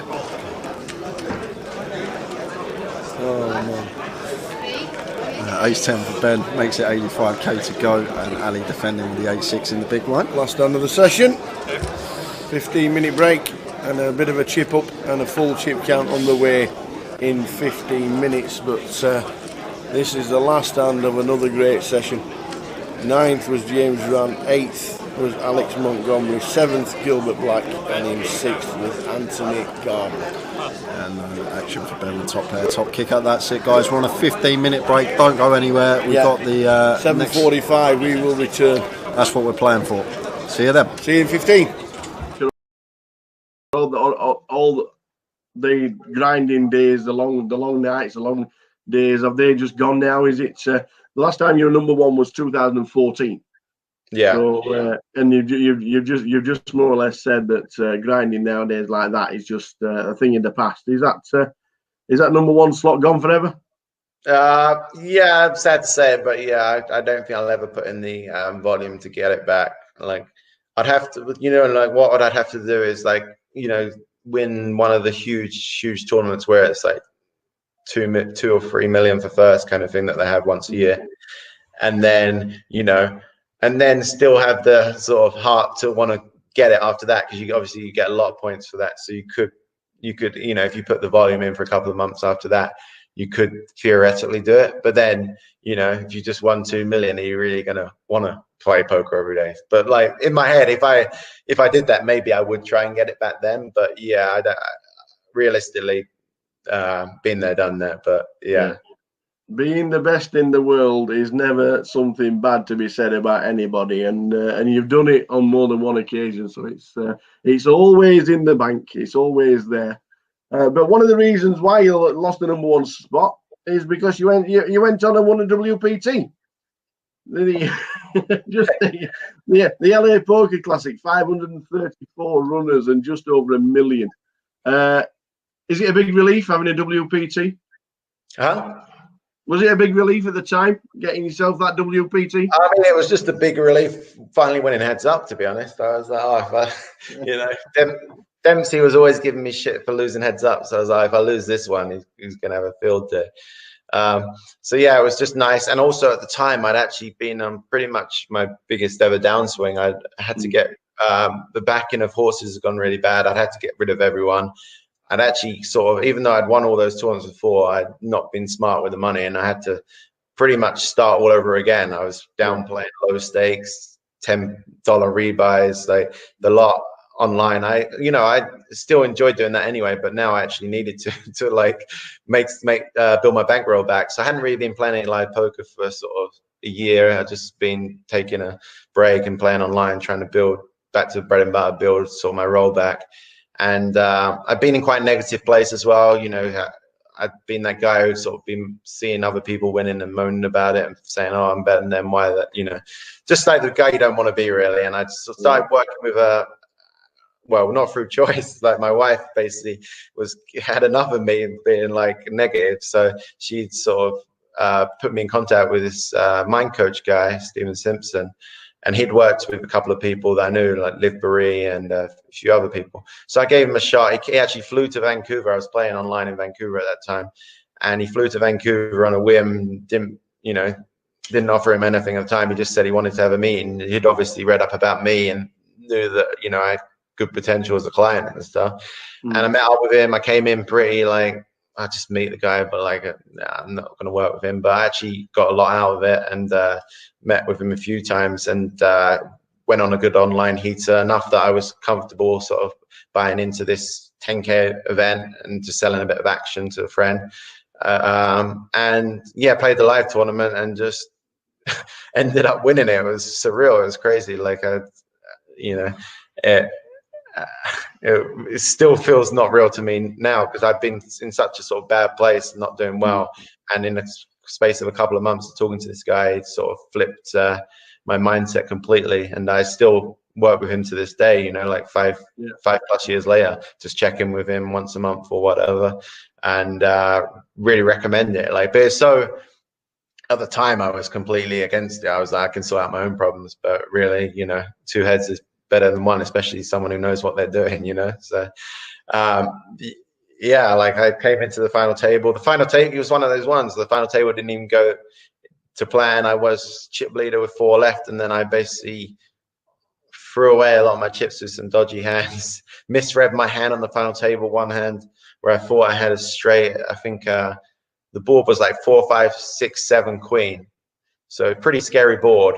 And I thought my opponent just had like a queen, so he wouldn't call that big of a bet. And I had Jack 3 of hearts in my eye, so I missed the flush draw on the flop, but I backdoored into like the low end of the straight. So I was in my head, I was like, okay, I don't think the guy's going to call more than like 50% pot here. So I bet 50% of pot on the river, and he's tanked for a couple of minutes and called. I'm like, okay, good, got max value. And I go flip over my hand to show the winning hand, and I actually had Jack 2 of hearts.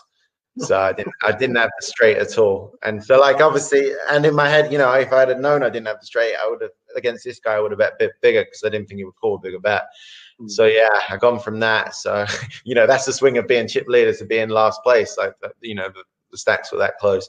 And somehow I ended up coming back and won a freeway all in with 3 left, which was just probably my most memorable hand of poker ever. To like get heads up. And then after doing that, I was like, I have to win heads up after, you know, being 1 card away from being eliminated. And this time I have to win. And I did. So it was amazing sort of feeling. And then 2017, we get the bracelet. We get the bracelet, the 3K6 match. Finally, yeah. Just short of 1,000 entries. And it's really weird because the video's been online in the last few days. Can you remember that rail? What's it like having a British rail, man? Yeah, it was really fun, yeah. Especially because like the last few years, like, you know, the World Series hadn't been that many final tables for British people. And so, yeah, it was nice to sort of, I was telling everyone, I just want to get a final table so we can have some positive sort of morale and have a British rail and, you know, layer up a few spots. And yeah, and the final table was like one of those dreams that, you know, normally you wake up from and it's like, you know, you realize it was a dream, but like I just ran so hot on the final table. Against the other big stat, the other best player at the table, I had top set in a 3-bet pot against him, and he had top 2 pair, you know, for all the chips. So that basically allowed me to sort of bully the rest of the table. I get heads up with this Brazilian player, good online player. And then he makes a comeback, stalemate. We're playing heads up for like 3.5 hours or something crazy, you know. And I was just like, oh my God, am I ever going to, you know, win one of these things? And yeah, to finally get over the line was, yeah, it was really, really cool. And just have all your friends there cheering for you. It didn't finish till like 4 a.m. It was late finish, but we still went out afterwards. Yeah. When you stood on the back rail and everybody's behind you and you're all looking up at the screen and you're waiting for the final card to come, and then they just mobbed you. Just fabulous. Yeah, I think I got in trouble for breaking the TV or something. Someone pushed me into it.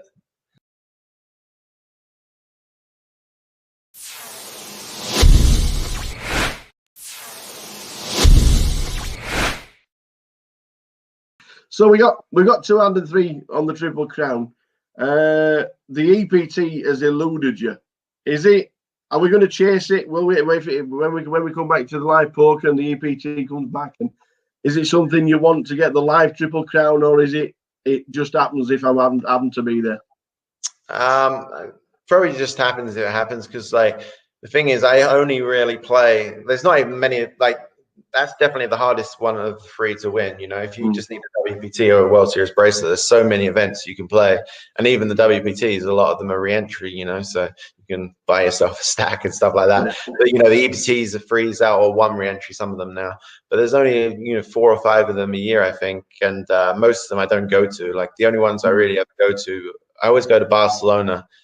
And that's about it, really. Like I used to go to the Caribbean one, and so yeah, no, realistically it's going to be tough, but you know, obviously the funny thing was I actually had 29 Triple Crowns and I wanted the 30th one to be the live one, and that would have been nice. That year I was doing good. I was like chip leader on day 1 in EPT Barcelona, obviously so far to go, but I was in the money and I was actually feeling, oh my god, this could be it. Like, even though there's still 100 and something players left at this point, I was like, you never know, this would be really cool just to finish it off in that, but unfortunately it didn't work out. But yeah, I had a few deep chances in EPTs. I think I final tabled EPT London. My mum came up to watch and she gave me the needle because she came, well, you know, it's not even that far a journey. She lives in Essex, so it's like an hour on the train to come up to rail. And you know, I came in only with 20 big blinds, so I've reshoved 7s or something and got called by ace queen and lost the flip, and I'd like get away from the table and she's like, you done? I'm like, yeah. Yeah, I come all this way for that. I was like, yeah. So, yeah. Another one. She always used to give me, like back in the day when I was doing bad at live poker as well, she'd always say that she'd watch some poker on the TV and they all wore sunglasses, and maybe that's what I needed to do because I was giving away tells and stuff. So I think actually one year I got to the stage where I was like, oh, fuck it, I'm gonna do it. So it was like a 25k Bellagio big tournament, and I was on day 2 and I didn't know anyone on my table, so I was like, okay, I'm gonna do it. So I went to day 2 and I put on the sunglasses indoors, felt like an idiot, made the most standard raise ever, like ace-5 suited or something, and everyone tanked a little bit before they folded. It was one of those weird ones where everyone maybe had like half a decision or was just still asleep because it was first hand of the day. And you know, it wasn't even a big hand. I won the hand, and I just felt so nervous. My heart was beating. I was just like, I was just like, I feel like an idiot wearing sunglasses indoors. So that was the one hand I ever played wearing sunglasses. So I got 100% record on it, but yeah, I just can't do it. Obviously, this year the World Series is not live, which is obviously a terrible shame because we'd all be there now. We're chasing bracelets. You might even have another one. We're moving to online. Are you going to be focusing on the online World Series? And obviously, there's 85 events. There's 85 bracelets. They are real bracelets. Easier or harder for yourself? Do you think you'll have a chance of winning another bracelet? Probably better for me because like online is like, you know, I've been doing it for half my life almost now, so I feel really confident, especially the first half of the events are in the WSOP Nevada, sort of it's shared between Nevada and New Jersey, and I've played on there for the last couple of years, so I know a lot of the players. I've got notes on them. I've had good results on there, so I feel really confident in those ones. So yeah, I'll hopefully can make some runs in those ones, and then my plan for the second half is to sort of actually go to Mexico in August and play the second half on the GG ones. I think the schedule just came out today, actually. So yeah, I plan on playing those and going to Mexico. And I have to get. Been in America too long this year anyway, so I'll get out of the country. So yeah, I'm excited for it because like that's what I know what to do. You know, it's how I grew up playing the game. So hopefully can make some runs and get another bracelet. And you know, I'd always wanted the online one. You know, they every year now they've had sort of 4 or 5, maybe 10, as many as 10 events online. And I'd always wanted to win an online one just because, you know, that's what I'm sort of known for and it feels appropriate kind of thing. So this is, I guess, the best chance I'll ever have. So gonna put my heart and soul into it. So I kind of been chilling a bit this week, playing some golf and stuff like that, just to relax. But yeah, the next couple of months I'll be playing pretty much every day. Some quick fire questions as we head towards the end of the hour with the tower. Do you prefer live or online poker? Online on the whole, but live when you get deep is unreal. But like day one of live tournaments is the nut low for me. I hate it so much. Like only bad things can really happen. Like you make it through, you kind of expect it to, and if you bust, it's like, you know, you're out the tournament, you got no chance, or you got to rebuy, and now the tournament starts getting expensive. So yeah, online day to day, but once you get deep, the final 10.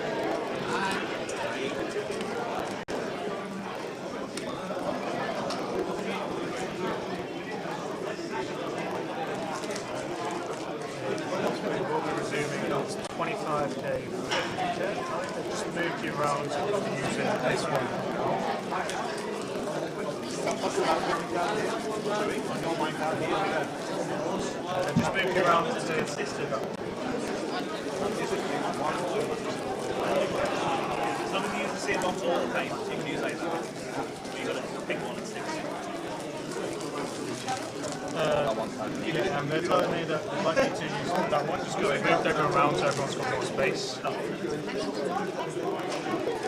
One card, this one I was using box 7. Okay, but it's 25,000, 50,000, 25,000.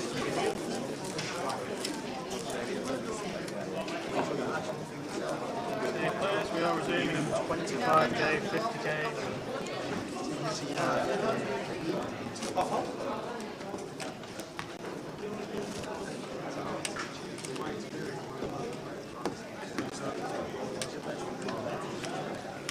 Here we go, here we go, here we go, here we go, here we go, here we go, here we go, here we go, here we go. That's last one's. Oh yeah.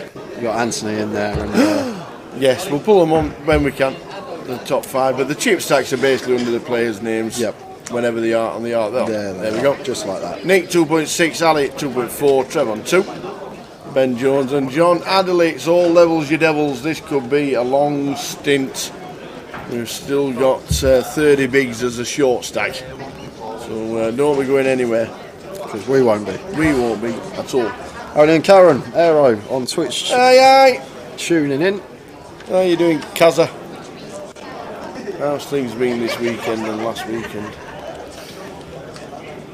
What have you been up to? Been any rugby on? Sorry? 80k. Heard the cricket was pants. Lost by 10 wickets apparently, England. 10 wickets.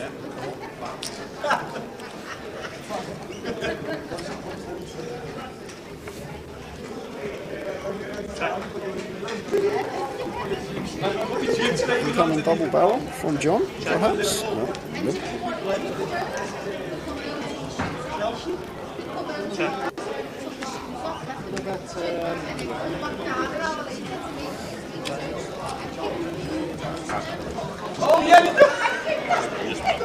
No talks of any deals before anybody asks. 2.7 mil for Alec, Nick on 2.6. Ashley Williams says the cricket was embarrassing. Was it really? To lose by 10 wickets is pretty tough. It's pretty hard to do, to be fair. But they did. They obviously did.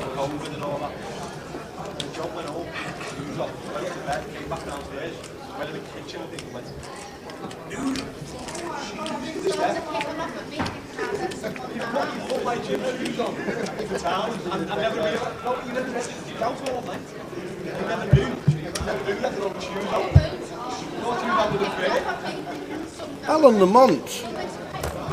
Why is Alan Lamont not being playing? The local casino here on? He wants it, I think. Alan Lamont's a maths professor, by the way. Proper maths professor. He taught Professor Yaffle how to be a proper professor. Do you want to read that out, Tower, off this hand? Absolutely not. It's all gobbledygook to me. It don't include Stella. There's no Guinness in that sentence. Nothing. Raise from Ali Malou makes it 105 on the button, little more than a min click. And Trevor happy to defend with the King 8 in the big.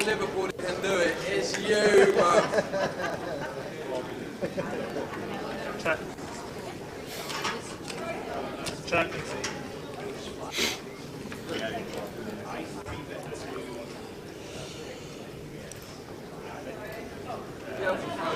£3 in the turn. I wouldn't mind seeing Trev potentially leading here with his gut shot and overcard tower. It's a nice spot, defending out the big blind. We're going to be all over this board like a rash and not choosing to lead turn. And I'm guessing just going to be done with the hand now, Trevor. And Ali's going to win this one with King High. Indeed he is. So right at the bottom it says the square root of... See, I knew it turned to drink. It says the square root of -1 is therefore 1i, or simply 1. The square root of -25 is 5i, and so on. Imaginary numbers are in advanced calculus, quantum mechanics, electricity and optics. The only thing in optics is Jack Daniels, vodka and whiskey. So yes, I know it turned to drink eventually. I don't know why I couldn't. That was the one area I struggled with, Alan, in further maths. Mechanics was an absolute arse ball ache. It was just like so like I couldn't get my head around it. It was the one area that I really struggled with. Like the mechanics papers you had to do in sixth form when you took further maths, they were probably the weakest point. I really used to struggle with mechanics. Yeah, the only maths in drinking I understand is how many I can have. 1, 2, 3, 4. Not playing as didn't bink a seat. Well, there were a couple of side events I thought you might have turned up and played, Alan, but we'll see you on the circuit for sure at some point.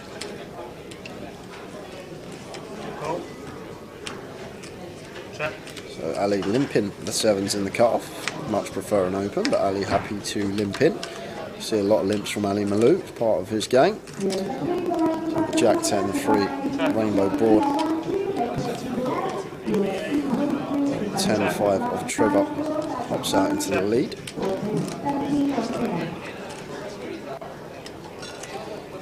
And gets better for Trevor, turning 2 pair here with the 10 5 and going to start leading, trying to get some value. 85k. And Ali Malou might call once here with the sevens, but shows it face up as he usually does when he lets it go. Free roll password is MANGUKPT. Indeed. Nightbot just posted just before you. MANGUKPT.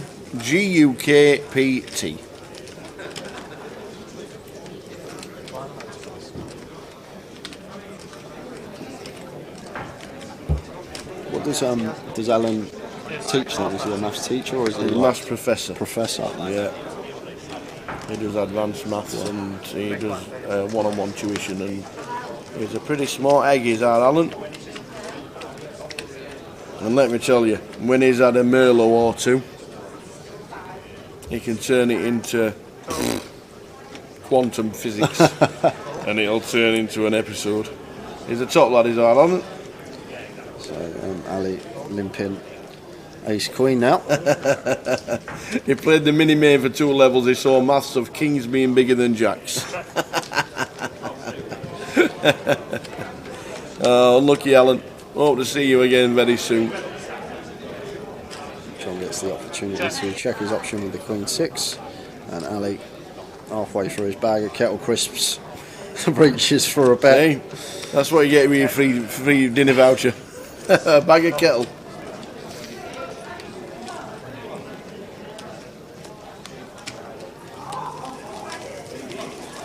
So 2.9 for Ali, 2.5 for Nick. 50 bigs deep.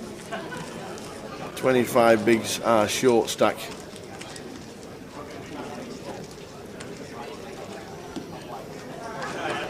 It's been a great day so far. We started the day with 18.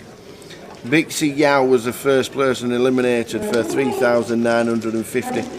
Kev Allen and Mike Kane 17th and 16th. 15 was Neville Betty. 14 was Will McMurray. Majid Nadeem was in 13th. In 12th was Tim Chung. 11th was Chris Wood. And Woody. And the final table bubble was Francis Oberdon for 7,950.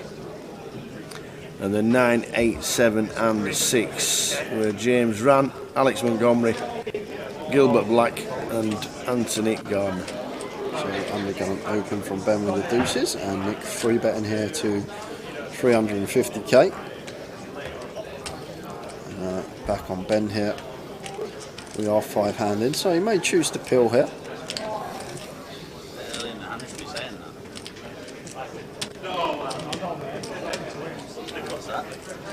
We may just wait for a better spot to arise. I think Ben will feel fairly confident. He's got the edge here. Pocket deuces. With 30 plus big blinds facing this 3-bet from Nick. Nick with the goods.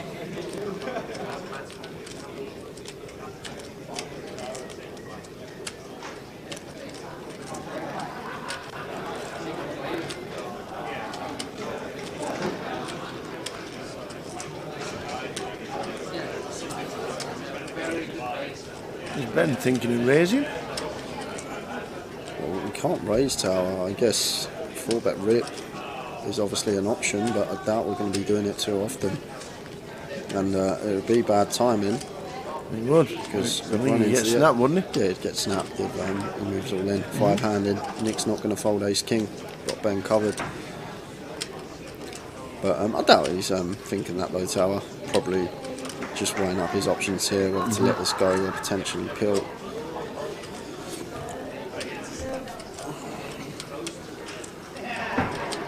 It doesn't usually take this long with his pre-flop decision, so I'm guessing Ben is going to be continuing in this hand.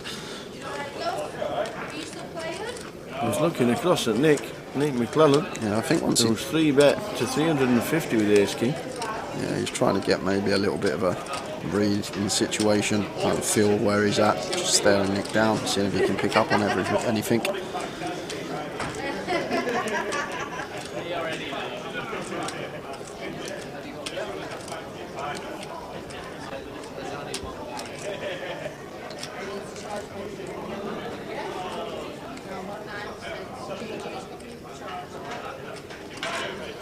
Alright, it's because he had the table talk and Nick said, I heard Nick say that. Nick said, I'm sure I'm ahead.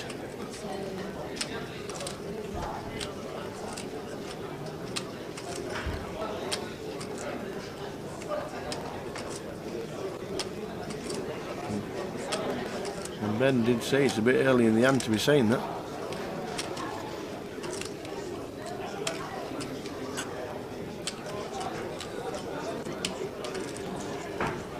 Oh my word, he does shove. We're going to have an all-in and a call, guys. Oh my, this is going to be monstrous. This is going to be an absolute monster pot. Nick with the ace-king. This is a 4 million chip pot.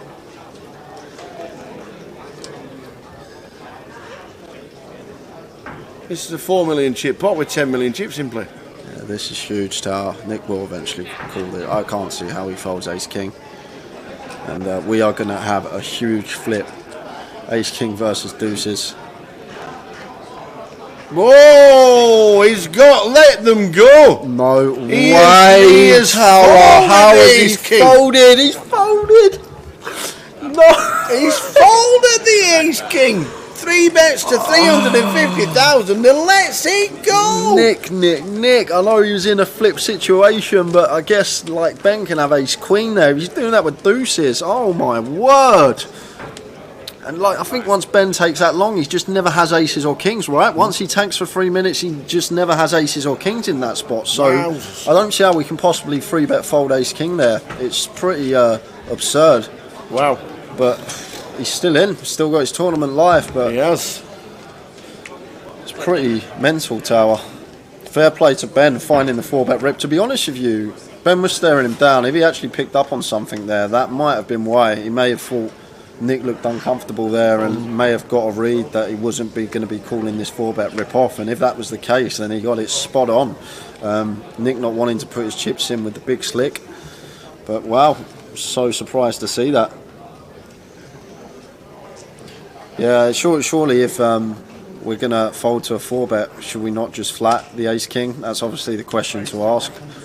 Always, as I always say, guys that are learning the game, always look a couple of moves ahead. When you are 3-betting in that scenario, already make up the decision. You 3-bet, but already make the decision, say, right, so if Ben 4-bets here and sets us all in, what are we doing? Yeah. You need to ask yourself that question before you put the 3-bet in the first place, just so you don't put yourself in that remit of no man's land and end up making a mistake. 10 of diamonds on the turn here, 4-liner to a flush. Ali Malou with the bare 6 of diamonds, so probably out in front after this one goes check check. 100k. Cool. 6-4 for Ali. Hits a straight on the river. Ben just snap folds after calling. No diamond in his hand. And that's the other thing, we're playing for £141,000. Like, and at any other given stage of the tournament, obviously he's going to be putting the chips in there. But we've got to look at the ladders in question as well. The next pay jump's around 13 bags, so fairly hefty ladders, and that's obviously going to be in the thought process of Nick as well. He didn't actually even take too long, to be honest with you, Tower, to come up with his decision, and maybe he did make the decision before that he was going to 3-bet fold the ace king, but still 5-handed in that particular scenario. I was really shocked to see it. But it's funny as well because he showed it to the table, so all the table is going to know now that Nick's not putting all that money in without the very top of his range, like Queen's Plus specifically. But it's one of them situations which he's still got his tournament life.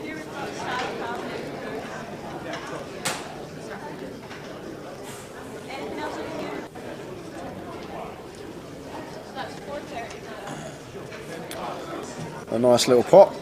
Didn't even have to go to a flop, but definitely a talking point whether should be putting the money in there or not. Pocket threes for John now in the cut-off.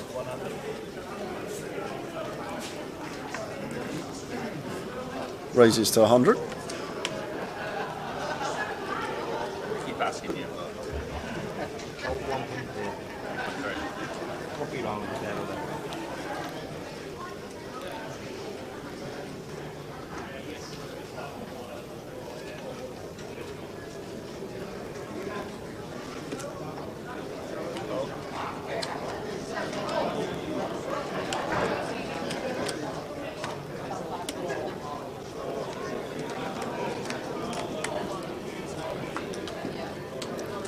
King 5-2, 2 clubs.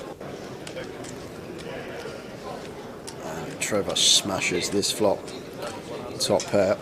Second nut flush draw. Dreamy for us with the King Queen of clubs, especially after just defending out the big blind here. And John just happy to continue here with his pocket threes.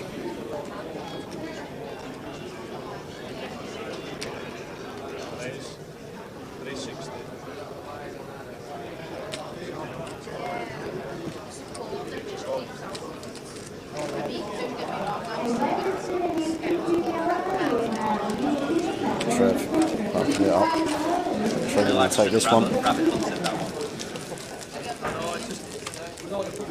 Yeah, Manji UKPT is the password.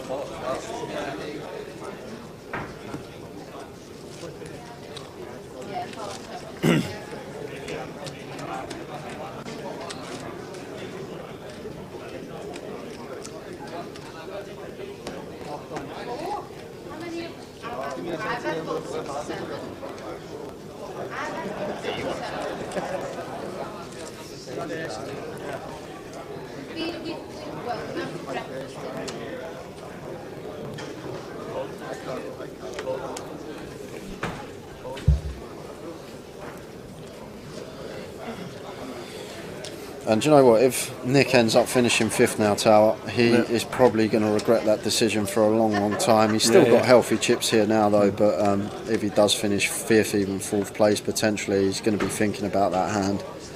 But we'll see how the rest of it plays out.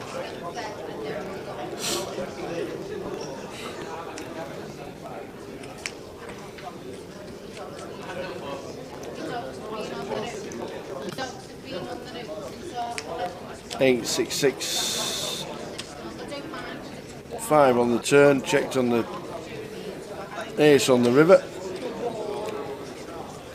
Sorry, we're yeah, just check.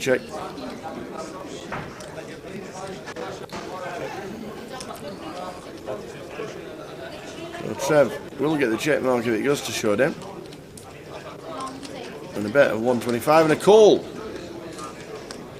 from Trev. Builds his stack up to 50 bigs and 2.5 mil. I was just shocked to see the fold after he free bet because I thought if he was going to free bet fold, surely he would have flatted. That was the only thing. That's why, like in that situation, like it's just an opinion. No one's always going to agree with me. I'm not going to be right all the time, if any of the time. But I'm just letting you know I would have put it in there. There's no way I would have been folding. It's as simple as that. If it's my time to die, it's my time to die. And I'm just pretty shocked to see it once we free bet. Like, do we not make the decision before? Like, I just struggle to understand the thought process of some players sometimes. Are they not thinking about these things, like basic things that we should be thinking about? It's just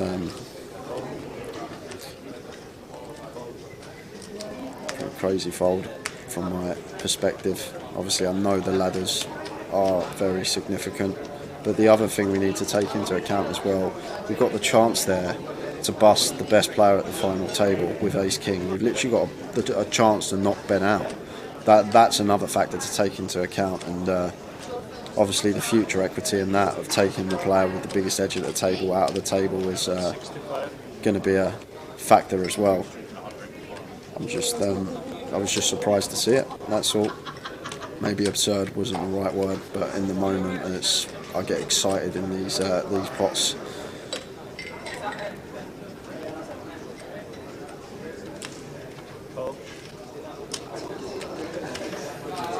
Yeah, he's also already said at the table, I didn't think you were nowhere near as strong as ace king.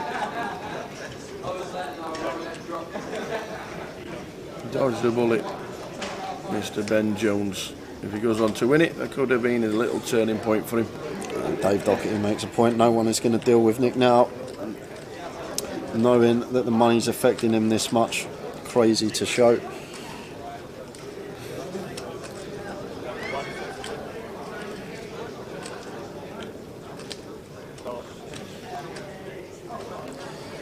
Ali calls with a 9 and takes a nice one off John. So John down to 800k now, working with 16 bigs. Password for the free roll that's just started is MAN GUKPT. MAN GUKPT.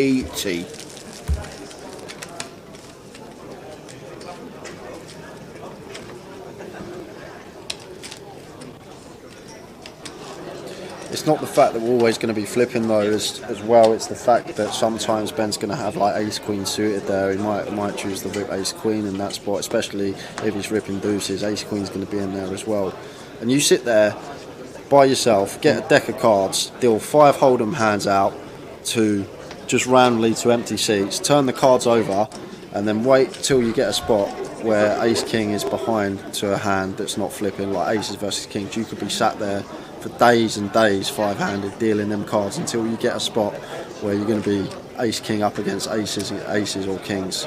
Like with the removal there in a 5-handed situation, aces and kings are just so unlikely. And I think the tank as well, once Ben tanks for 3 minutes, is it ever aces or kings? Is he the type to Hollywood like that with a monster? I don't think he is, just from what I've seen from him already today. I don't think he's the type to ever just take that line with aces or kings in that particular spot. He genuinely had a decision with the deuces and thought about 4-bet ripping them. But as I always say, it's there. chips they brought into this comp, they can play exactly how they like. I'm just trying to give my opinion on the spot, which isn't always going to be right. I guess that means that you call on Fox. Evening, Morris. I thought Morris was going away for the weekend.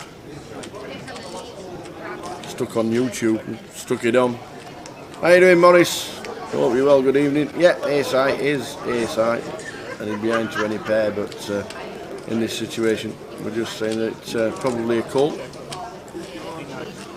Ace King suited your 4th most winning hand, better than Jacks. If for people, the online grinders that use HUDs, if you look at the hand that's 4th, which you've won the most hand with, be Ace King suited. It will be ahead of Jacks, it will be ahead of 10s, it will be ahead of 9s. Obviously not as good as Aces, Kings or Queens, but the hand you would have won the 4th most pots with, assuming you've got a large enough sample size, will be the Ace King suited. I know it weren't suited on that occasion, but it is a powerful hand. It's a really powerful hand, and a lot of people say, yeah, it's just ace high, but when you get to realise your equity of all 5 cards in an all-in situation, almost always you're going to have that 50% flipping, and then sometimes you'll have the 70% against an ace-queen type holding.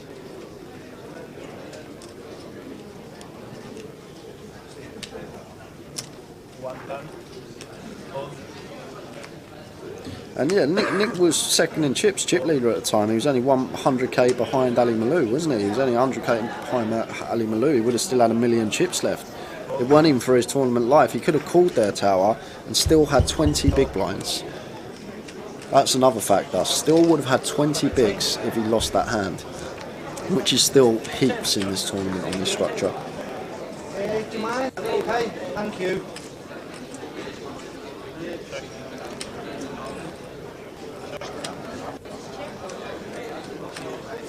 But we move on, and he may go on to win it, Nick, and it might turn out to be a great fold. But he might go on to bust. He probably won't bust next, but he might go on to bust 4th or 3rd potentially, and may think about that hand potentially, how he could have called it off with the Ace King. But we'll move and we'll concentrate on the action going on now. It's caused a lot of talking points in the chat boxes, but it is what it is. Play however he likes.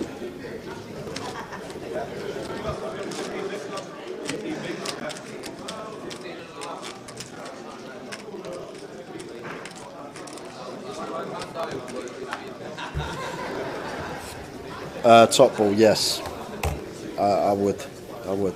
If the cards were face up and you could see, would you call yes? Because you've got that, like, it's not just we're going to have 50%. Or actually, deuces, assuming though their cards will be a slight mathematical favourite, but it's basically a coin flip. But then you've also got the factor of knocking out the best player at this final table. That's something that's really important as well. You've got a chance to bust Ben. You've got a chance to knock him out, and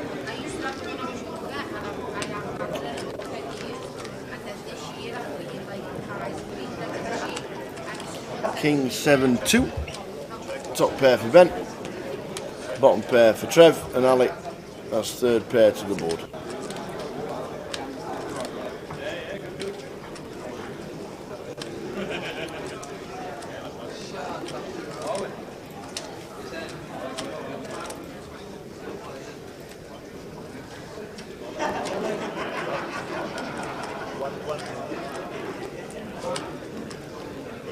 King 4 diamonds for Ben. He just fires here with his top pair after his check from the flop.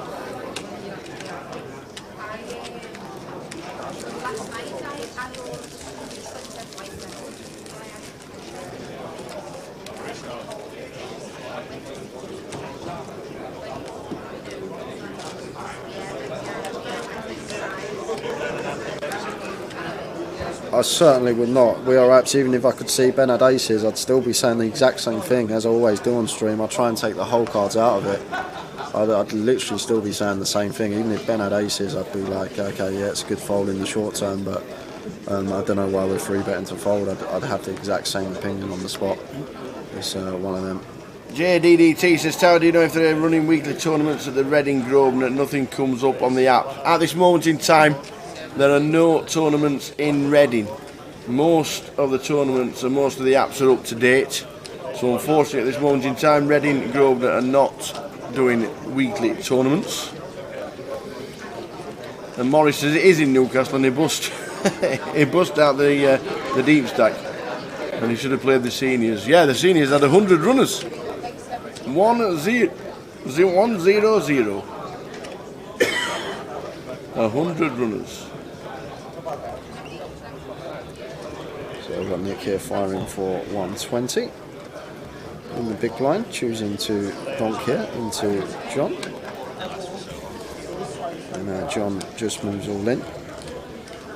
I don't actually mind this donk at all here from Nick. It's kind of nice out of the big blind, but chooses to just fold to the rip and does end up getting bluffed off of his hand.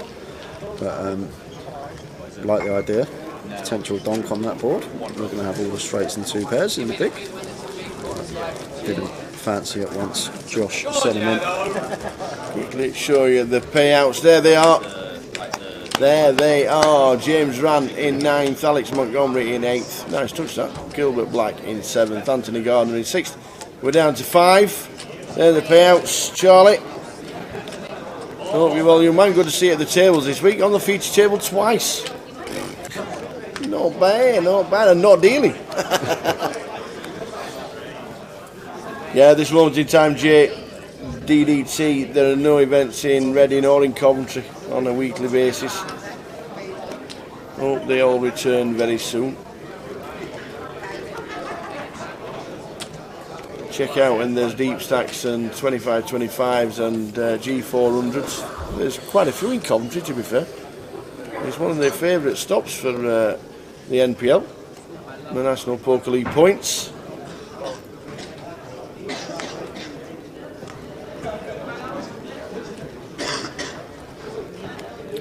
So Ben in the cut-off raising the A6 here, makes it 120.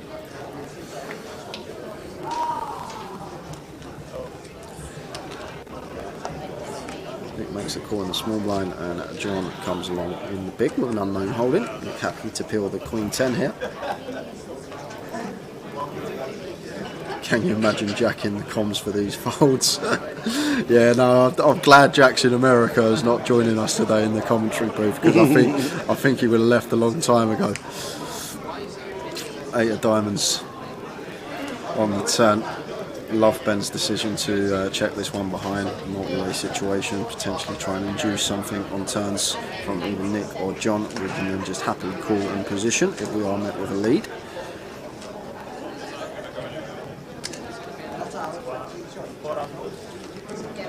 Hot size lead here from Nick with the Queen 10, 400k into 385.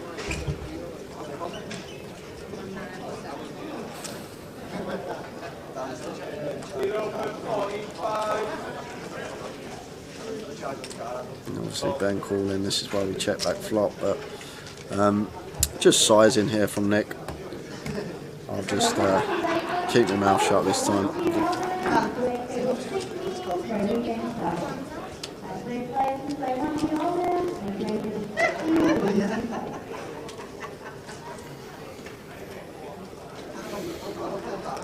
1.3 behind the line, there's 1.2 in the pot.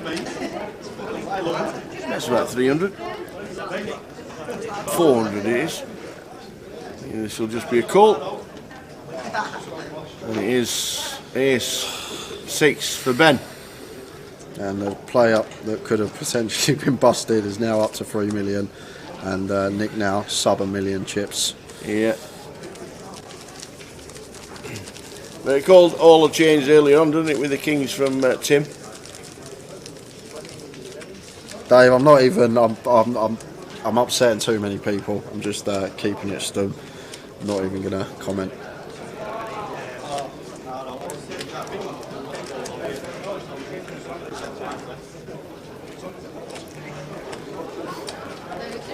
So we're still on 5. Trevor Reardon in seat 1, Nick McClellan in 3, and 5 is John Adderley.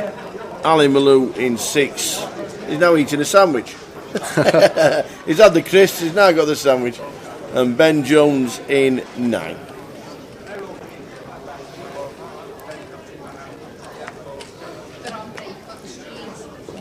Are we at the European Deep Stack in Dublin at the end of April? No, we're in London. Cardoon Direct will be in London.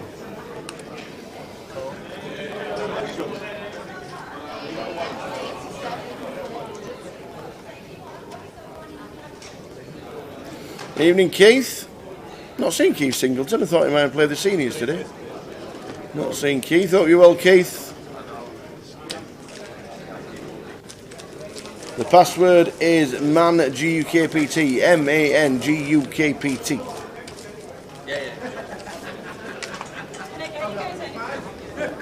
See? I pass. Exclamation mark pass. Comes up MANGUKPT. Good luck if you play the free roll. £250 worth of prizes to be won. £110 closer token for tomorrow. 25,000 guarantee tournament. Yeah, it's not like, I know someone's saying about the pros get bias on the stream and stuff like that. It's only because, like, in opinion, they're doing what you should be doing, and I'm just trying to give the analysis on that. And when someone does something that's out of context, I just say how we could potentially play the hand differently. If someone that I know is recreational does something really nice, I'd give him credit for it. And the same thing with a pro. Like if I see a pro like make a misstep, like Tim earlier with the Kings. Yep. I was giving Tim a bit of a slate, folding the Kings, Tim Chung, earlier on in the stream. This could be all in here, my old fruit. It swings and roundabouts, guys. It is. But Trevor is not folding the 10s, and Nick McClellan is in with the ace jack off.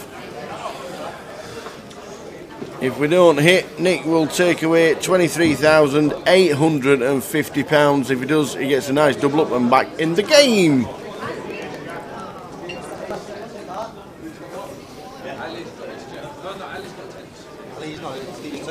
Off to the races. Who wins it? Trev Reardon in seat 1 with the 10s. Nick McClellan with the ace jack. No runners at the minute. The Queen. For a couple more outs, but not. We're down to an ace or a jack to survive for Nick. And it isn't, it's a 5. What a great effort from Nick McClellan. Just from up the road. £23,850. Well done, that man. We're down to 4. We are down to 4. That is a great run from Nick. Fantastic. Finishing 5th in this tournament. Fantastic. All things could have been different, even if Tim Chung had played the Kings. Now I said he probably won't finish 5th because he's still 2nd, 3rd in chips, but that ace king fold's obviously going to play in his mind. Yeah. And, well played, young man. Still a great score, Tower. Absolutely. £23,850 for 5th in one of the biggest GKPTs ever, and the biggest one Manchester's had by a mile. Well done, Nick. Indeed. Chris Cheney on YouTube watching. Evening, lads. Excellent work once again. Tower and Jay, keep up the hard work for all of us to enjoy. Good on you, man. Blinds 25.50. We're on 4. Is it 40 minutes or 45 minutes after the when we go 500? 40 minutes. 40. Yeah, so 3 levels per session. So 3 minutes to the next level.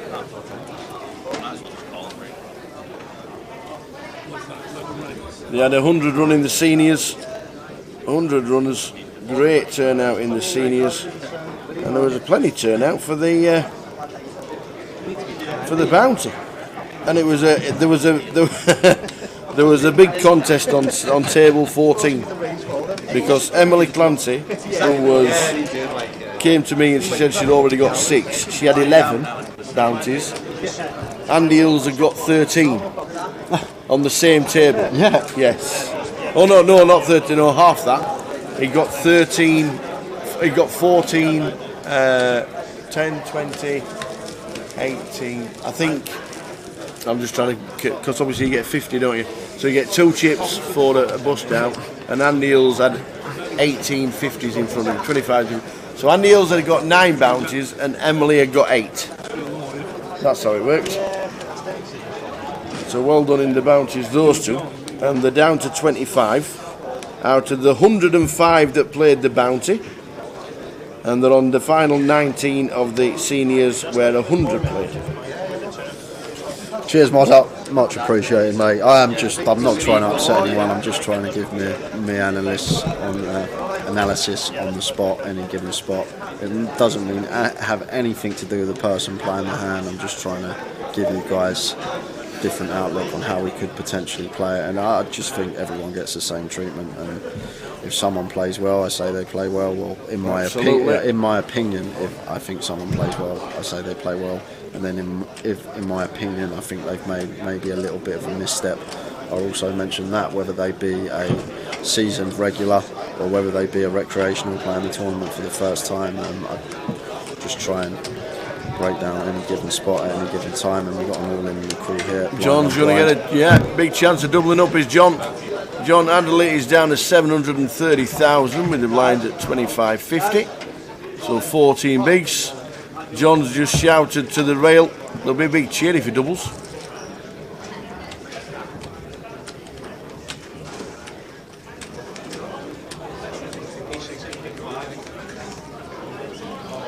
So the A6 just, we saw the 5 on the window and then the 6 hits as well. So just fading kings and 5s. Fading another 5 or a king. The diamonds don't matter. We saw the 5 first and we thought that was going to be it. But it isn't. It's a double for John Adderley. The crowd went wild. They didn't see him standing up. And John is on 1.45 million in C number 4. A much needed double for him, just as the blinds go up to 25 bigs now for the 30k, 60k level. 30-60. 30-60. Did we find out Tim Chung folded the kings? Yes, he did. He did. He's texted quite a few people that he definitely did have the kings. The second hand he didn't open fold kings because we think that the kings are still there, but Tim did.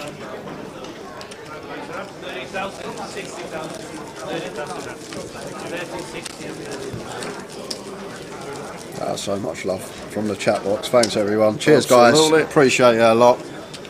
We still will be here. Don't worry, I will show up in Edinburgh still. You will, even if it's on the first. There'll just be some fish in the sea, just some golf ball plop.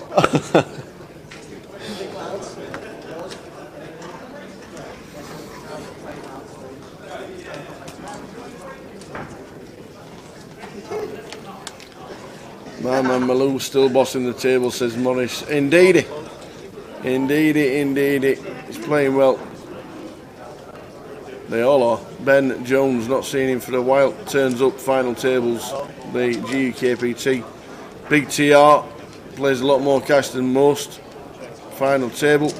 Online crusher, John Adderley. And Ali Malou, who's final table. 8 GUKPT main events. Queen Jack 4 rainbow board. John catching his kick up. Go on, Diallo! Go on, Diallo!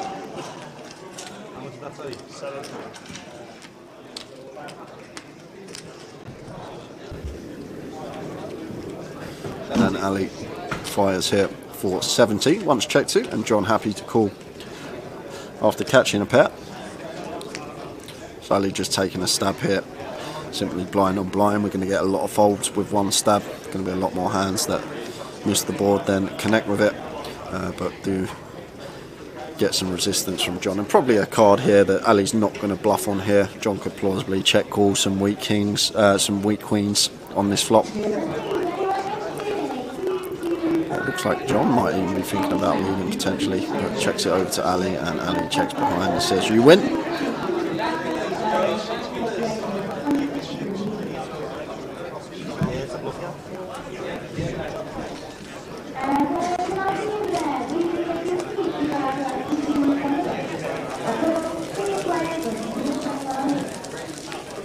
Oh, Dave, don't worry. If you do something wrong on the Edinburgh featured table now, I'm going to come down on you like a ton of bricks. I'm waiting for you to get on the featured now and do something on purpose, like when you're 200 bigs deep or something. I'll look out for it.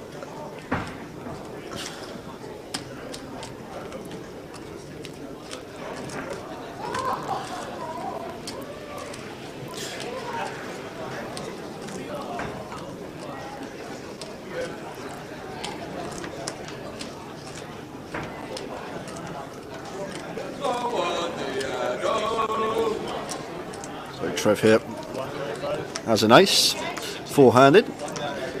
Under the gun is effective cut-off in a four-handed situation, so fine to open here for Trevor. A little more than a min click.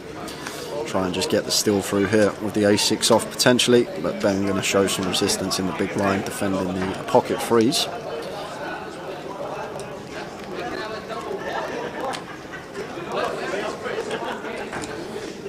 Trevor flops best, catching middle pair, top kicker here. I can check some middle pair some of the time, but this is one I like just betting. Some equity denial purposes to overcards. This pair does need some protection, so as Trevor here, we're happy to bet. And in terms of range on this Jack high rainbow board, as the opener, we are going to have some stronger Jack X. Obviously over pairs in there as well, although we are four-handed. Ranges are going to be a lot wider than they were about a couple of hours ago. And Ben here with a freeze, getting just under 4-1 on his money. Backdoor straight draw. I was about to say, potentially could pill here, but choosing to raise the freeze. And this, I'm guessing, is for protection purposes. The times that Trevor just c-bets a random hand, like a random 10-9 suited, Queen 10, King Queen, Ace 10, so on, all these type of holdings here. We deny those cards from realising their equity with their 6 outs, because a lot of the time they're going to check back turn and get to realise turn and river equity. So guessing he's raising for protection. Probably wouldn't make this play myself here with the pocket freeze. But Ben happy to raise, understand why. And Trev not going anywhere. And I think this is where we'll now just see a complete shutdown here from Ben after Trevor calls, unless we see a 3 on the turn. Like Trev can just call here with his queens through aces, as well as all of his Jack X. In this scenario though, does have a 6.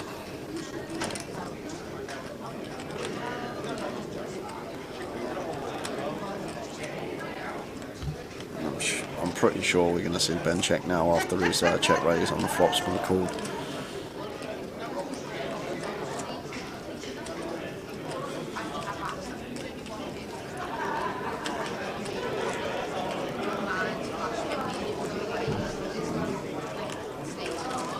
Yeah, is he going to fire again? Yeah, it's going to work.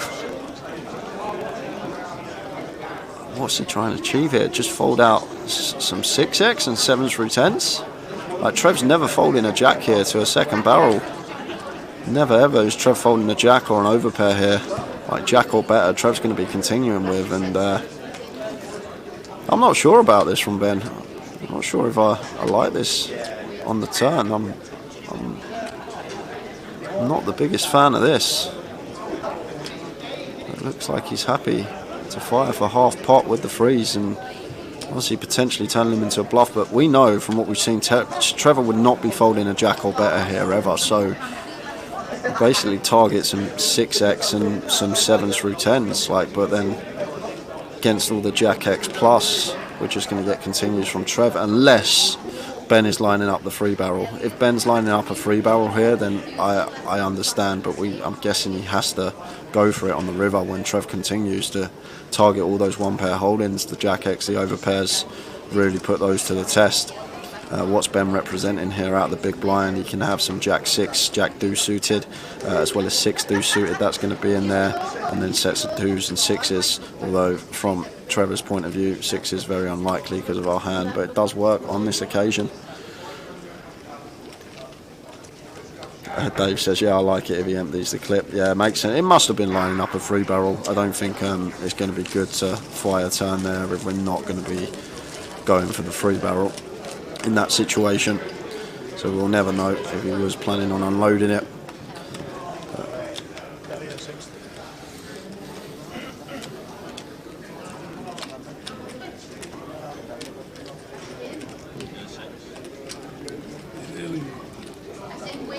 Nearly had it all of it. You get called? What, all in on the turn? I don't expect to go all in on the turn very often.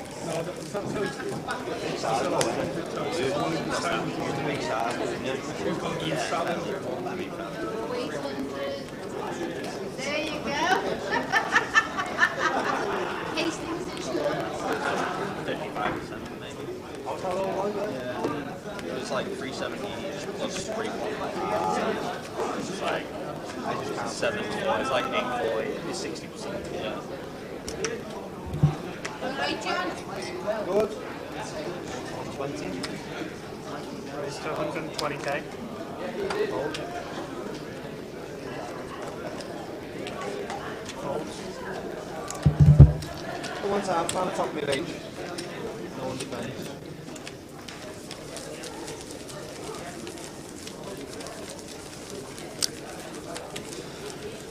We're busy out there. Tea run. Thank you. It's great when Oh you God, put that is a full cup of tea. You've got to be careful with that. When you order a latte and it comes out and it comes black. Bit of a different one. Milk and sugar in. Sorted for you, son. Thank you. Salted. Oh, so we're on 4. GUKPT Manchester is down to 4.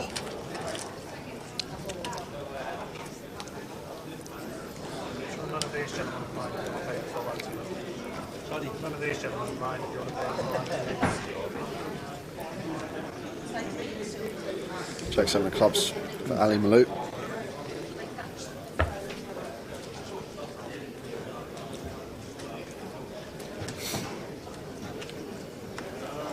Raised to 170k. Hold. Hold. 117 in the free roll. Very nice indeed. Man GUKPT.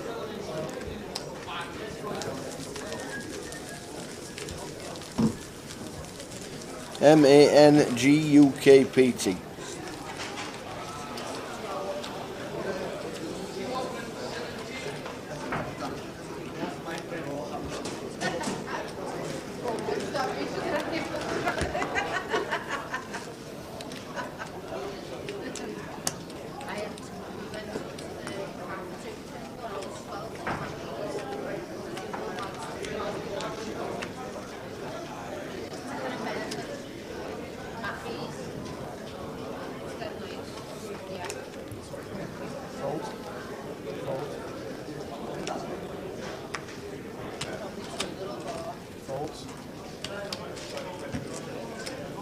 These 10 show.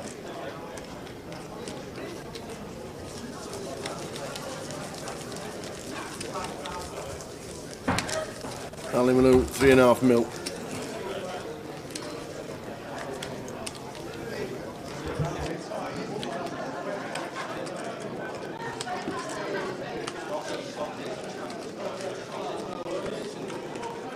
My second.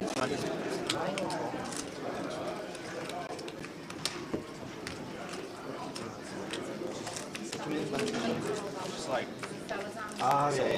20s.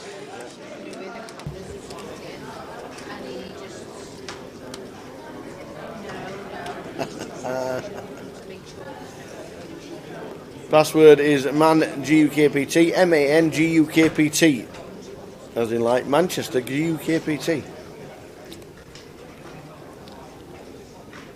Blinds 30, 60, 40-minute blinds. Trev Reardon playing well. Playing well indeed is our Trev. Good to see him. Big cash player is Trev Reardon. Big cash player.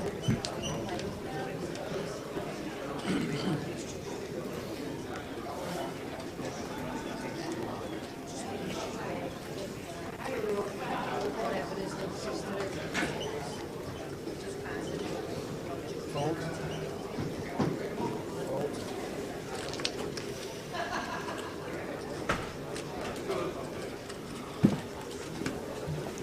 Yes, 7 for Benny, just checks him out. This will raise to 160 and a call. Ace 2 against Ace 7. Ace high flop. Trevor could lose a few here. They're both flopping top pair here in a four-handed situation, Tower. You're certainly right. Some chips could be going over to Ben. Better 125. Yeah, just an easy check call here for Ben with the A7. No need to raise here.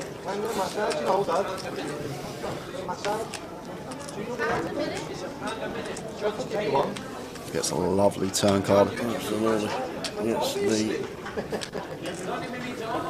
Check. Check. yes, the 7 and then Trevor chop it up. Then Trevor gets the best river. It goes check. I'm guessing it's going to go check, check. Option on Trev. Trev, mate. Yeah, there's not much we can get called by. Some 6x perhaps. 7-8 makes a pair. 7-10 makes a pair. But the problem is we get check raised here, Tower. We're in a gross spot when Ben can plausibly have a 9 the way this hand's played, and they will end up chopping this one up. Chopping up.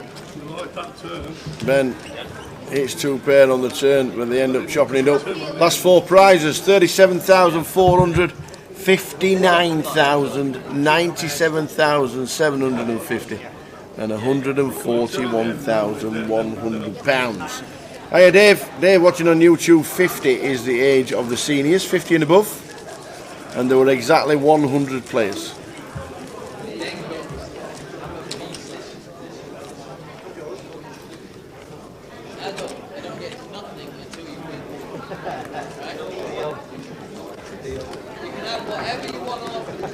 I'll buy it. You just fucking win. John, do you want me to order you something for free?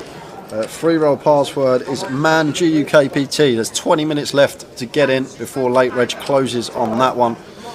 MAN GUKPT Taylor is the password you are looking for. 8-3 for Ali on the button. 8-3 off. They'll double down. He's going to open. 2.5x with the 8 tray. He gets it through. Don't forget, guys, as well, make sure you give us a follow on Facebook and Twitter at Grosvenor Poker and /GUKPT for all your live stream coverage on YouTube and Twitch. Plenty of you tuning in on Sunday evening.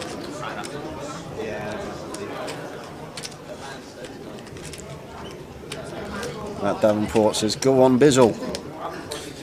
Rooting for Ben. There we are, Brad. I'll throw the payouts across the bottom of your screen for you. And that is what we are playing for. £141,000. It's just a huge sum of money going to be going to one of these 4 players. There's Ben with the ace-8 of diamonds. Nice one to open on the button here.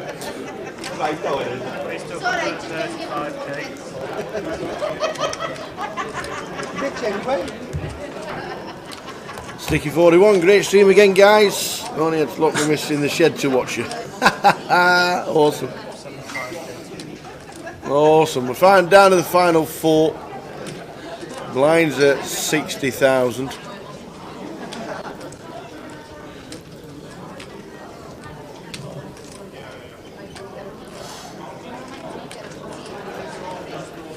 And John here. Expect him to defend the King 7 here. We're in a 4-handed situation. It's a button open. And Ben going to be opening a whole host in this situation, but John's actually going to take the aggressive route here, Tower, and decides to 3-bet the King 7 off, knowing that Ben is going to be opening a whole lot of hands here in this situation, and using that King blocker to effect here, block some of the continue range of Ben of having this King in our hand.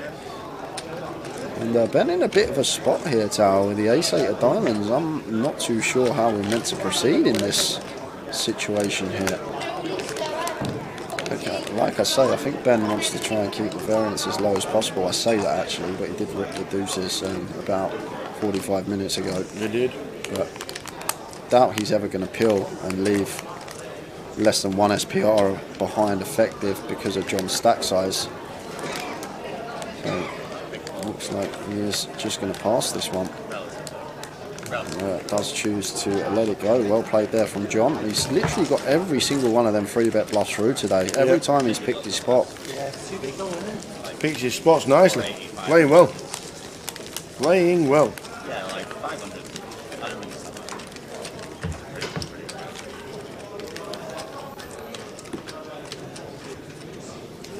Apocalypse 215 main event.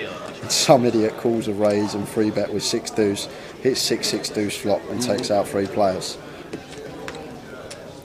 Well, you say that it's a 215 main event online. We've got a £1,250 buy in here, and Ali Malou was in some 3-bet pot with 6 deuce earlier. He was indeed. And won the hand. Yeah, and won the hand.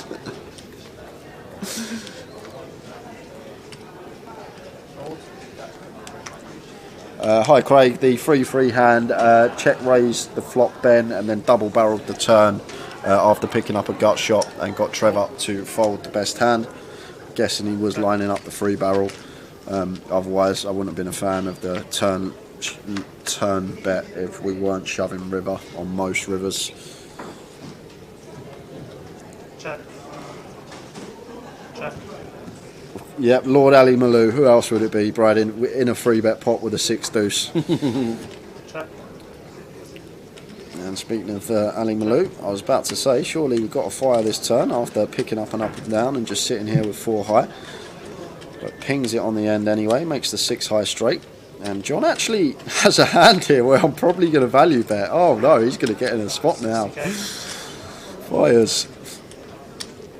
For 60k, love the choice to value bet this one from John, but we're going to get the bad news here. 40% river bet here, and Ali Malou going to raise it up, makes it 230k, and in a bit of a spot now as John, because you expect to hear about a 10 on flop or turn. So what's Ali supposed to have here? Like, you expect him to fire 4 deuce on the turn. 4-7 might be in there perhaps. But I wouldn't be surprised if John paid this one off tower, especially versus Ali, who may just think's trying to take this one away from him.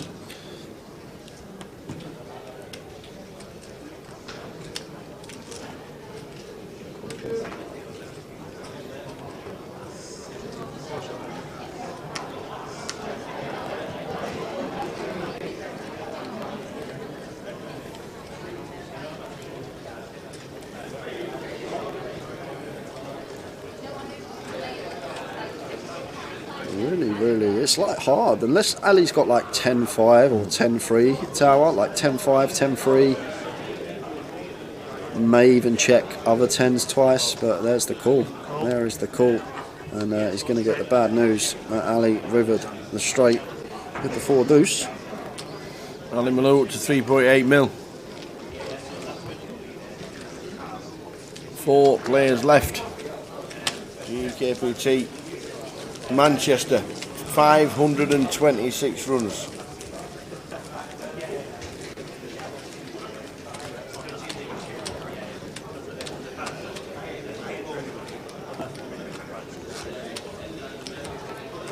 And if Ali does outlast another player tower, he keeps that pristine final table record in place. Yeah, absolutely. Yeah, you're right. Every time Ali Malou has made a GUKPT final table, he's always had a podium finish, 3rd or better. He's had 3 thirds, he's had 2 seconds, and he's had 2 wins out of 7 final tables. And this is his 8th, and he's going for at least another 3rd place finish. Raised to 130k. 40.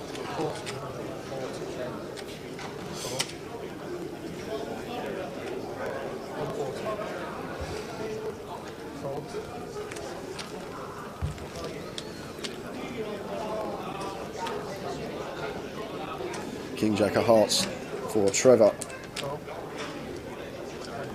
Makes it 140, and Ben in the big blind looks like he's happy to defend with the Jack 7.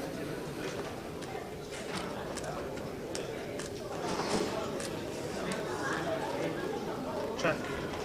Check.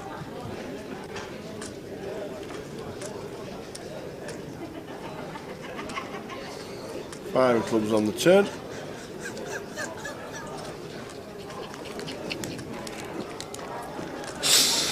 Oh, I'll read that out in a second, oh my lord, because that is brilliant. That is absolutely brilliant. Oh, that tickled me. That really did tickle me. It's a long one, so I'll read it out after this hand. Ben here just knows this board's going to be better for him in the big blind. We're going to be all over this one and just leading now and try and fold out. Some king highs, ace highs, potentially a Trevor. Queen highs, jack highs, these type of hands.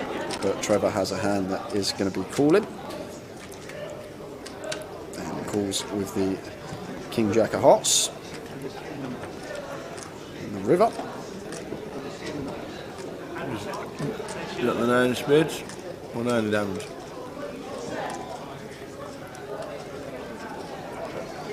Trevor has called.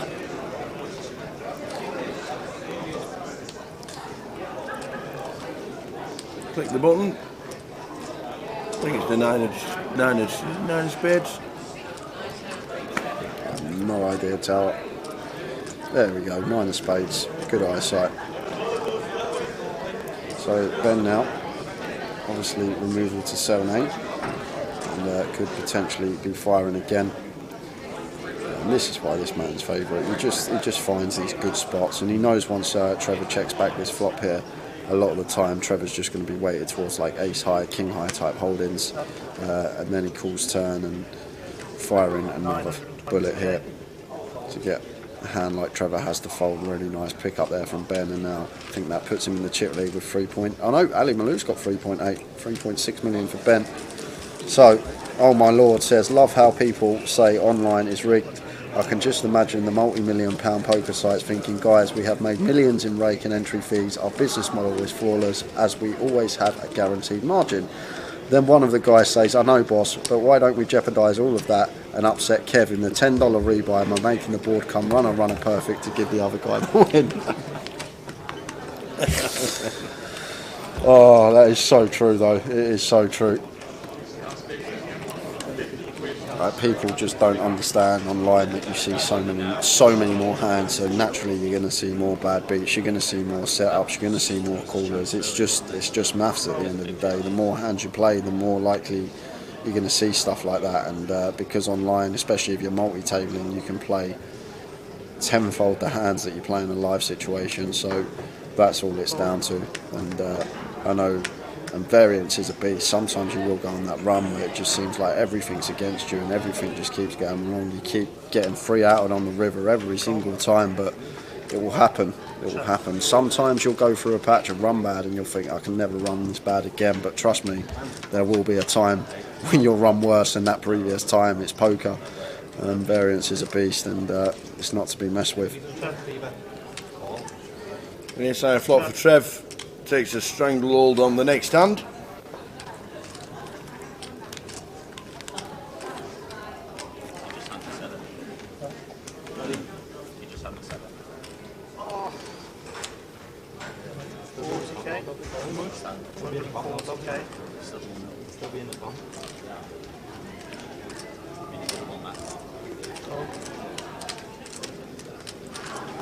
Ali, complete airball with Jack 7.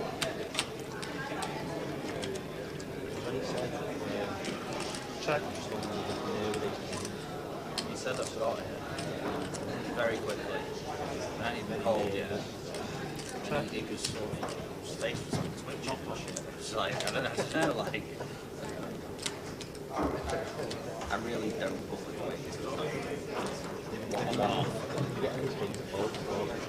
a real one-off. Check. Check.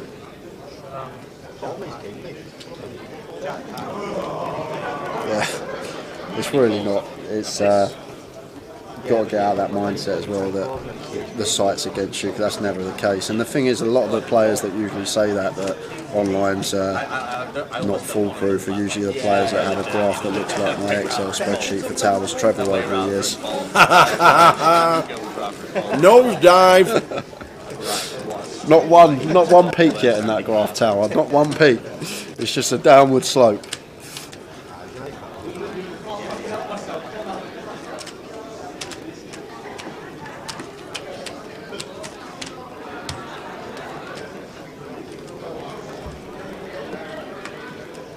Right, Dad. In left. Come on, baby.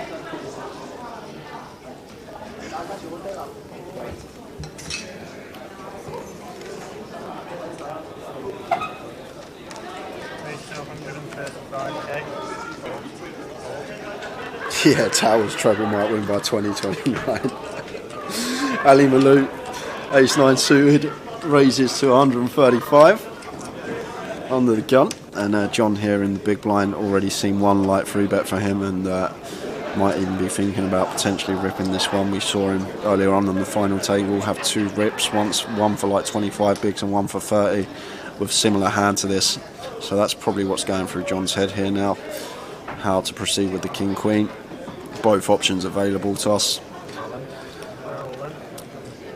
Either flat and take a flop versus Ali out of position, or we can just put the triangle in the middle, and that's exactly what he does. And Ali shows the ace-9 of clubs to the table, and a nice little shove there from John. It's been really good in these situations.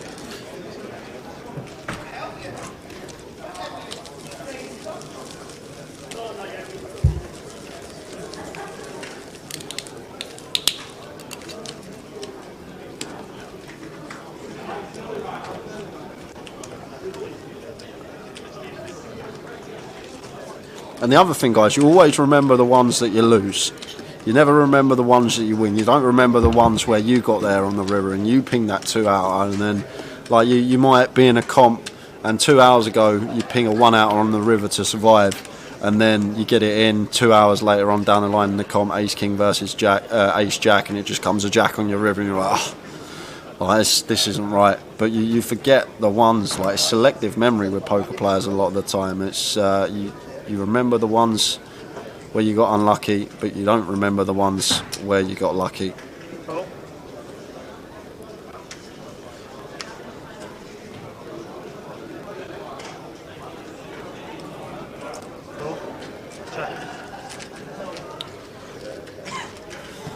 So Trev choosing to limp the a6 suited on the button. Much prefer an open, but Trev happy to limp and see a flop in position versus both blinds. And the ace high of Trevor's still good here, and looks like he's happy to start firing once check to. And should just be 2 quick folds from both opponents here. Can't see nor Ali nor John continuing here. But Ali Malou throws the book out the window and chooses to float here with the 4 deuce of diamonds, wrap around that 3 backdoor diamond draw.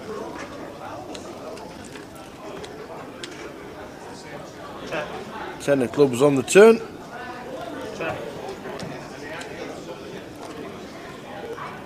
Check, check. And ace of diamonds on the river, and Ali with the nut low. Checking it over to Trevor. I like Ali's decision here not to bluff this spot. We're sitting here at the stone cold bottom of our range with the nut low, but Trevor, this card's supposed to be a lot better for him than it is for us. However, he did just limp the button, and sometimes we can make the assumption that he might just open all his ace-x on the button. Now Trev going to value bet, and Ali with the 4 deuce after floating on the flop just out the way. What did you have in the big blind there? Sorry, what did you have in the big blind there? 3.5 mil for Ben as chip leader, 3.3 is Ali. Trevor 2.1 and John down 15 minutes. to about 1.7. I'm getting the text.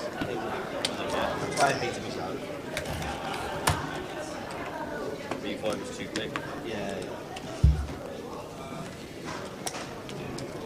And they say of diamonds. King 7, I think it's supposed to be King 7 and then he got some King 4.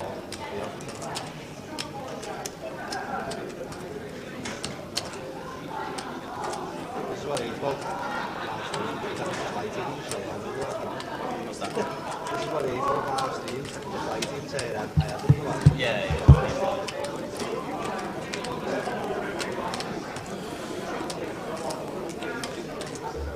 What a great final.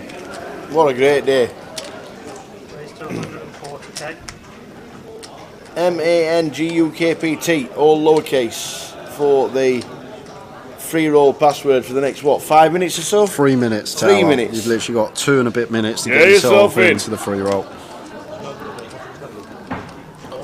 Trevor makes it 140 under the gun with the ace-5, and Ali peeling the king-queen in the small blind.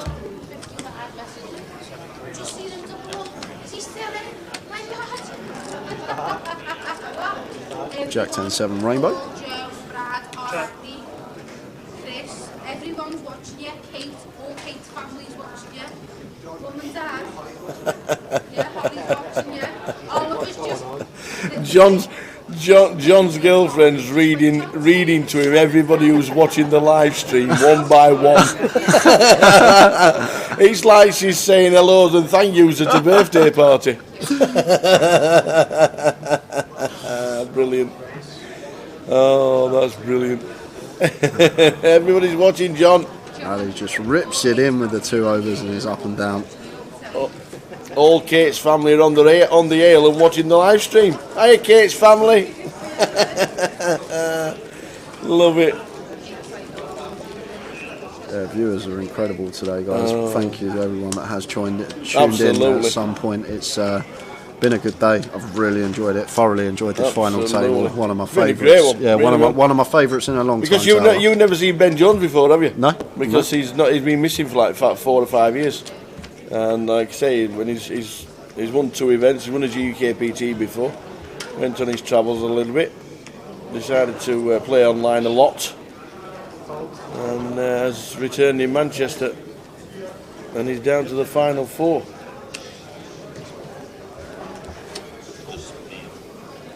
The password is MANGUKPT, Man GUKPT.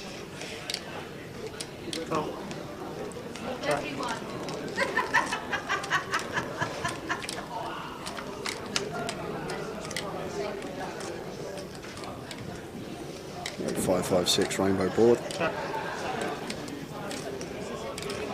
And Trev here probably happy to fire, but going to mix in a check here with the 6. Sure. 120k. Yeah, Ali Malou has entertained us when Gilly was on the table, even Trevor as well, and Nick as well. Trevor, Nick, Ali, when you and Gilly all on this FT, just doing random stuff. Yeah, when you think the final day, we have Francis as well. Yeah, Francis. Yeah, it's just been one of the greatest days. Hey then, JH. Hope John takes it down. Come on, the Scouser.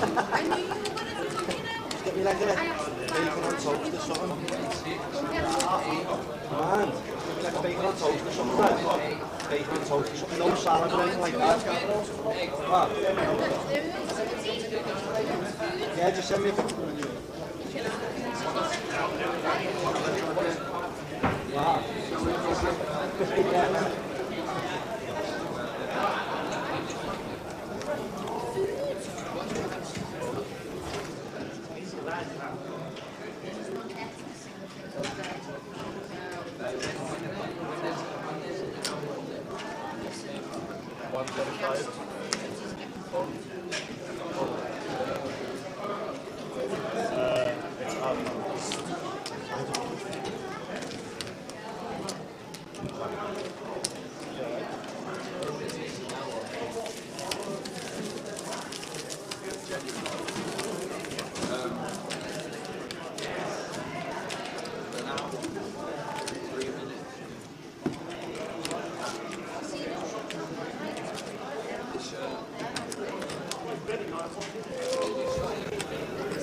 Yeah, Alex Montgomery had a lot in the chat, rooting for him.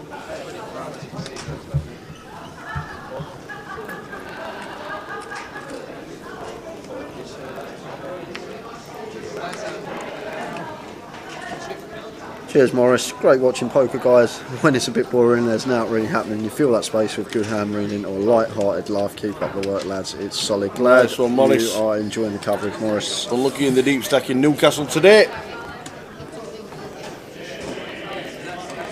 We've got Ace Jack here for Ali.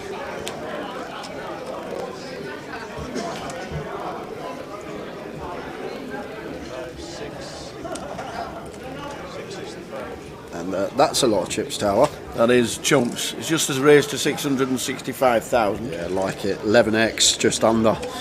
Over the limp from John. Shows the ace jack. John's trying to get into an hand by limping. Ali went, what? Here we have some 11x. Yeah, it could have potentially shoved there as Ali for John's 24 bigs blind on blind once he completes a ace jack. But Ali, very unorthodox with his sizes, chooses some very strange sizings, but works for him. It's John Adderley. Apparently he plays a lot online and crushes. Apparently so. And that's what we're being told.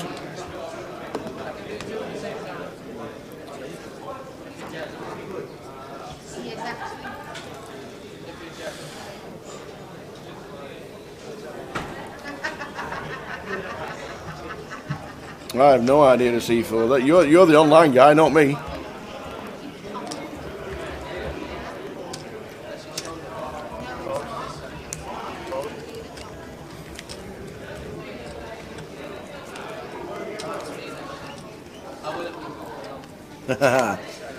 Wes says that are certain players when on stream it's essential viewing. He's been hooked on his final table thanks to Ali Malou. How you doing, Wes, mate? Hope you're alright, bud. Oh, you've been practicing on the range. We've got a big golf tournament coming up soon.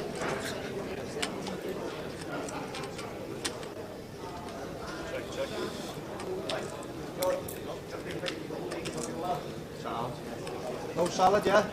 No salad. No.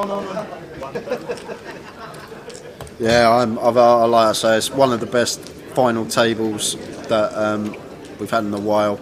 Not in terms of like caliber of player, just in terms of entertainment factor. It's been a really good watch. I love just seeing Ali Malou's whole cards when he makes it like 10 or 11x what he's got, and Trev's been making some moves. John's been putting in some light free bets. Ben's been playing well. It's just been a really, really good watch, and very enthralling final table here in Manchester.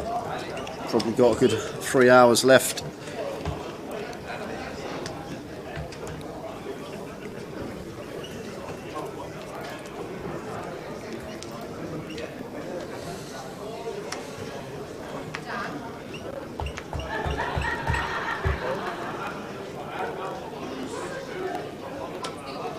You need to practice at your ranges, not in the range. Just kidding, mate. Honestly, when I say I'm a terrible golfer, when you tune into the stream in Edinburgh and Towers posted some videos on the stream of us out playing golf, you will see. You will see the slice. I can't believe he's done 45 degrees. Honestly, I stand like, if I'm teeing off there, if the fairway's there, Tower, I face this way, like this. And like, yeah.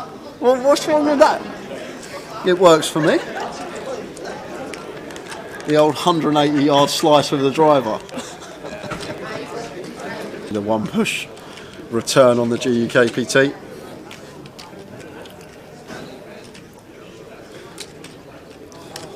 Here's a little bit of trivia for your Tower. Who was it that knocked one push out of his last GUKPT? Ali Malou. There you go. There you go. What a guess by Tower. He found it. He found the name. 10,000 players in England.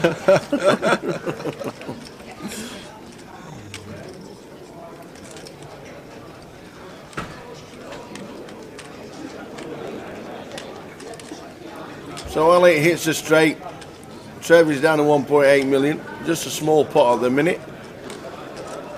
But Trevor's going to be putting in about 200k here by the looks.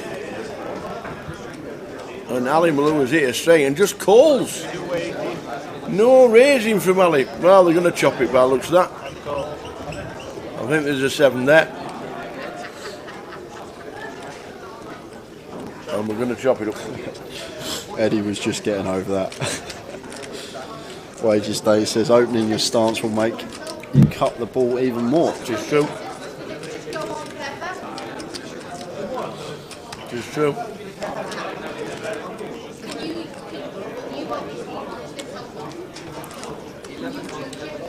I think I need to see you hit a ball before we go to Aberdour. That's going to be the first ball I hit, Tower. Won't even go to the range, just rock up on the first, pull the clubs out. If you birdie the first, that's it, I'm off. 3 for 5. Oh, you've already said that before, I can tell. Yeah. I can tell you've already said that before. Do you know what? My first birdie on a par 4, played a course called Whitewebs in Enfield, and I had one of the best drives I ever hit, only a little bit of slice, and then I played a 7-iron over the tree, and it was that literally like that. I nearly made an eagle. It was like that from the hole, and just tapped it in for the burst bogey at the old 3 for 5. 3 for 5. Yeah, 3 for 5. Good evening, Kelly. Ace 10 for Ben on the button. Should be opening this one. Aaron Lamont, this could take a while. Sending out for Tandoori lamb chops. Great commentary as always, fellas. Cheers, Alan. That sounds lovely.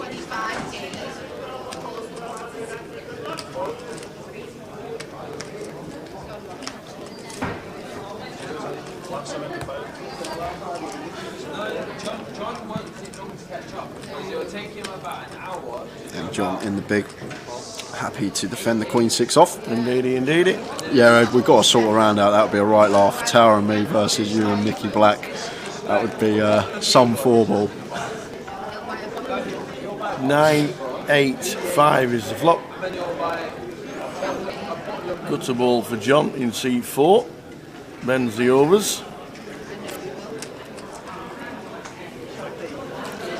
And on a lot of turn cards, I'd like to see a lead here for John. However, we have turn top pair here. This isn't one bad one to check. Like on like a 3-4 deuce, 5-8-9, 6. I would like to see a lead from John, but on this Queen, once we turn top pair, it's a nice card to mix in a check in with, especially with our gut shot as well. Potentially reduce something from Ben.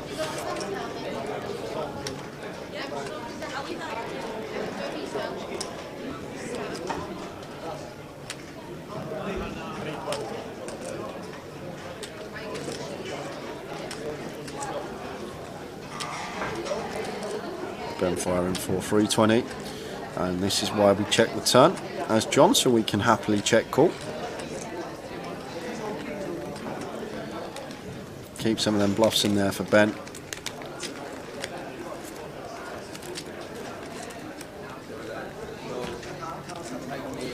Do you know what, this man plays very well. Tower, credit where it's due. I haven't seen him before. I'm not sure if he plays the game for a living or not, but he seems to play very, very well, John. And I don't know if he's going to join us on more tours later in the year, but definitely one to watch. Been playing very well this final table. Hasn't had too many hands. Picked his spots carefully. Got a few 3-bet bluffs through, and just seems to take very good lines in each spot that he's in. And Ben here now on this 5 of diamonds river, just sitting here with the ace 10, just thinking whether to potentially set John in here.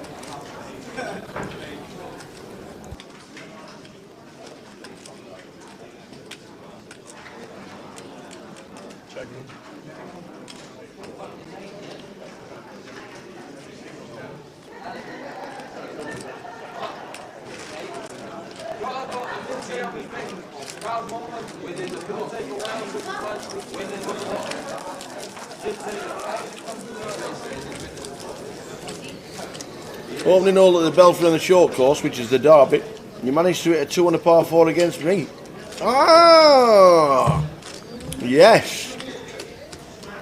The very short par 4 over the dike. I remember it well. The old bendy one, the old dog leg. He is drivable. These are the payouts. As you can see there, we'll update the fifth very shortly. 23,850 for Nick McClellan. Well played to him.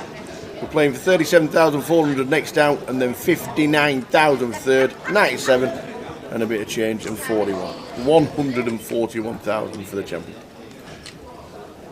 175. Tasneem. Hey, Taz. Good evening. Used to work in the Grosvenor Casino in Blackpool. King 5 of clubs, Ben makes it 175 to go at 40k, 80k level. Jack 8-4, 2 diamond board, so Ali flops best here with bottom pair. And Ben not choosing to continue here with the King 5 of clubs. Quick check behind. 8 of clubs on the turn, and now could potentially lead small here now as Ali Malou, but opts to check. Deuce on the river, meaning we are going to take this one as Ali. Like even here, Tower like potentially can lead for like 100k, 25% as Ali. Try and get some heroes from some potential ace highs that Ben can have in that spot, but just goes check, check.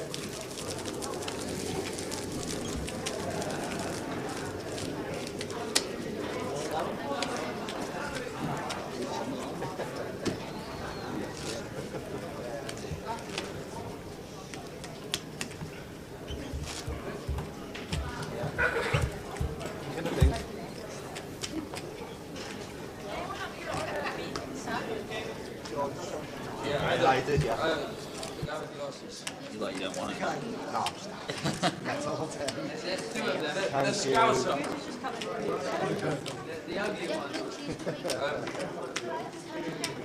What did you have? No, I ordered the grilled cheese with bacon. With the bacon sandwich. No, it was Wakefield. Yeah. Ace Jack for John.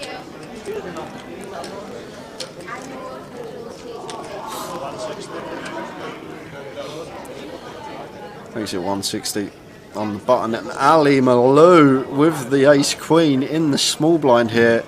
And look at that, that is just a tower of chips. Have some of that. Have some of that. So effectively setting John in here. Yeah. Bottom versus small blind. John is playing 23 bigs. And this is a tough spot with the ace jack here for John. This is really tough for him, especially versus Ali.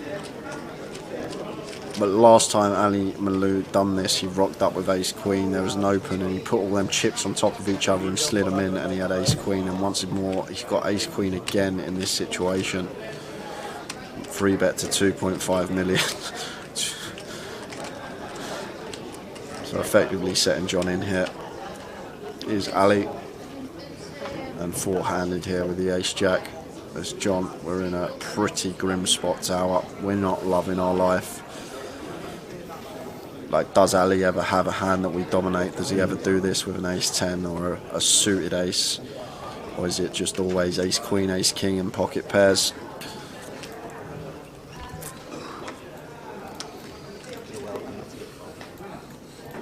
But John's decision making on this final table has meant that he's been able to get to the final 4. He's going to need to rely on that decision making once more to be correct, to be able to potentially survive in this tournament. It's a really nasty spot, and this is right on the line for John. I'm not sure. I think he's going to find a fold. Yeah, I think versus Ali as well, Tower. This is the thing. I'm not sure Ali's going to have too many bluffs in this spot when he slides it in like that. I know he had the queen 4 yesterday where he bumped it up to 250k from 20k, but earlier on today he also had the ace king hand. I just remembered when it went open to 40k call, and Ali Malou raised to 1 million like that with ace king. He put that stack of hundreds out, didn't he? So maybe John being aware of that and makes a nice fold. Good fold from John. Decision making has been really good on this final table, and definitely going to be making a run at this for the title.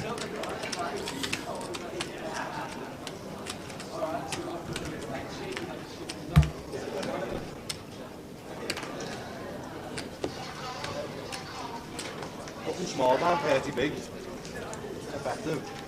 Should always go in. Should never really be.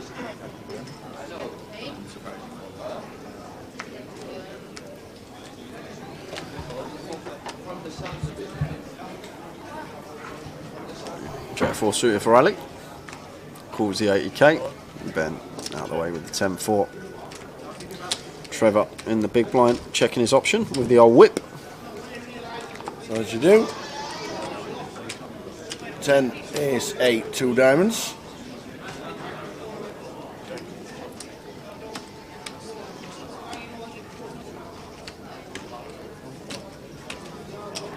And loose the fires with the jack high, and Trev's just straight out the way. Matt Davenport says Ali can 100% rip it with 4 deuce there. Yeah, we know he's capable. All I will say, Matt, haven't seen much of it today. Like the times he's raised big today, he seems to have always had it. We saw the Queen 4 hand yesterday, pre-flop, which was a bluff, but most of the time today, or all of the time, I actually can't even think of a hand today when he's done that, when he's put in all chips in one motion with piled up on top of each other. I think all 3 occasions that's happened, he's had the goods. I think it's been ace queen twice, including that hand, and ace king once. So if Josh has been paying attention and was aware to that, that's maybe why he just let the ace jack go incorrectly too. And speaking of ace jack, Ben with the ace jack on the button here.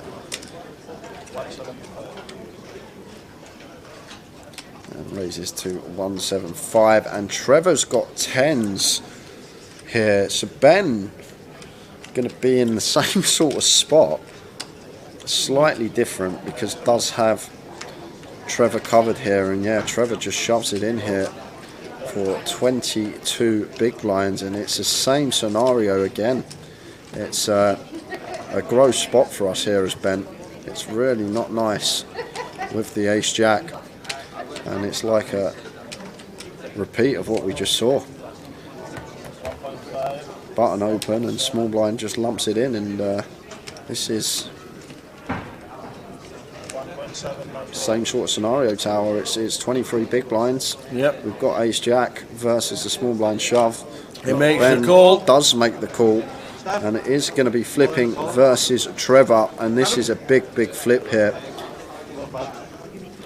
This is big.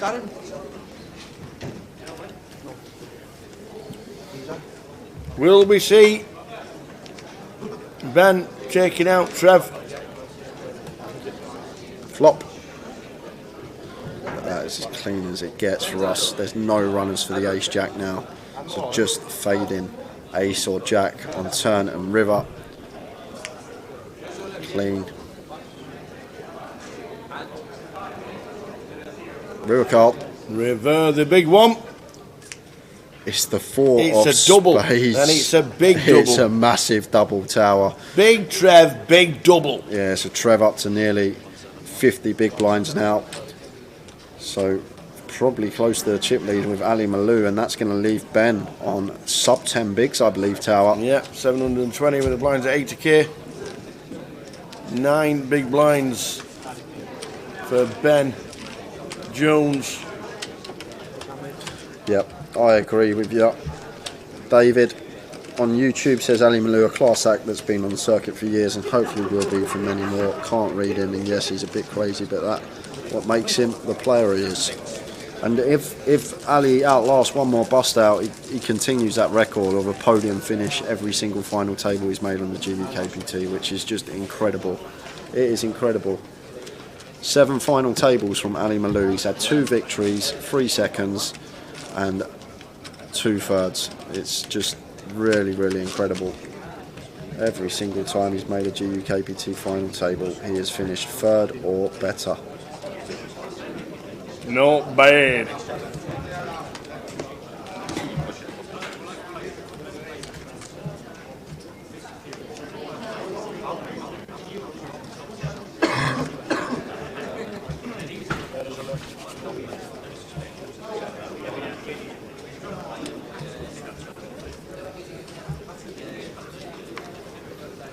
And Fizz says, very surprised Ben made a stand with the ace jack.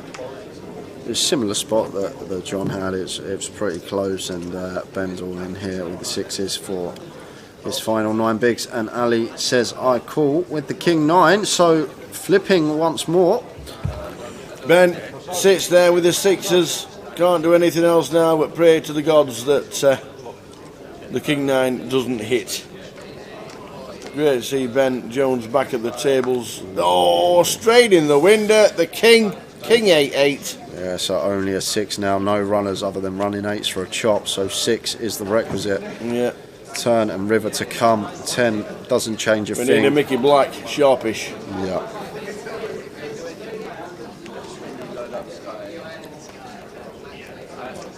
And it's it the isn't. ace of hearts. So great run, great effort from Ben. He's played Absolutely fantastic. brilliant to see him back at the tables here again. Champion in Bolton in 2013 and now 4th here in Manchester on one of the first times I've seen him since. Yeah, £37,400 tower. That's a good payday. He'll be happy with that, I'm sure. Yeah. And we are down to the final 3. Trev Reardon, we've got Trev Joe, Reardon, yep. and we got Ali. Who is going to take this one down? Who's got a bet on Trev, Joe, or Ali? Who put some money on this morning? What were the prices? Let's have a look. We're all the way down. Trev Reardon 12s. Ali Malou 8s. And John Adderley was 720s. 20s. I bet he's had a chunk on himself as well. I bet he has. I bet he has.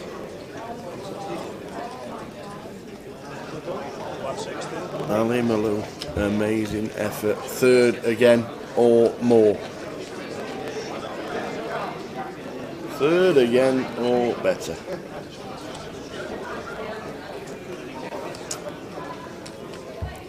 And Trev, says Tom Gerrard. Very nice.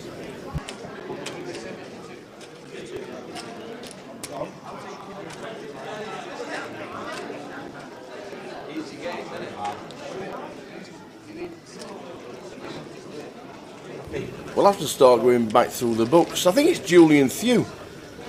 Yeah, Windsor's won 3. He won Walsall 2013, I believe. Grand Final 2017 or 2016. And then one of the legs in London as well. And then Grand Final again in London. He's won the Grand Final twice, Windsor. Plus he won Walsall.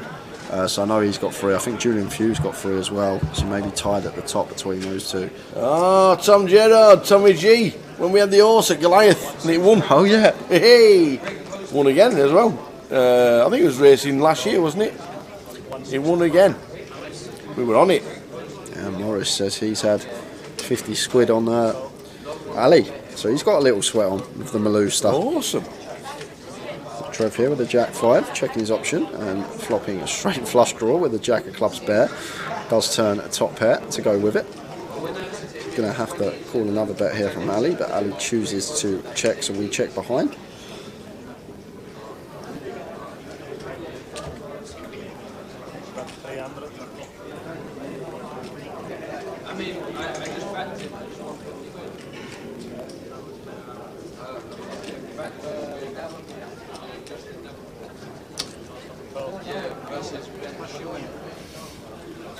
And Ali fires for 300k and Trev makes the call, and Ali must have the best of it because Trev's cards hit the muck. Queen 9, turn the nut straight for Ali. That Jack. I only gave him the nut straight but also got him paid. What's going on here, Tower? I think Trev says any chance of a toilet break. The break's in 18 minutes. So we're going to wait the 18, I'm guessing? You can't take a break halfway through a level. We've only got 18 minutes to the break. You can't have an unscheduled break. I suppose it's the players who's playing, but... oh. Just 10 minutes. Just 10 minutes. Well, they've decided that we're having a 10-minute break.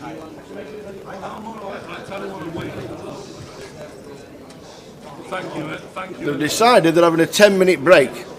So we'll leave the TV on, we'll not turn it off, we'll not put a break clip on at all. What we will do is we'll nip out for a quick coffee and a tinkle. And he won't fetch the coffees, I'll bring the coffees, he'll be going out. 10 minutes, literally 10 minutes. I'm not turning the telly off. When you look at the table, you'll be thinking, where have they all gone? Has it finished? No, it hasn't finished. We'll leave it as it is. I'll just mute the mic so you can't hear me running off and sprinting down the street and what have you. So, literally, they've just announced that they're having an unofficial 10-minute break. There's nothing we can do about it. There's nothing we can do about it at all. The players are already on the break. As soon as I've got myself a cup of tea and had a little wander around the old, you know what I mean, I'll be back and we'll have a chat. We're down to 3 as Ben Jones finishes in 4 for 37,400. I'm leaving the pictures on. I'm not going to a break, but we will be back very shortly. 10-minute break for them to have a little tinkle, and we'll see you back. Get yourself a quick coffee. Back very shortly for a chat.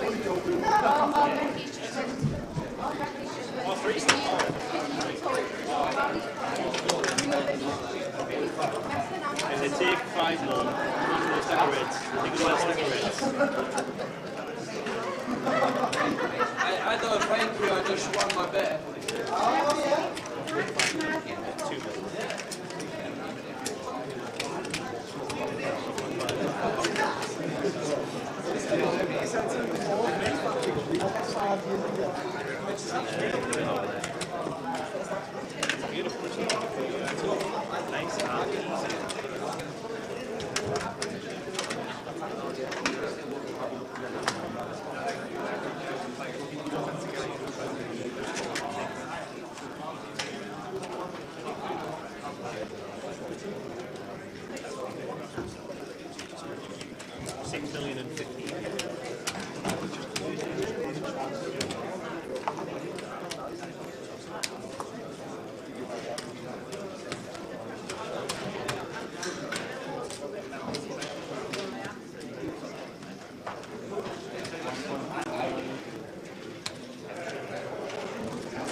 First game, this one.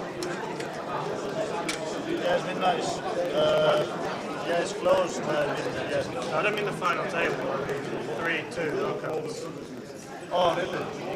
I don't think. It's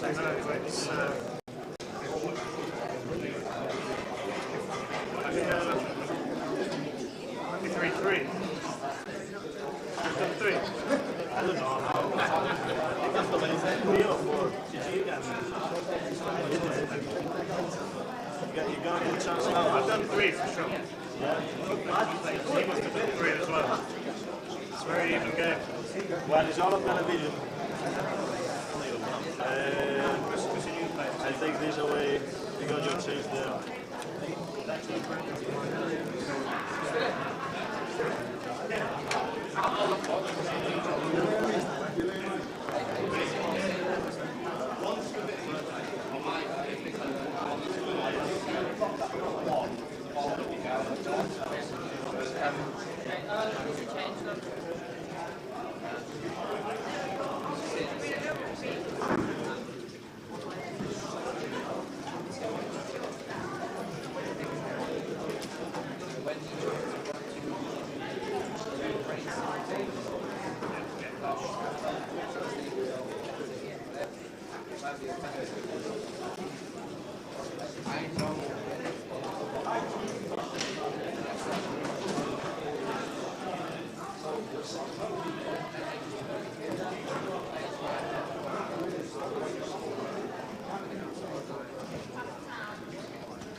You can dance.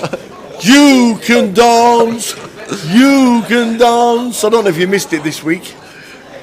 Breaking news. Mad Turk walked in. Breaking news in the paper. And Mad Turk was walking in on the Friday, and I went, "You can dance," and he went, "You can jive," and I went. He says, "I've learnt the second line."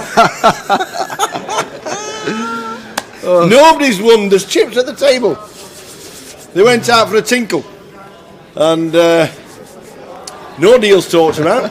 Nobody's talked about anybody's deal. So we're still on. 3 left in the 3 left. Ali Malou there. He's got chunks of chips. Chunkies. John Adderley and Trevor Reardon. And once more, Ali Malou.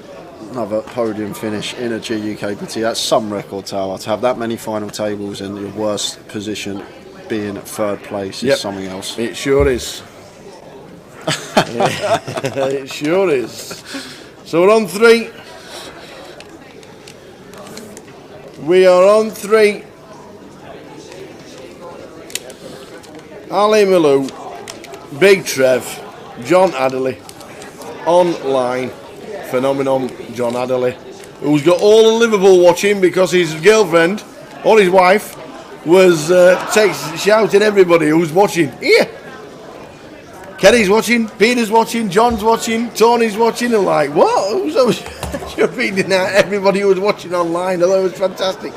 Yeah, as always, there will be interviews at the end. Runner-up. Yes, they're on their interview winners. bubble. Oh yeah, interview bubble. This is a big bubble. This one. Forget ICM. It's the interview bubble. You want an interview with this man? Don't finish third. Do not finish third. Oh dear. Yeah, we've got John, Trevor, and Ali ready for battle. They had an unscheduled 10-minute break.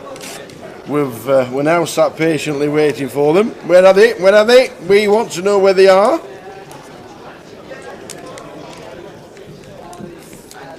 All good stuff. All good stuff. Nice one, Danny. Danny, it has been a great stream, and yes, it was an unscheduled 10 minutes, but obviously the next break will be taken out of play, so they won't have another one. Earnings from the final, there we go. There we go. In fourth was Ben Jones about half an hour ago, 40 minutes ago, for 37,400. So first place and the trophy will be 141,100. 97,750 for second, and third they are playing for £59,000. One of the biggest GUKPTs ever.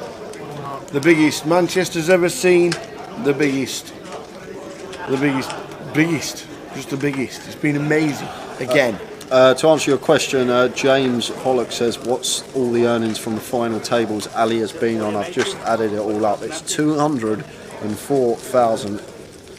Just on finals? Pounds as well, that is pounds, yeah, just on finals. £204,000 for Ali, all added up over his finals.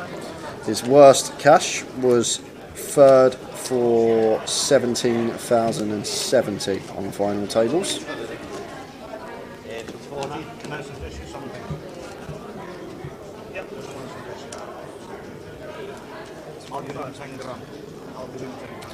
We're back and we are set and ready to go. And Dave Doherty says if Ali wins, he'll go second on the GUKPT all-time money list. We all know who's at the top of that. Ben Windsor's flying. I think he's like double second earnings. I'm not sure who's second in earnings on that, but I know Windsor's at the top.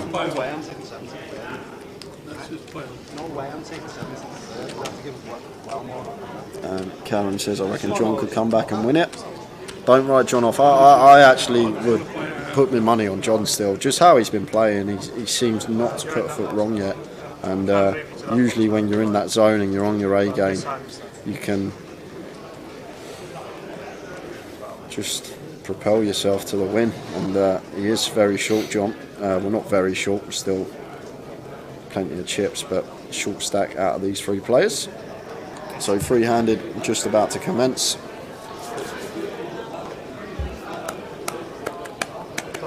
Ali with the 5 deuce and the 6 million.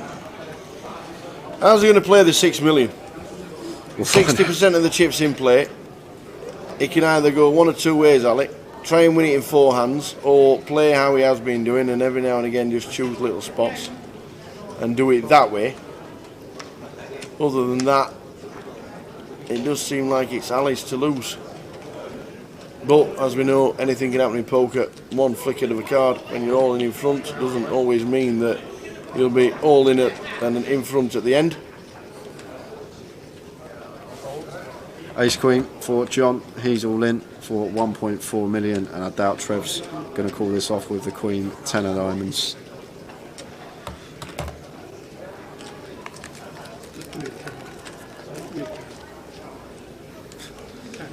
Count.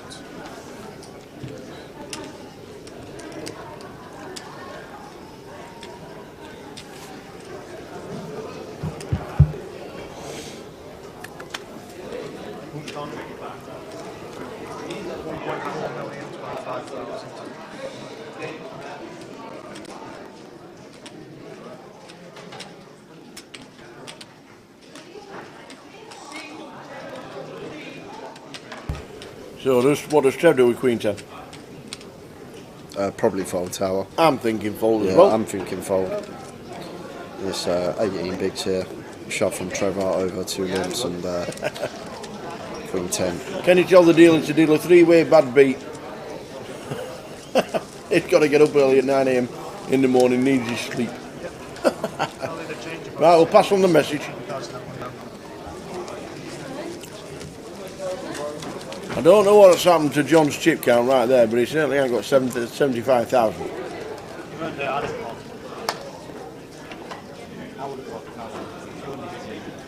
What happened there?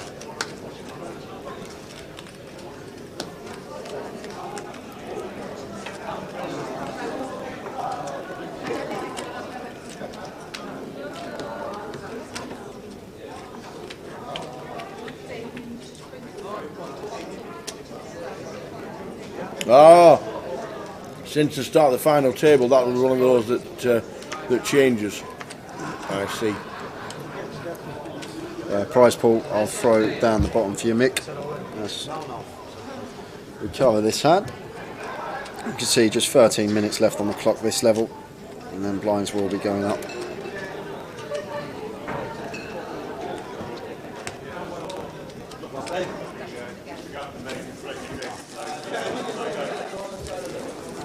Danny Johnson says, is there a Goliath in Coventry this year? There is indeed. There's the schedule, and we are going to be streaming from the 26th of August all the way through to the 4th of September. So you guys are going to have a nice 10 days of live streaming, and it's not just the Goliath we're going to be streaming while we're there. We've got a mixture of events. We're doing the ladies FT, we're doing the day 3 for the G400, final day for the high roller. So plenty going on.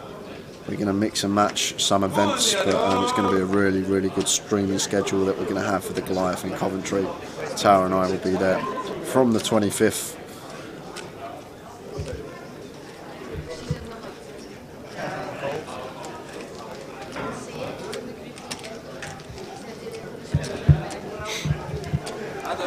Can't wait. Goliath will be amazing. Lily is watching you, bro. Right then, Rick Dunbarton on Facebook tuning in. Evening, Rick. Evening. Hope you're well. Daddy's doing it. Will Jay be playing the seniors on the 4th of September? The seniors. To be honest, after doing 10 days of 12 hours streaming, I might feel over 50. So.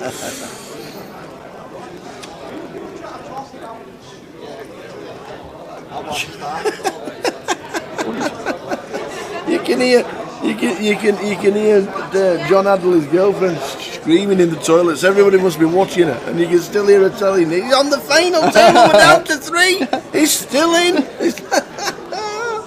Love it. So Ali's all in here, and Trevor's got 9s. Oh my days, this could be monstrous. Yeah, and this is a lot of big blinds free-handed to just rip in effective, but Trev not folding the 9s they're in. And what has Ali got? That is the question. And just like that, we could be heads up, but depends on the hand that Ali Malou has here in this spot. It looks painty, Tower. Is that Queens? Is that Queens for Malou? This could be massive for Ali Malou. King Queen for Ali. Any paint on board? Any paint? Oh, we're back. Woo. King Queen for Ali Malou. Oh, that just about seals the deal. Tower, we need specifically running Jack 10 is the only way out of this for us, and it's a 7 of diamonds on the turn, and that will seal it. Trevor is going to get a double, and we have a new chip leader. Just like that, Trevor with the chip lead, and that's going to put Ali back down to around 3 million, I think, Tower. He was up to 6.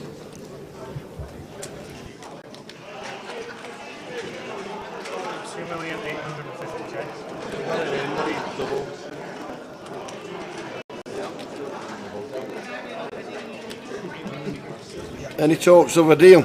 Just back quickly to the Goliath schedule. Yep, there we go. On the Wednesday, Joker's Wild at 6:30. Get your dancing shoes on, because Mad Turk will be there. Looking forward to that, and then obviously whatever happens on Thursday, Friday, Saturday and Sunday regarding Goliath, you will see it. Book your hotels, get yourself in if it is the Britain's Las Vegas. That is the one, it's lovely. So the chip counts have been swapped. Dave's just swapping the deck. No deals agreed. No deals agreed to what I've heard. I haven't heard anything about deals. Trevor plays big stakes at cash. John Adderley plays big stakes online, and Ali Malou's just Ali Malou. Neil Wolfrey, how are we doing? Evening, boys. Just got back from a week's golf on the east coast of Scotland. You will love it playing up there, just catching up with the final table, and great to see the legend back. He is a legend. Thank you very much. Thank you. Thank you. Thank you. Oh, you didn't mean me? No, he's talking. I didn't know. He's talking about Ali. Oh, I see. How many final tables you made, GUKPT? Everyone. No, that is true. That is true. That shut me up. That's why I took the job tower. I make more FTs in the comms booth than I do playing. Evening, Neil. East Coast of Scotland. Awesome. Yeah, Aberdour. We have had an overview of the first at Aberdour sent by Jonathan Scott. We cannot wait. Ace-5 here for John, working with 20 bigs. We're blind on blind here. Looks like happy to just complete with the Ace-5, and Ali checks his option with the King-5.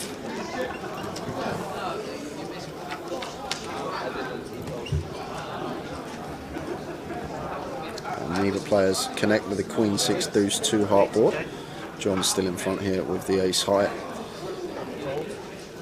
and just leads out for a blind, and Ali makes the quick lay down. Flazino, stream guys, really entertaining. Ever considered doing a drinking stream? Perhaps around Christmas. We used to do a Cav Cup. Did singing and dancing and partying exactly the same as Joker's Wild at Goliath. God bless him, it was 5 years ago the other day since he passed away, old Cav. And we do the same one up in Teesside for the CT Law Memorial. Singing, dancing, playing poker, music on, have a good time. We raised a lot of money for charity over those two events. They're great events, they really are. And just quickly talking about golf before Ali Malou gets involved again.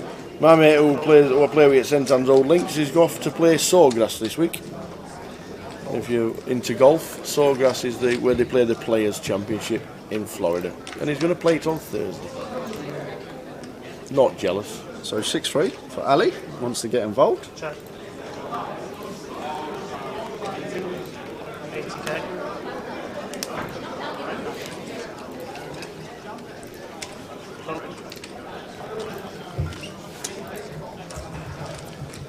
And happily check calls after catching a pair on Ace-9-3 Rainbow. 5 of clubs on the turn. Check.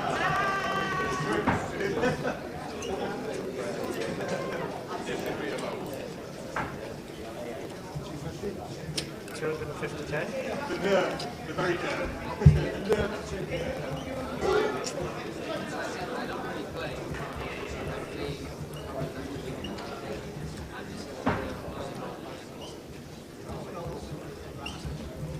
Facing the second barrel here now. Ali just going to have to fold with his bottom pair.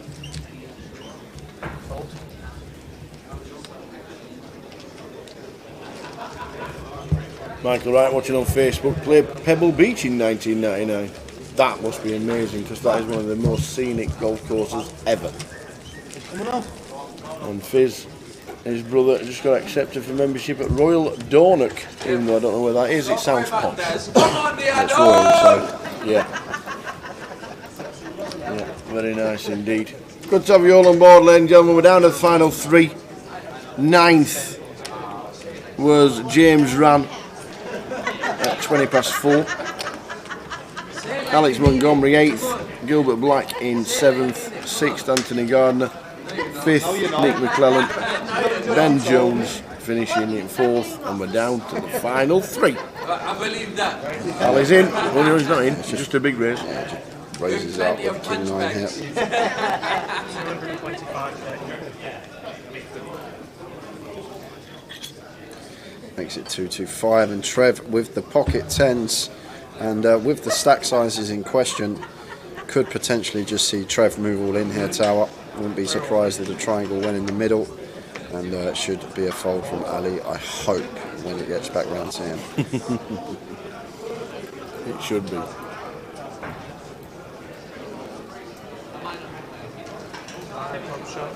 It should. The King and Folded. Mark Davis, Boothbury Golf Club 22. I played Boothbury Golf Club. That's near Hull. It's on near the A63, right at the bottom, near Howden. I played that. Lovely and flat. A few trees there. Not to be fair, it was about 20 years ago. So I don't know if it's changed, but Boothbury, yeah, Howden, near Hull. Loved it. Right nice.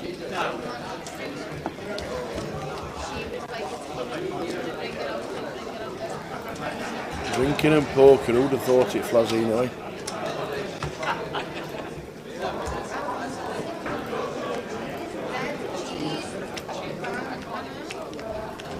If there's anyone from Scotsland that can do it! Hello, Liam. For John, Liam Sharborn on Facebook. Evening, Liam. And John with the pocket tens this time, blind on blind here. So I'm definitely not shoving this one. It's too strong of a hand, and we want Ali to potentially do something silly. So I'll probably just make it a little more than 3x, 250k. Just hoping that Ali does something silly. Tower. That's probably what I'm going to do. He goes even larger here, raises to 300, and Ali with the Jack 8. And there we go. Talking about doing something silly. There's the shove with the Jack 8 and the tens for John. Snap calling off, and Ali could be left with half $1,000,000. Tower. He literally had the chip lead. He had over half the chips in play when we come back from the break, and he's going to be left with potentially 8 big blinds if he doesn't get lucky here. I said he could either try and win it in 4 hands, or he could sit back and wait a little bit. We went the former, and he could be the short stack and heading towards defeat. No help there, but a gut shot. But the gut shot is now renderless because it would make John the boat. So needs that Jack to boss John, but it's the 7 of hearts, and now both John and Trevor 4 million, 5.7 million, and Ali is down to sub 500,000 just like that. The crowd go wild.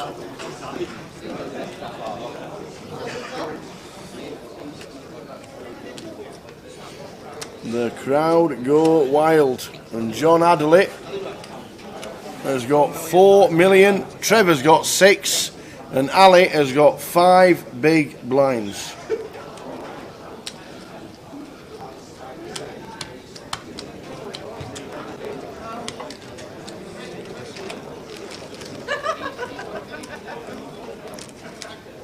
So half of Liverpool went wild.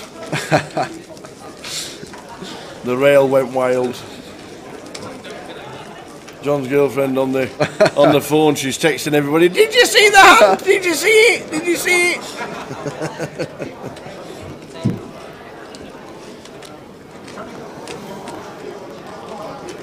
This is what we're playing for the final 3. As you can see, Ben Jones out, £37,400 in 4th. Well done, Ben. Good to see you at the tables, and hope to see more of you again. 59,000, 97,750. And 141,100. Don't talk about ICM when Ali Malou's involved. Yep. It doesn't matter. It's the way he plays, and it will never, ever, ever change. And he's all in next hand with the Jack 3, blind on blind, but Trevor with 8-3. And now with John Tower, we've got to go into a shell. We shouldn't really be getting involved with Trevor, because it's, what is it, 30k pay jump just for outlasting Ali, and Ali will double up or bust within the next 10-15 minutes. It's as simple as that. Ali's going to keep getting his chips in, keeps getting his chips in. So if we're John here, it would be a disaster for us to get involved with Trev and potentially bust. We just want to revolve our play around waiting for Ali Malou to bust, pocket that 30k, and then potentially go on and win it heads up versus Trevor.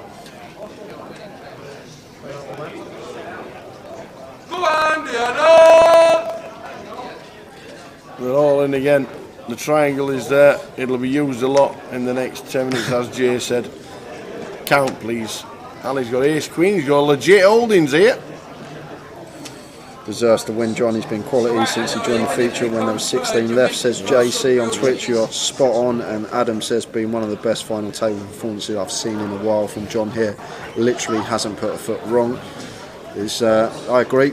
He's played nigh on perfectly in every spot. Everything he's done's been correct. Every time he's free bet, he's picked the spot right and he's got it through as a bluff. And river decisions have been spot on. Everything he's been doing, just can't fault him at the moment. And he's second in chips, but probably his favourite to win this just from how he's been playing. Not sure what his heads-up game's like if Ali does happen to bust soon.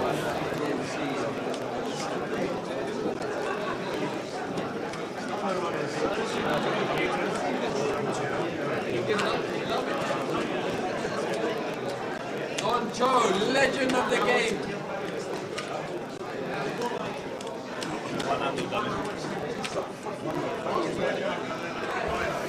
Caroline Cove on the final table of the seniors. Kev Jackson and Razor Kev bubbled it, taken out by Caroline.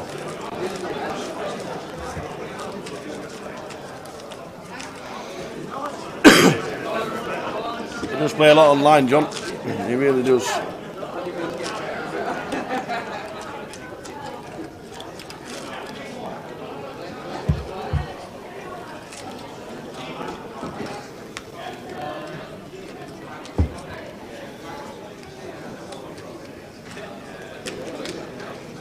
There we are. I'll put it up for you now. Get your screenshot ready. Yes.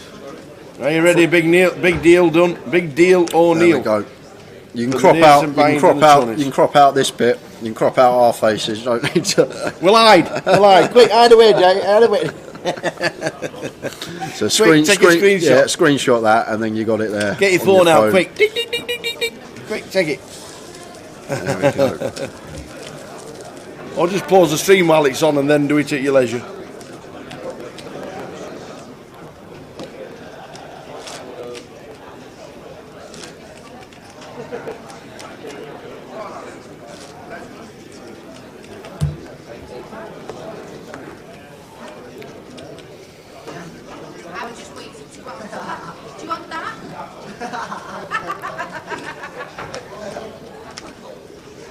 Liam Shelbourne, come on John, you're doing amazing. He is, and a lot of people have been very impressed by John Adderley. Not putting Addo.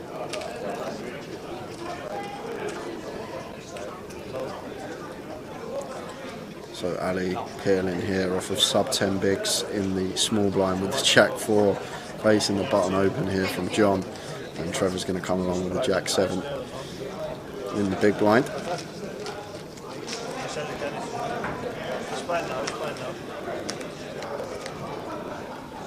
John was 20s.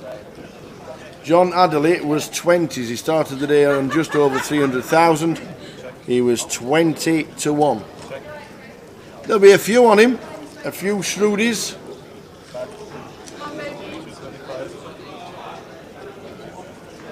So 975 rainbow here. Trevor flopping middle pair. John's cards unfortunately not registering for us. Very strange. Might have to get a deck change in there. Yep.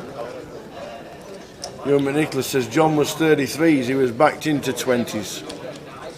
Nice one, Ewan. Ewan will know. He'll have been up at 8:30 checking out the book.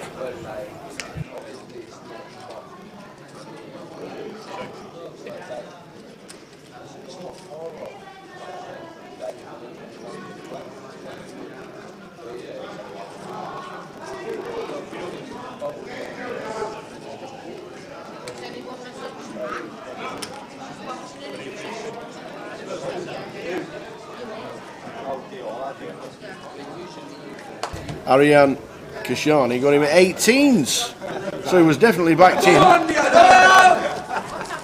He was definitely backed in then. Ewan McNicholas got him at 33s. Ariane got him at 18s. There's only one man from Scotland. I don't know where to put my face. The rail's going wild. Maybe it's the drink. It's alright, your face is perfect right there in the centre, love.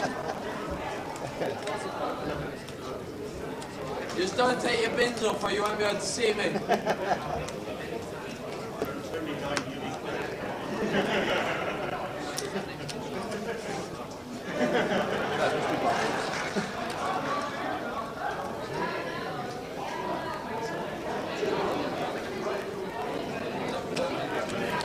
great performance. What a great day on the feature. Ali Malou is holding with the 6. So this could be a call from John. This could be it. 6 big blinds. This could be the end of it. 6 bigs here, Tower. He's announced call. Oh, he's got 3 chips behind. Oh, Ali's done the old 3 chip malarkey behind. So that will mean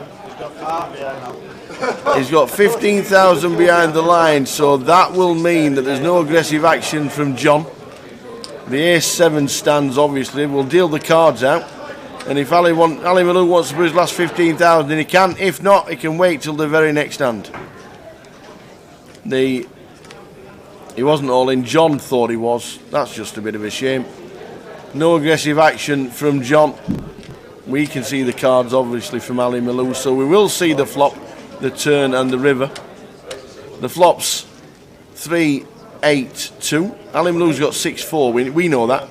And he will turn them over very shortly. You can't have any aggressive action when you turn your cards over. Yeah, Ali just has to check here, Tower. Unless absolutely. Unless it's a, well, that's it. No, a 5. Oh, 5? A 5, because we've got 6-4. And it isn't. So the ace-7 wins anyway. Ali Malou mucks his cards. Doesn't need to show them because he's not all in.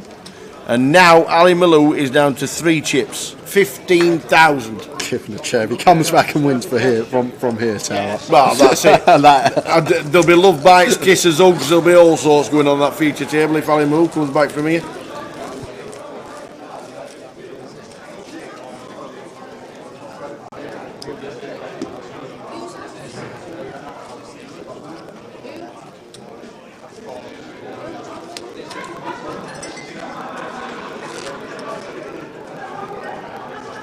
Three chips left for Ali, 15,000. What's my bet? What's going to be my bet? Yeah, he was short late yesterday, John. He was at the bottom of the pack. 50. So is my bet 50 or 100? You can only win 45.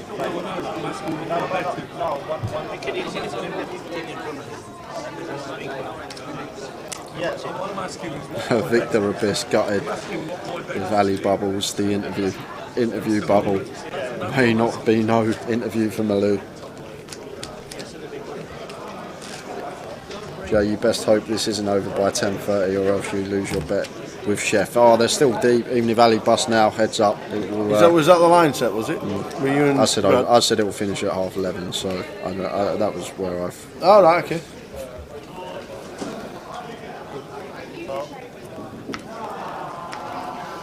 JD, you're right. Loads of people have been very impressed with John.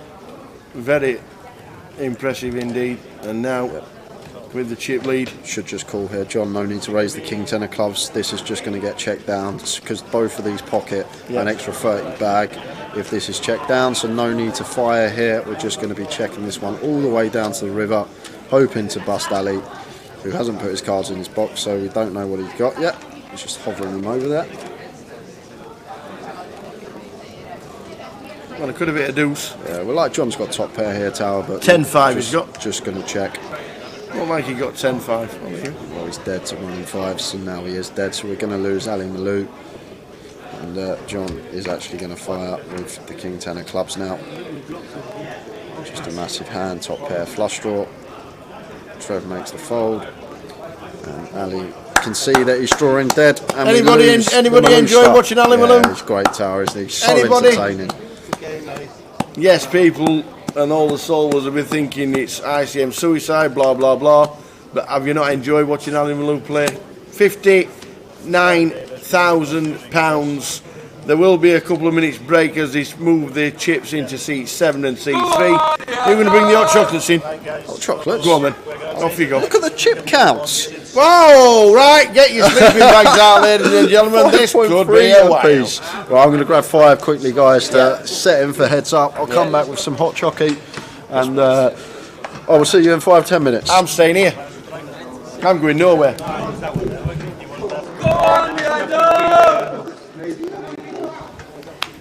Well played, Ali Malou. You cannot say anything else apart from it's his 8th final table and his 8th third place or better. Unbelievable. Unbelievable. So they'll just be moving literally.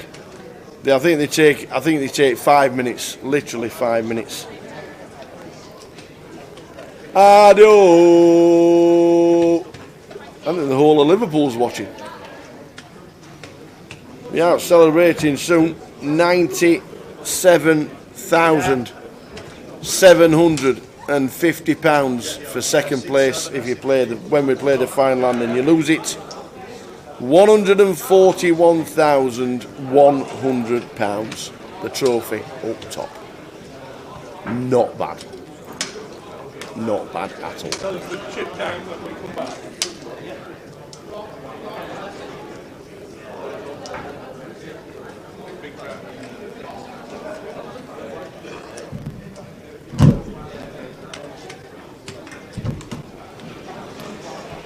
So we're just waiting on the guys to come back. They are literally taking 5 minutes. Quick wonder. I know there's been a couple of unscheduled breaks, but it is what it is. But now we're heads up. Who's going to win? Big TR, who's been on form. Trevor Reardon finishing third in the grand final in 2019. And he finished third in London for the 300. And he finished 18th in 2022 at leg number 1 this year. Not had a bad return as Big TR. The grand final was Chunks. And he cashed in London leg 1 this year in February. They are similar stacks. They are 5.3 each. 5.3 million chips each. It's going to be a good watch. Yes. Danny Johnson says, thank you so much for this awesome stream. My boss will understand why I'm late tomorrow. Absolutely, Morris. Absolutely. We said ICM doesn't matter to Ali Malou. He's either going to try and win it in 4 hands or he's going to put the handbrakes on. And it was the former, and he tried to win it in 4 hands. And it just didn't work. It is what it is with Ali Malou. Like the thing is, Tara, if he wins that flip with the King Queen versus the Nines, it's a completely different story. Yeah. Ali Malou's then got like a 5-1 chip lead on John. He's heads up, and he's going to put John under it. So it's down to that flip, the Nines versus the King Queen, where it all changed. Yeah. We are just waiting for the players to come back. Any questions for Tara or I, fire away, as we've got about 5 minutes before the players return. Thanks to everyone that's still tuned in at this late hour on a Sunday night. There'll be plenty grinding away. Yeah. Any news in the free roll? Who's winning it? Who's still in it? Rakesh, Tara and Jay never retire from commentary. If you do, I'm leaving the wife.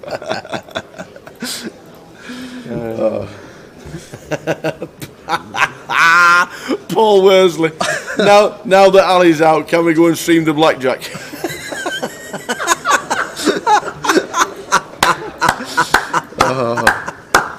What do you mean? What do you mean? You got to laugh, ain't you? What do you mean? They could. I have no idea if they're going to do a deal at all. But if there is any news regarding yay or nay, we'll let you know as soon as they sit down, because we'll definitely know by then. But the chip counts are exactly level. I think it's 5.3 and 5.3. So we are just about to start. Go on, Trev, you can do it, says Russell. Credit to Trev as well. Like there's a lot of talk about John and how well he's played, but credit to Trev as well, because Trev's played well as well. Tara, he's been putting in some light free bets. He's been running some bluffs. He's put some opponents in some difficult spots, and credit where it's due. And to be honest, he ladies and gentlemen, it's hot chocolate. Ask for hot chocolate. She's done us some hot chocolate. Oh man! See what you're supposed to do is what you're supposed to do is go and fill it with hot water and milk, and it makes it look like a full. It's all right. Thanks for your service. You've been amazing this week. Thank you very much. Anybody see it? I'm tipping. Oh, there it is. The valets, by the way, this week have been awesome. They really have. Fantastic job. The floor the dealers, even this man. Tell you, awesome. Been absolutely. Even that man there in the stream, the bouncer. Yeah, there he is. The bouncer. There he is. There he is. He's checking out the stream. The Action Tracker Dave. He's the guy that inputs all the graphics that you see on the stream.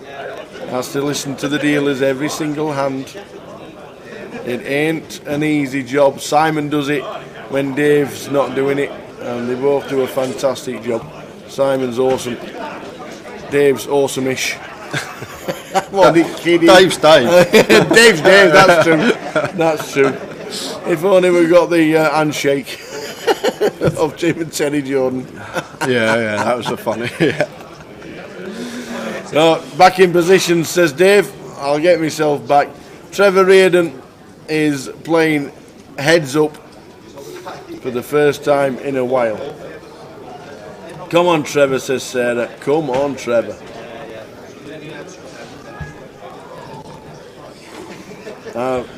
Just while we take, just before we start, you won't know Mickey Wernick. Mickey Wernick from Birmingham.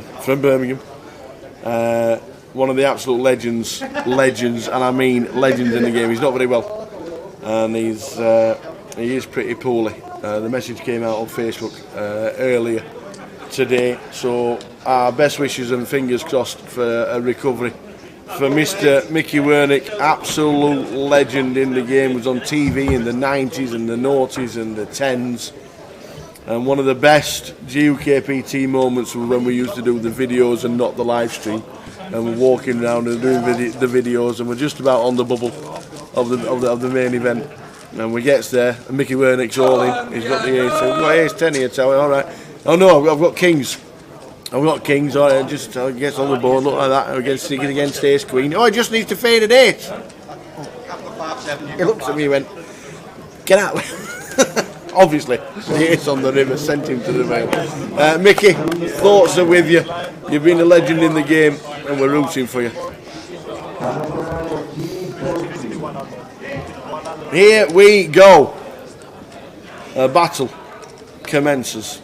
Trevor Reardon on the left, John Adderley on the right.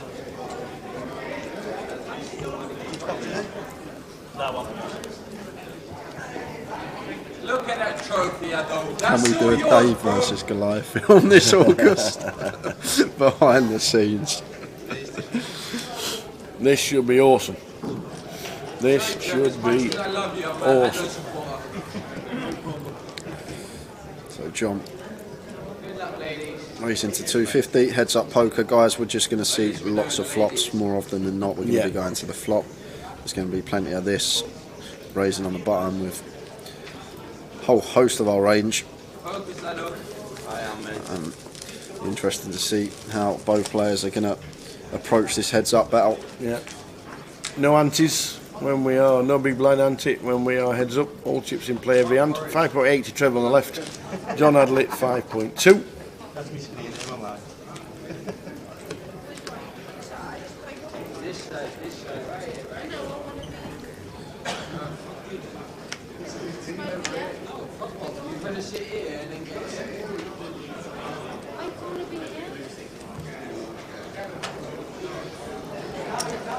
So for Trev.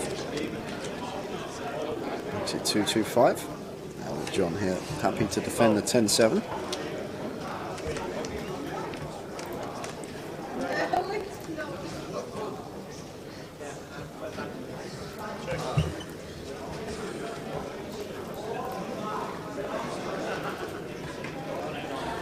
Flop best for Trevor. Yeah, nice flop. Top pair's a massive hand in a heads up coup tower, heads up poker. More often than not, you're not going to make a pair or better. Top pair here for Trev, and just happy to come out firing. And John, not much we can do on this board. The other thing I will say in heads up, you should see a lot more floating. Players calling wide up to flop C-bets like ace high and king highs. We'll be peeling one off. But really looking forward to see how both players approach this one. John's played the FT almost perfectly tower. He's got one more opponent to take that almost away from the sentence. You need all the chips in play to win. Casual 50k heads up match. 97 and 141,000. That's a 0.5 for John. Button. And also, no deals. Been told. 0 deals.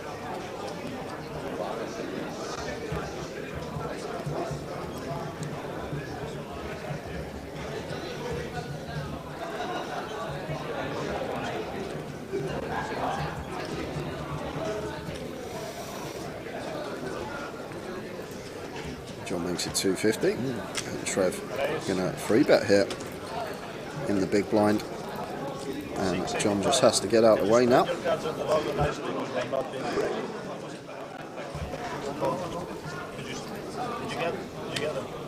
Trevor Reardon, in his tournament history, has played heads up once and lost.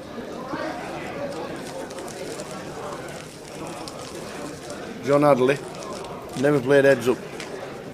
I'm sure he has many a time online. I'm sure he's played millions of hands online heads up.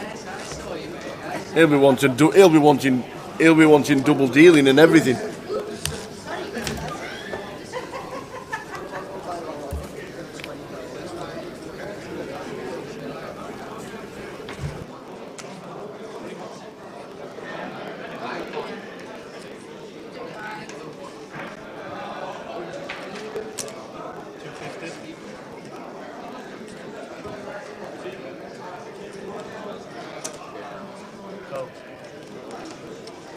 So Trevor with the Queen 7 makes it 250, and John happy to call with a King 5.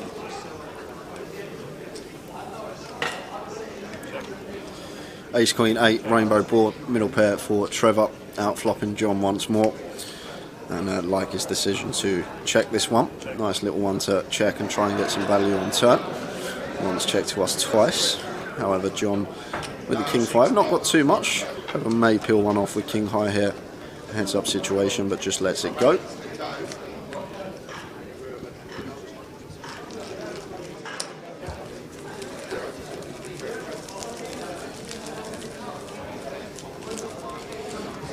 Is that Pop Washer Senior railing? Asked Paul Fletcher. I'm actually not sure what Chris's old man looks like. I know he was on the stream actually earlier, or last year at the grand final for the qualifier for the playoff. But I've actually forgotten what he looks like, so I can't even answer that question for you, Fletch.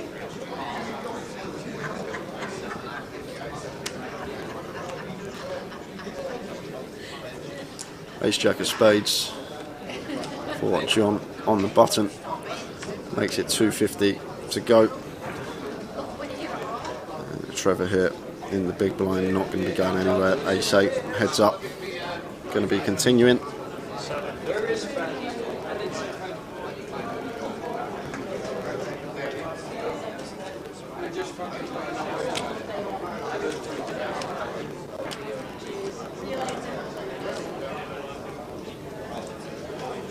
Three bets to 750. So Trev's come to play here. And John just calling here with the Ace Jack of Spades.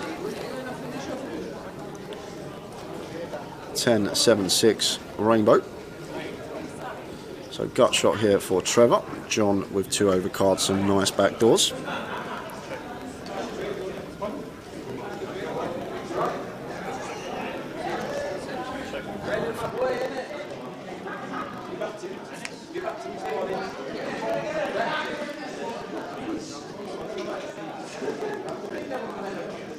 This looks like Trev now wants to continue on this jack turn.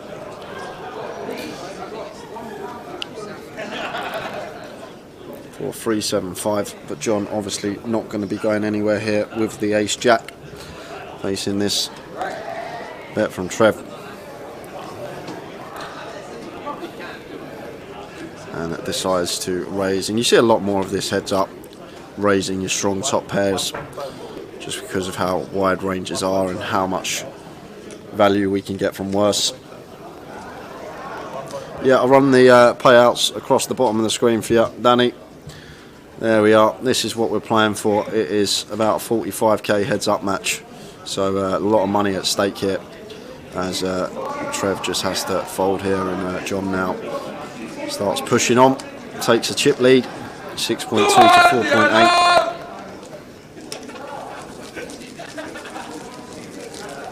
There's only one man from Scotland, and the spins are fucking shit.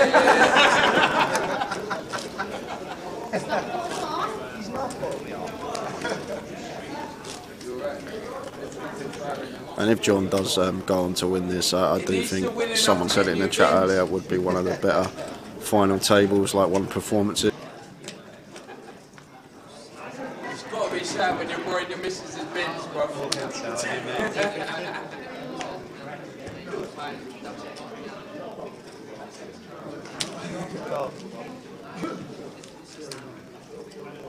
Raise the 250 from Trev, and John calling with the Queen 8.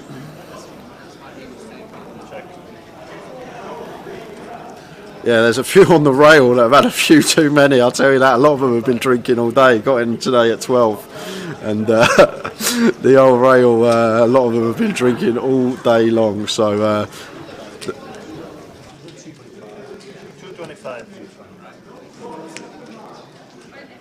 so that's why it may be getting a little bit rowdy. Drinks are flowing, alcohol kicking in. So double gut shot here on the turn now for Trevor. After continuing flop, really nice double barrel candidate, and Trevor finds the double barrel. Really nice from him here. Going to start pressuring some 7x, Queen X here on the turn, and even heart draws out of position. But John with the Queen 8 just not going anywhere. Oh, 6 of diamonds on the river.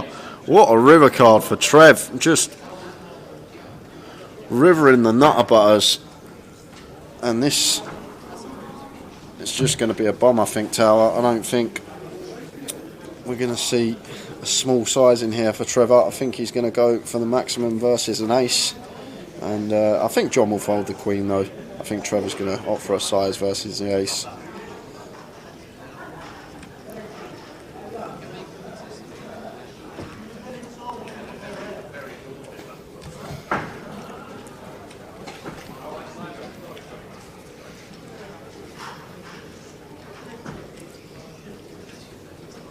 How's the hot chocolate?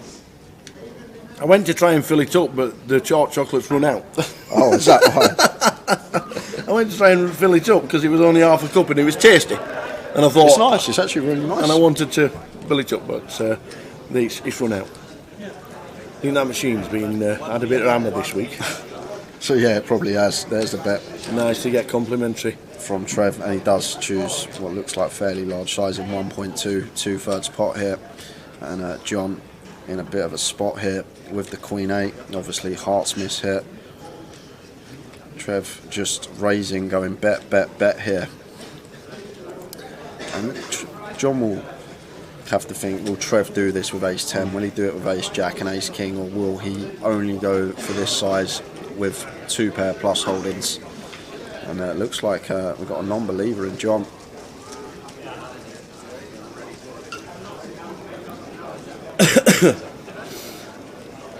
Nice to see Span in the background watching the final table as well, isn't it? And a lot of people have stayed this week. Yep. All the way through to the end. I know the 200's been on and the bounty and what have you, but it's fantastic that all these guys have stayed behind to watch. But John in a dilemma, 1.2 million to call. It's a tough spot, Tower. Really tough spot. It's tougher than it looks. This is heads up poker. This isn't full ring. And he does find the hero call, which is incorrect. You'll see that John has got there on the end. Yeah. John just said, I didn't see that. Sorry, seen that Trevor has got there on the end. He saw the Queen, he didn't realise. He thought he beat him with the 5-4. But Trevor takes the pot, and the first shift in chips, 6.9 to 4.2.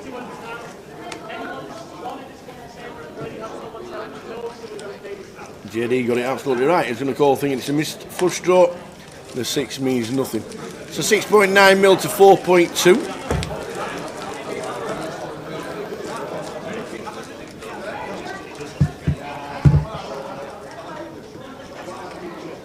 Super King 72, no deals. No deals at all. No deals on any part of the table. Not at all. So we're playing 4, as you can see.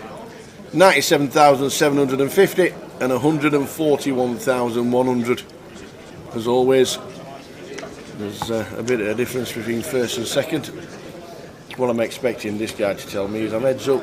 The difference is 8 million and 6 million.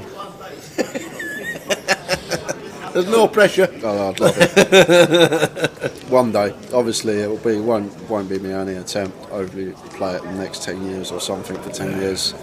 Just one deep run in my lifetime. One day 7 sweat or something in my lifetime will make me happy. John, after opening the button, firing here on the A64 board, and Trev happy to call with Queen High. Not Queen High as well. John does have a gutter ball here. 10 of hearts on the turn. Does bring in a gutter ball for Trevor. Broadway draw for him.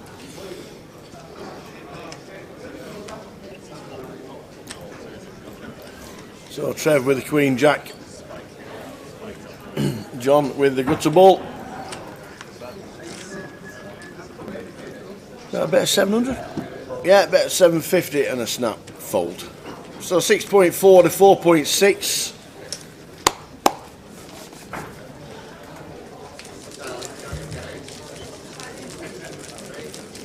Never mind the 45 bags. Jay's got 2 minutes before he owes Chef Brad a beer.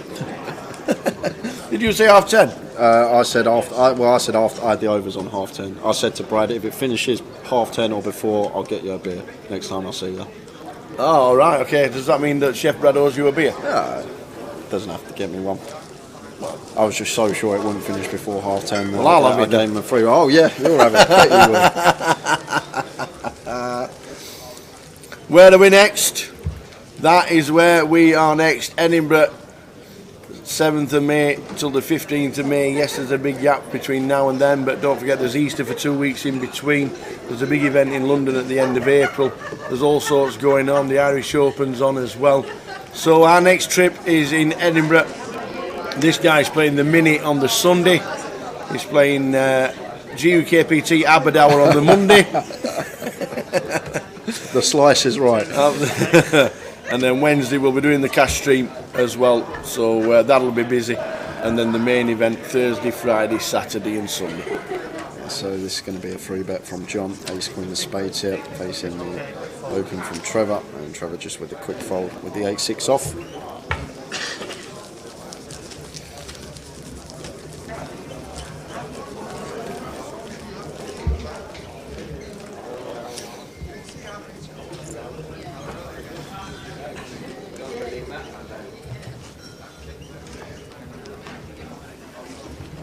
Heads up battle going on. We lost Ali Malou nearly an hour ago. No, just over half an hour ago, sorry. Ali Malou for £59,000. Ben Jones was in 4th. Nick McClellan was 5th. Anthony Gardner was 6th. In 7th was Gilbert Black. Alex Montgomery played awesome, grinding away his short stack all day, finishing 8th. And James Ran on the final table was 9th. Yes, Dennis, the Saturday leg on Edinburgh is only the Mini online. So the first live event will be on Sunday. Yeah, the Mini online is on the Saturday. We stuck it on the front of the schedule. And then Sunday starts live poker in Edinburgh. Can't wait to get back up to the Maybury. Love the place.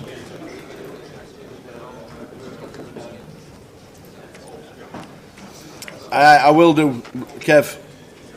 I certainly will do. He won't be aiming towards Blackpool when he's shooting into Birmingham. Let me tell you. By the time we're finished, you never know. We've got 6 weeks. I might have to go and I might have to shoot down and have a lesson with. Get his clubs out. See what happens. But that's up in Edinburgh. We're trying to crown a champion. We are heads up now. If you're just tuning in for the first time, good evening. Trevor Reardon and John Adderley.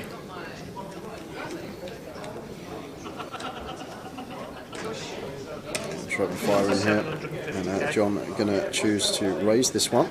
With the Queen 7, we do have a gut shot, and because like heads up's ranges are so wide, like we just fold out a whole host of Trevor's hands here. Like he might choose to check some Jack and 10x here, so once he fires here, probably just repping a lot of the time an ace, so we just fold out a whole host of his hands. With this raise and the times that we do get called, we do have equity with that gut shot. All in and out. Trev just rips the ace 4. Thought he might just flat tower, keep some bluffs in, but quick fold from John. And Trevor now 2-1 chip lead, just like that.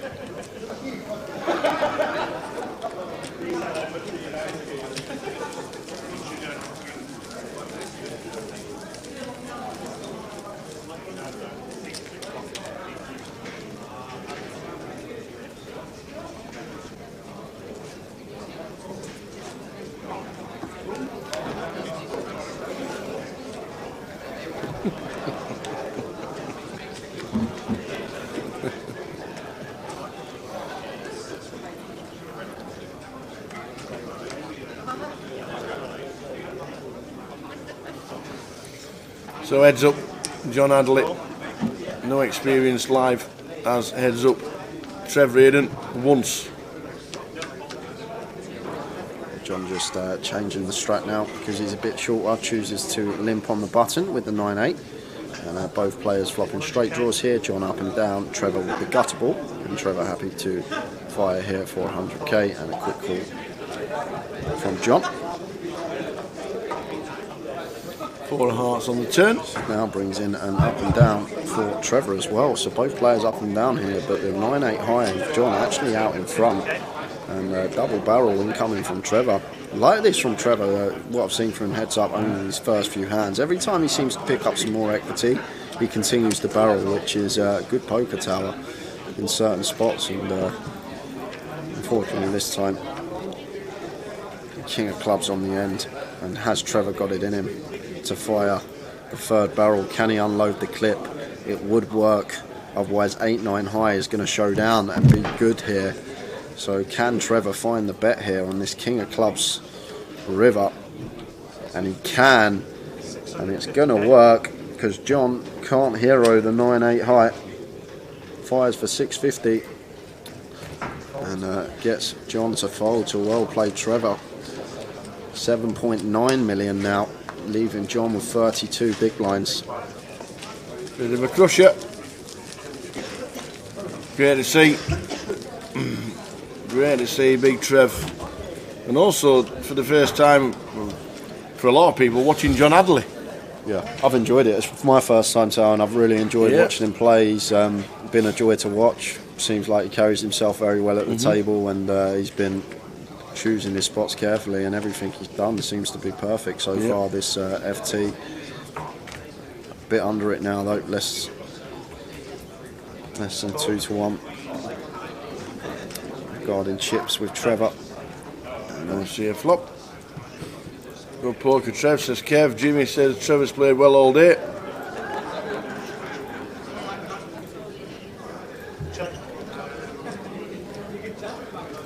John checks, and Trev happy to fire here. Just pure aggression heads up with Trevor, and that's going to get you far in heads up tower if you're aggressive in the right spots.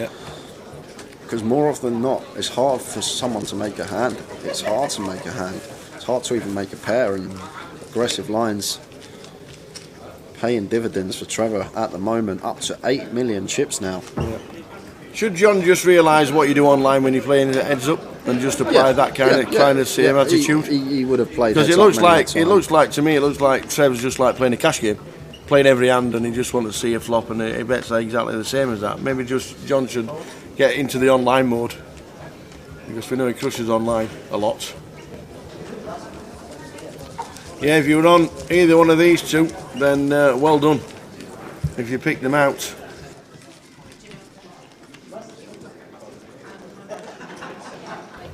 $20-1 was John. Apparently it was 33s when Trev Reardon was 12s. So well done everybody. Well done everybody indeed.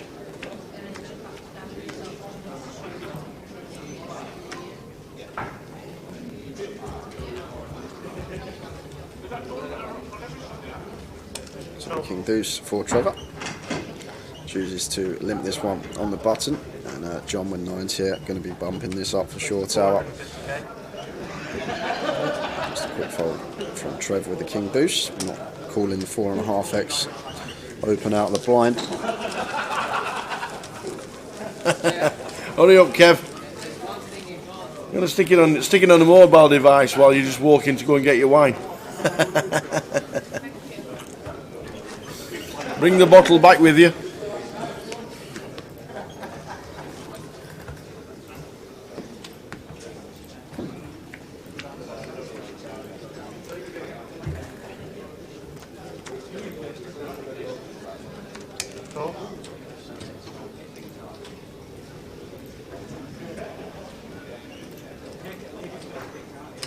Raised to 450k.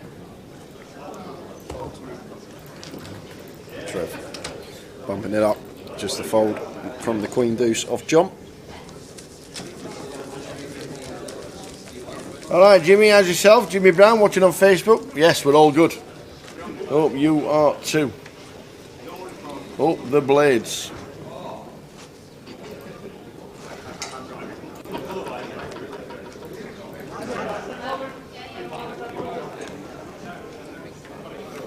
Yeah, all good.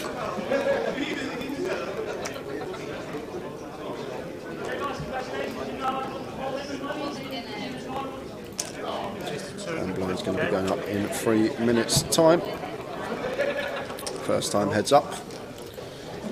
So Trev makes it 250 with the king deuce, and John happy to defend the 5-3 in the big blind. 7-4-10, 2 diamonds. So the king high is still out in front here, but John does have a dummy and gut shot with the 5-3. Trevor not choosing to continue on this board, and John hops out into the lead on the 5 of clubs turn, and probably happy to start leading now after flop goes check check. 250k. Just a quick fold from Trevor.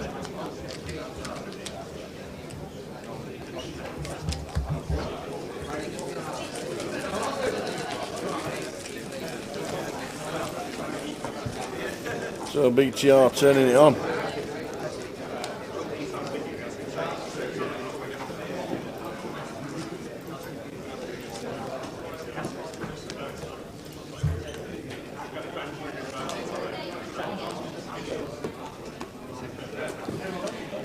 And as we approach the end of the day, guys, if you give us a follow on socials at Grosvenor Poker on Facebook and Twitter, and all your live stream coverage on YouTube and Twitch /GUKPT, you could hit that follow/subscribe button, would be great for us and our channel. We are back in a few weeks' time in Edinburgh. We are indeed. New footy vlog is up. Well played to my pal Alex. Yeah, finished in 8th place in Alex. Very nice indeed.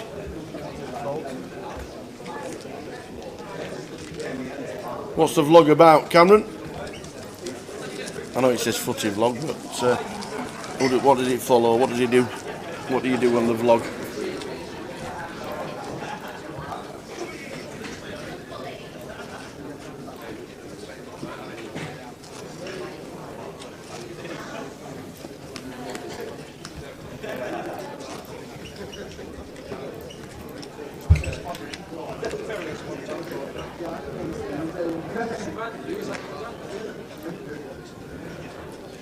Jack 8 for Trev will be continuing.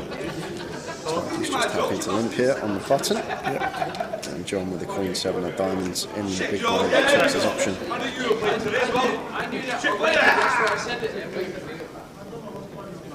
5, 6, 10.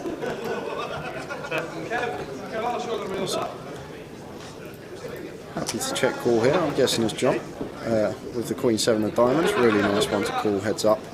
We've got some really nice turn cards for our hand that's going to give us heaps of equity potentially, so happy to just check call. And sometimes as well, queen high will be the best of it, and you can just turn top pair.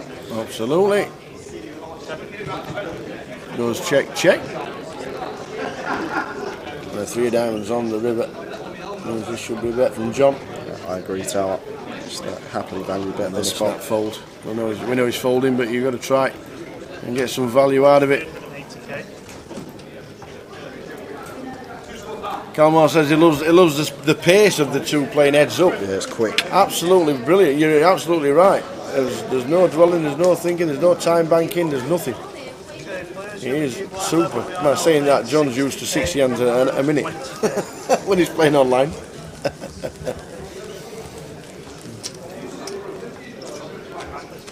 Yeah, this is on Twitch. GUKPT on Twitch. Twitch, YouTube, Facebook. Yeah, twitch.tv/GUKPT. It'll come up. Give yourself a little follow, and every time we go live, you'll get a notification. Twitch.tv/GUKPT. Twitch, Facebook, YouTube. It's on there all the time, and you can rewatch it on YouTube and on Twitch. At your leisure. 25k. John with the King Deuce makes it 3-2-5 to go. Blinds are now up, playing 60k, 120k, so that means there's going to be less bigs in play. 140,000 first prize, 97 for second. There are the two prizes left. Oh, Tower, this is going to be trouble for John. Oh my days. This could potentially be it. Potentially. It might not be. The deuce on the turn will be. Dependent how Trevor is going to be playing this hand, but could be potential end of tournament here.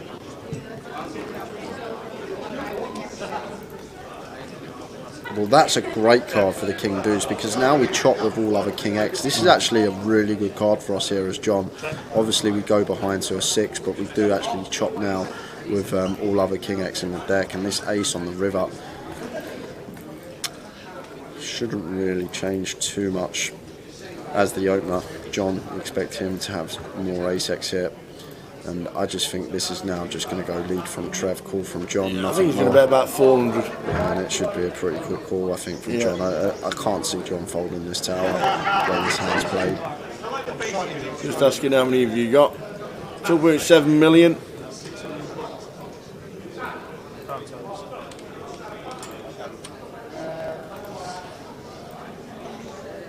I think he should bet about 400. Obviously then gets called. Maybe half pot. Maybe 600. It depends what we think that John's got once he checks back turn, and like maybe even a queen. It looks like potentially king or a queen. Potentially some bluffs that he just gave up with. So interesting to see what he chooses sizing wise. Jack 10 does get there though, Tower. That's an interesting point to make. But Jack 10's going to raise a small size anyway, so maybe I like that actually. I like going small here, like 30%, because like Jack 10's going to raise anyway, and we can potentially get value from a queen and a king. That looks like 6.5. Yeah, it's just a little bit more than half, 60%. 7.5. Okay. One extra. 70% then. 775k. And John going to be in a tough spot here with the King Deuce on the river. It was a bit of a cold flop anyway. Both of them flopping top pair versus 2 pair.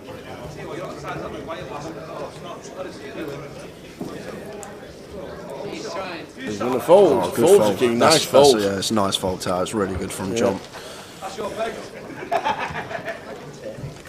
So Liam is now watching on the big screen. Welcome aboard, Liam. Wanted to know that it was on Twitch. You can stick it on your PlayStation and watch on Twitch, which is what he's doing now. But however long this will be, you're here on the big screen.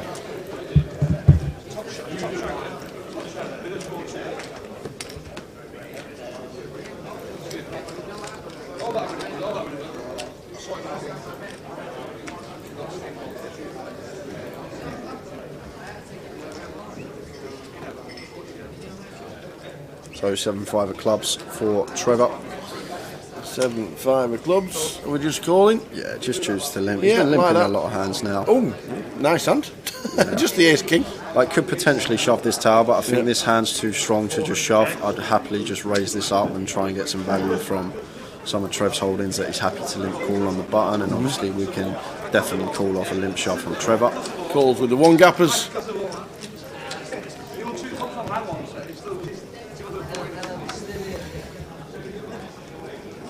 Seven, 2, 2. So Trevor connects. Just going to be a suit bet here from John. 225k. 225. All in announced. All in. Now we've got the overs with the ace king. This is not like clicking buttons, he says. There's just no bluffs here, is there, Tal? No, they're in. Deuce, but it's cold. They're in. If we don't have an ace or a king, ladies and gentlemen, this could be it. He has called it off with the ace king. And Trevor is 78% equity favourite to take the title and £141,000. He's played one heads-up battle in his entire tournament career, and he lost it. Big Trev. Here we go. 8 on the turn, changes nothing. No ace, no king. We have a champion. It's a 6 of clubs. Trevor Reardon does it. Get out of here, you. Get out of here. We have a winner. Trevor taking home £141,000. Great effort from John, though. He played amazing. Whole FT, just under 100 bags for him. We started with 526, and Trev is our eventual champion. What a final table it's been, though, as well, guys. It was such a good watch. We had some notable names in it. We had some superstars. Real entertaining poker throughout, and I have thoroughly enjoyed this event. And we are shortly going to go over to Towers. It was me, you know, it wasn't me. Winners and runners-up interview. Off we go. John Adderley, second. Listen to it. That was one of the best days we've had from start to finish. How are you feeling? Great. Wish I could have closed it, heads up, but don't have much live experience, so I'm pretty pleased to get second. Like. Yeah, crush it online, and you do play a lot. That's what we heard on the game. Yeah, I play a lot online. I don't really play much live, as you can probably see by a lot of my sizings and stuff. Like, come with a couple of the mistakes. But yeah, play a lot online. The whole of Liverpool were watching. Every time. Where's your partner? Every time she was talking, she was saying John was watching, Peter was watching, Kerry was watching. It's like, oh, everybody's watching. Oh, they've been fantastic. Everyone's been brilliant, and obviously, like, you love all the support. One of the best things about the live stream is everybody can sit at home and watch it. Quick word for a shout out for all the guys watching at home. They've been fantastic. Thank you for everyone. I appreciate all your support. Yeah, it has been brilliant, and a lot of people watching the stream have been really impressed on how you played. Please play some more. I will. I'm going to play live more. Because second place out of 526 ain't bad. It's a good result. It's a good result. John, fantastic. Well done, buddy. Thanks a lot, second place, big job.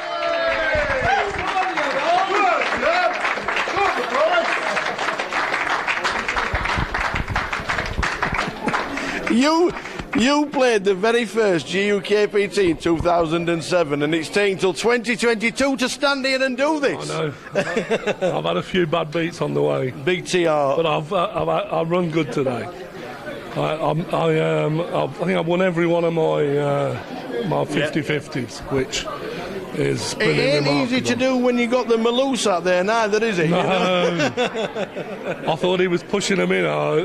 I was gonna move all in, and then he got him on the line, and I thought he was pushing him in, but in the end it paid off anyway. Well, you've had a couple of great results since we come out of lockdown, and we've got down a couple of really good results. But now we've got the line. We've got the trophy presentation. What does it mean to you to finally get one of these trophies? Well, I've won a lot online tournaments, and I've been playing cash for probably the last 5-6 years. Not really entered any, but I've started playing again tournaments, and thankfully before I'm too old, I've managed to win one. There's plenty of people out there really enjoyed today, and there'll be plenty out there with a big smile on the face, knowing that big Trevor Reardon has just taken GUKPT and the champion in Manchester. Yeah, well, there's still life in us, Alden. There certainly is. We're just going to get Frankie over here with the trophy. Ladies and gentlemen, can we please have a big round of applause for the champion in Manchester, Mr. Trevor Reardon.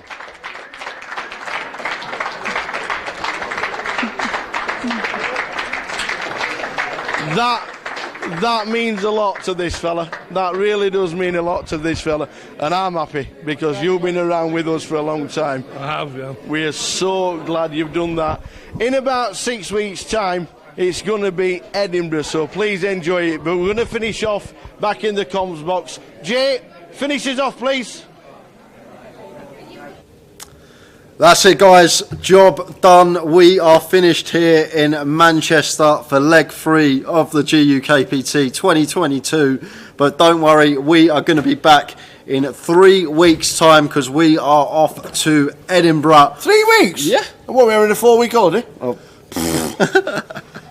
Oh yeah, of course. Oh, yeah. Of course. Oh, yeah. 6 weeks. 6 weeks. It's actually the longest time we've had since lockdown between... We're going to be back in 3 weeks somewhere, though. We are. We are. The Cardroom Direct team will be in London, but the UKPT will be in Edinburgh on May the 8th till the 15th.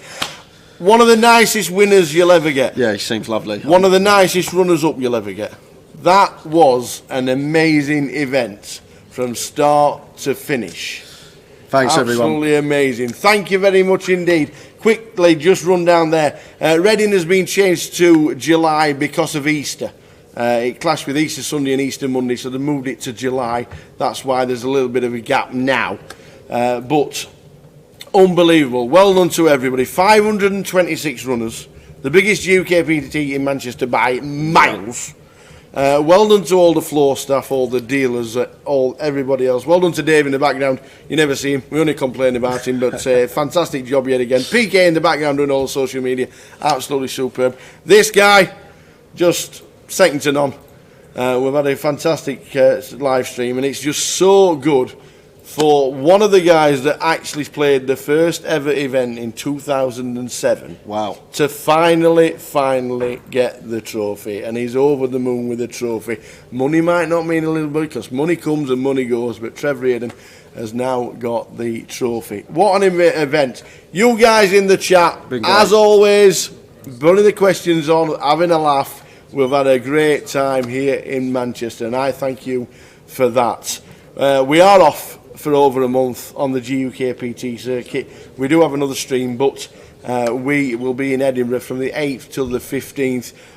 We've got a bit of a surprise because we're going to a fantastic golf course up in Edinburgh. We'll do a bit of a vlog. We'll get some videos for the next stream, and we'll have a laugh with that. But thanks to everybody, you guys, who have been watching. It has been one of the busiest chat boxes and streams we have had. Thanks ever so much for all your comments. Thanks, guys. We really enjoyed it. Well done to Big TR because he's finally won an Ebbs Up battle. He's not had many, but he's won one. And one of the nicest guys in the game that we've seen over the last 15 years has finally got the trophy. Thanks to Jay. Cheers, thanks guys. to all the team. And we will see you in Edinburgh, May the 8th to May the 15th. Enjoy the poker, and we'll see you at the tables very soon. From the Tower of the team, ta-ta. Good night, guys.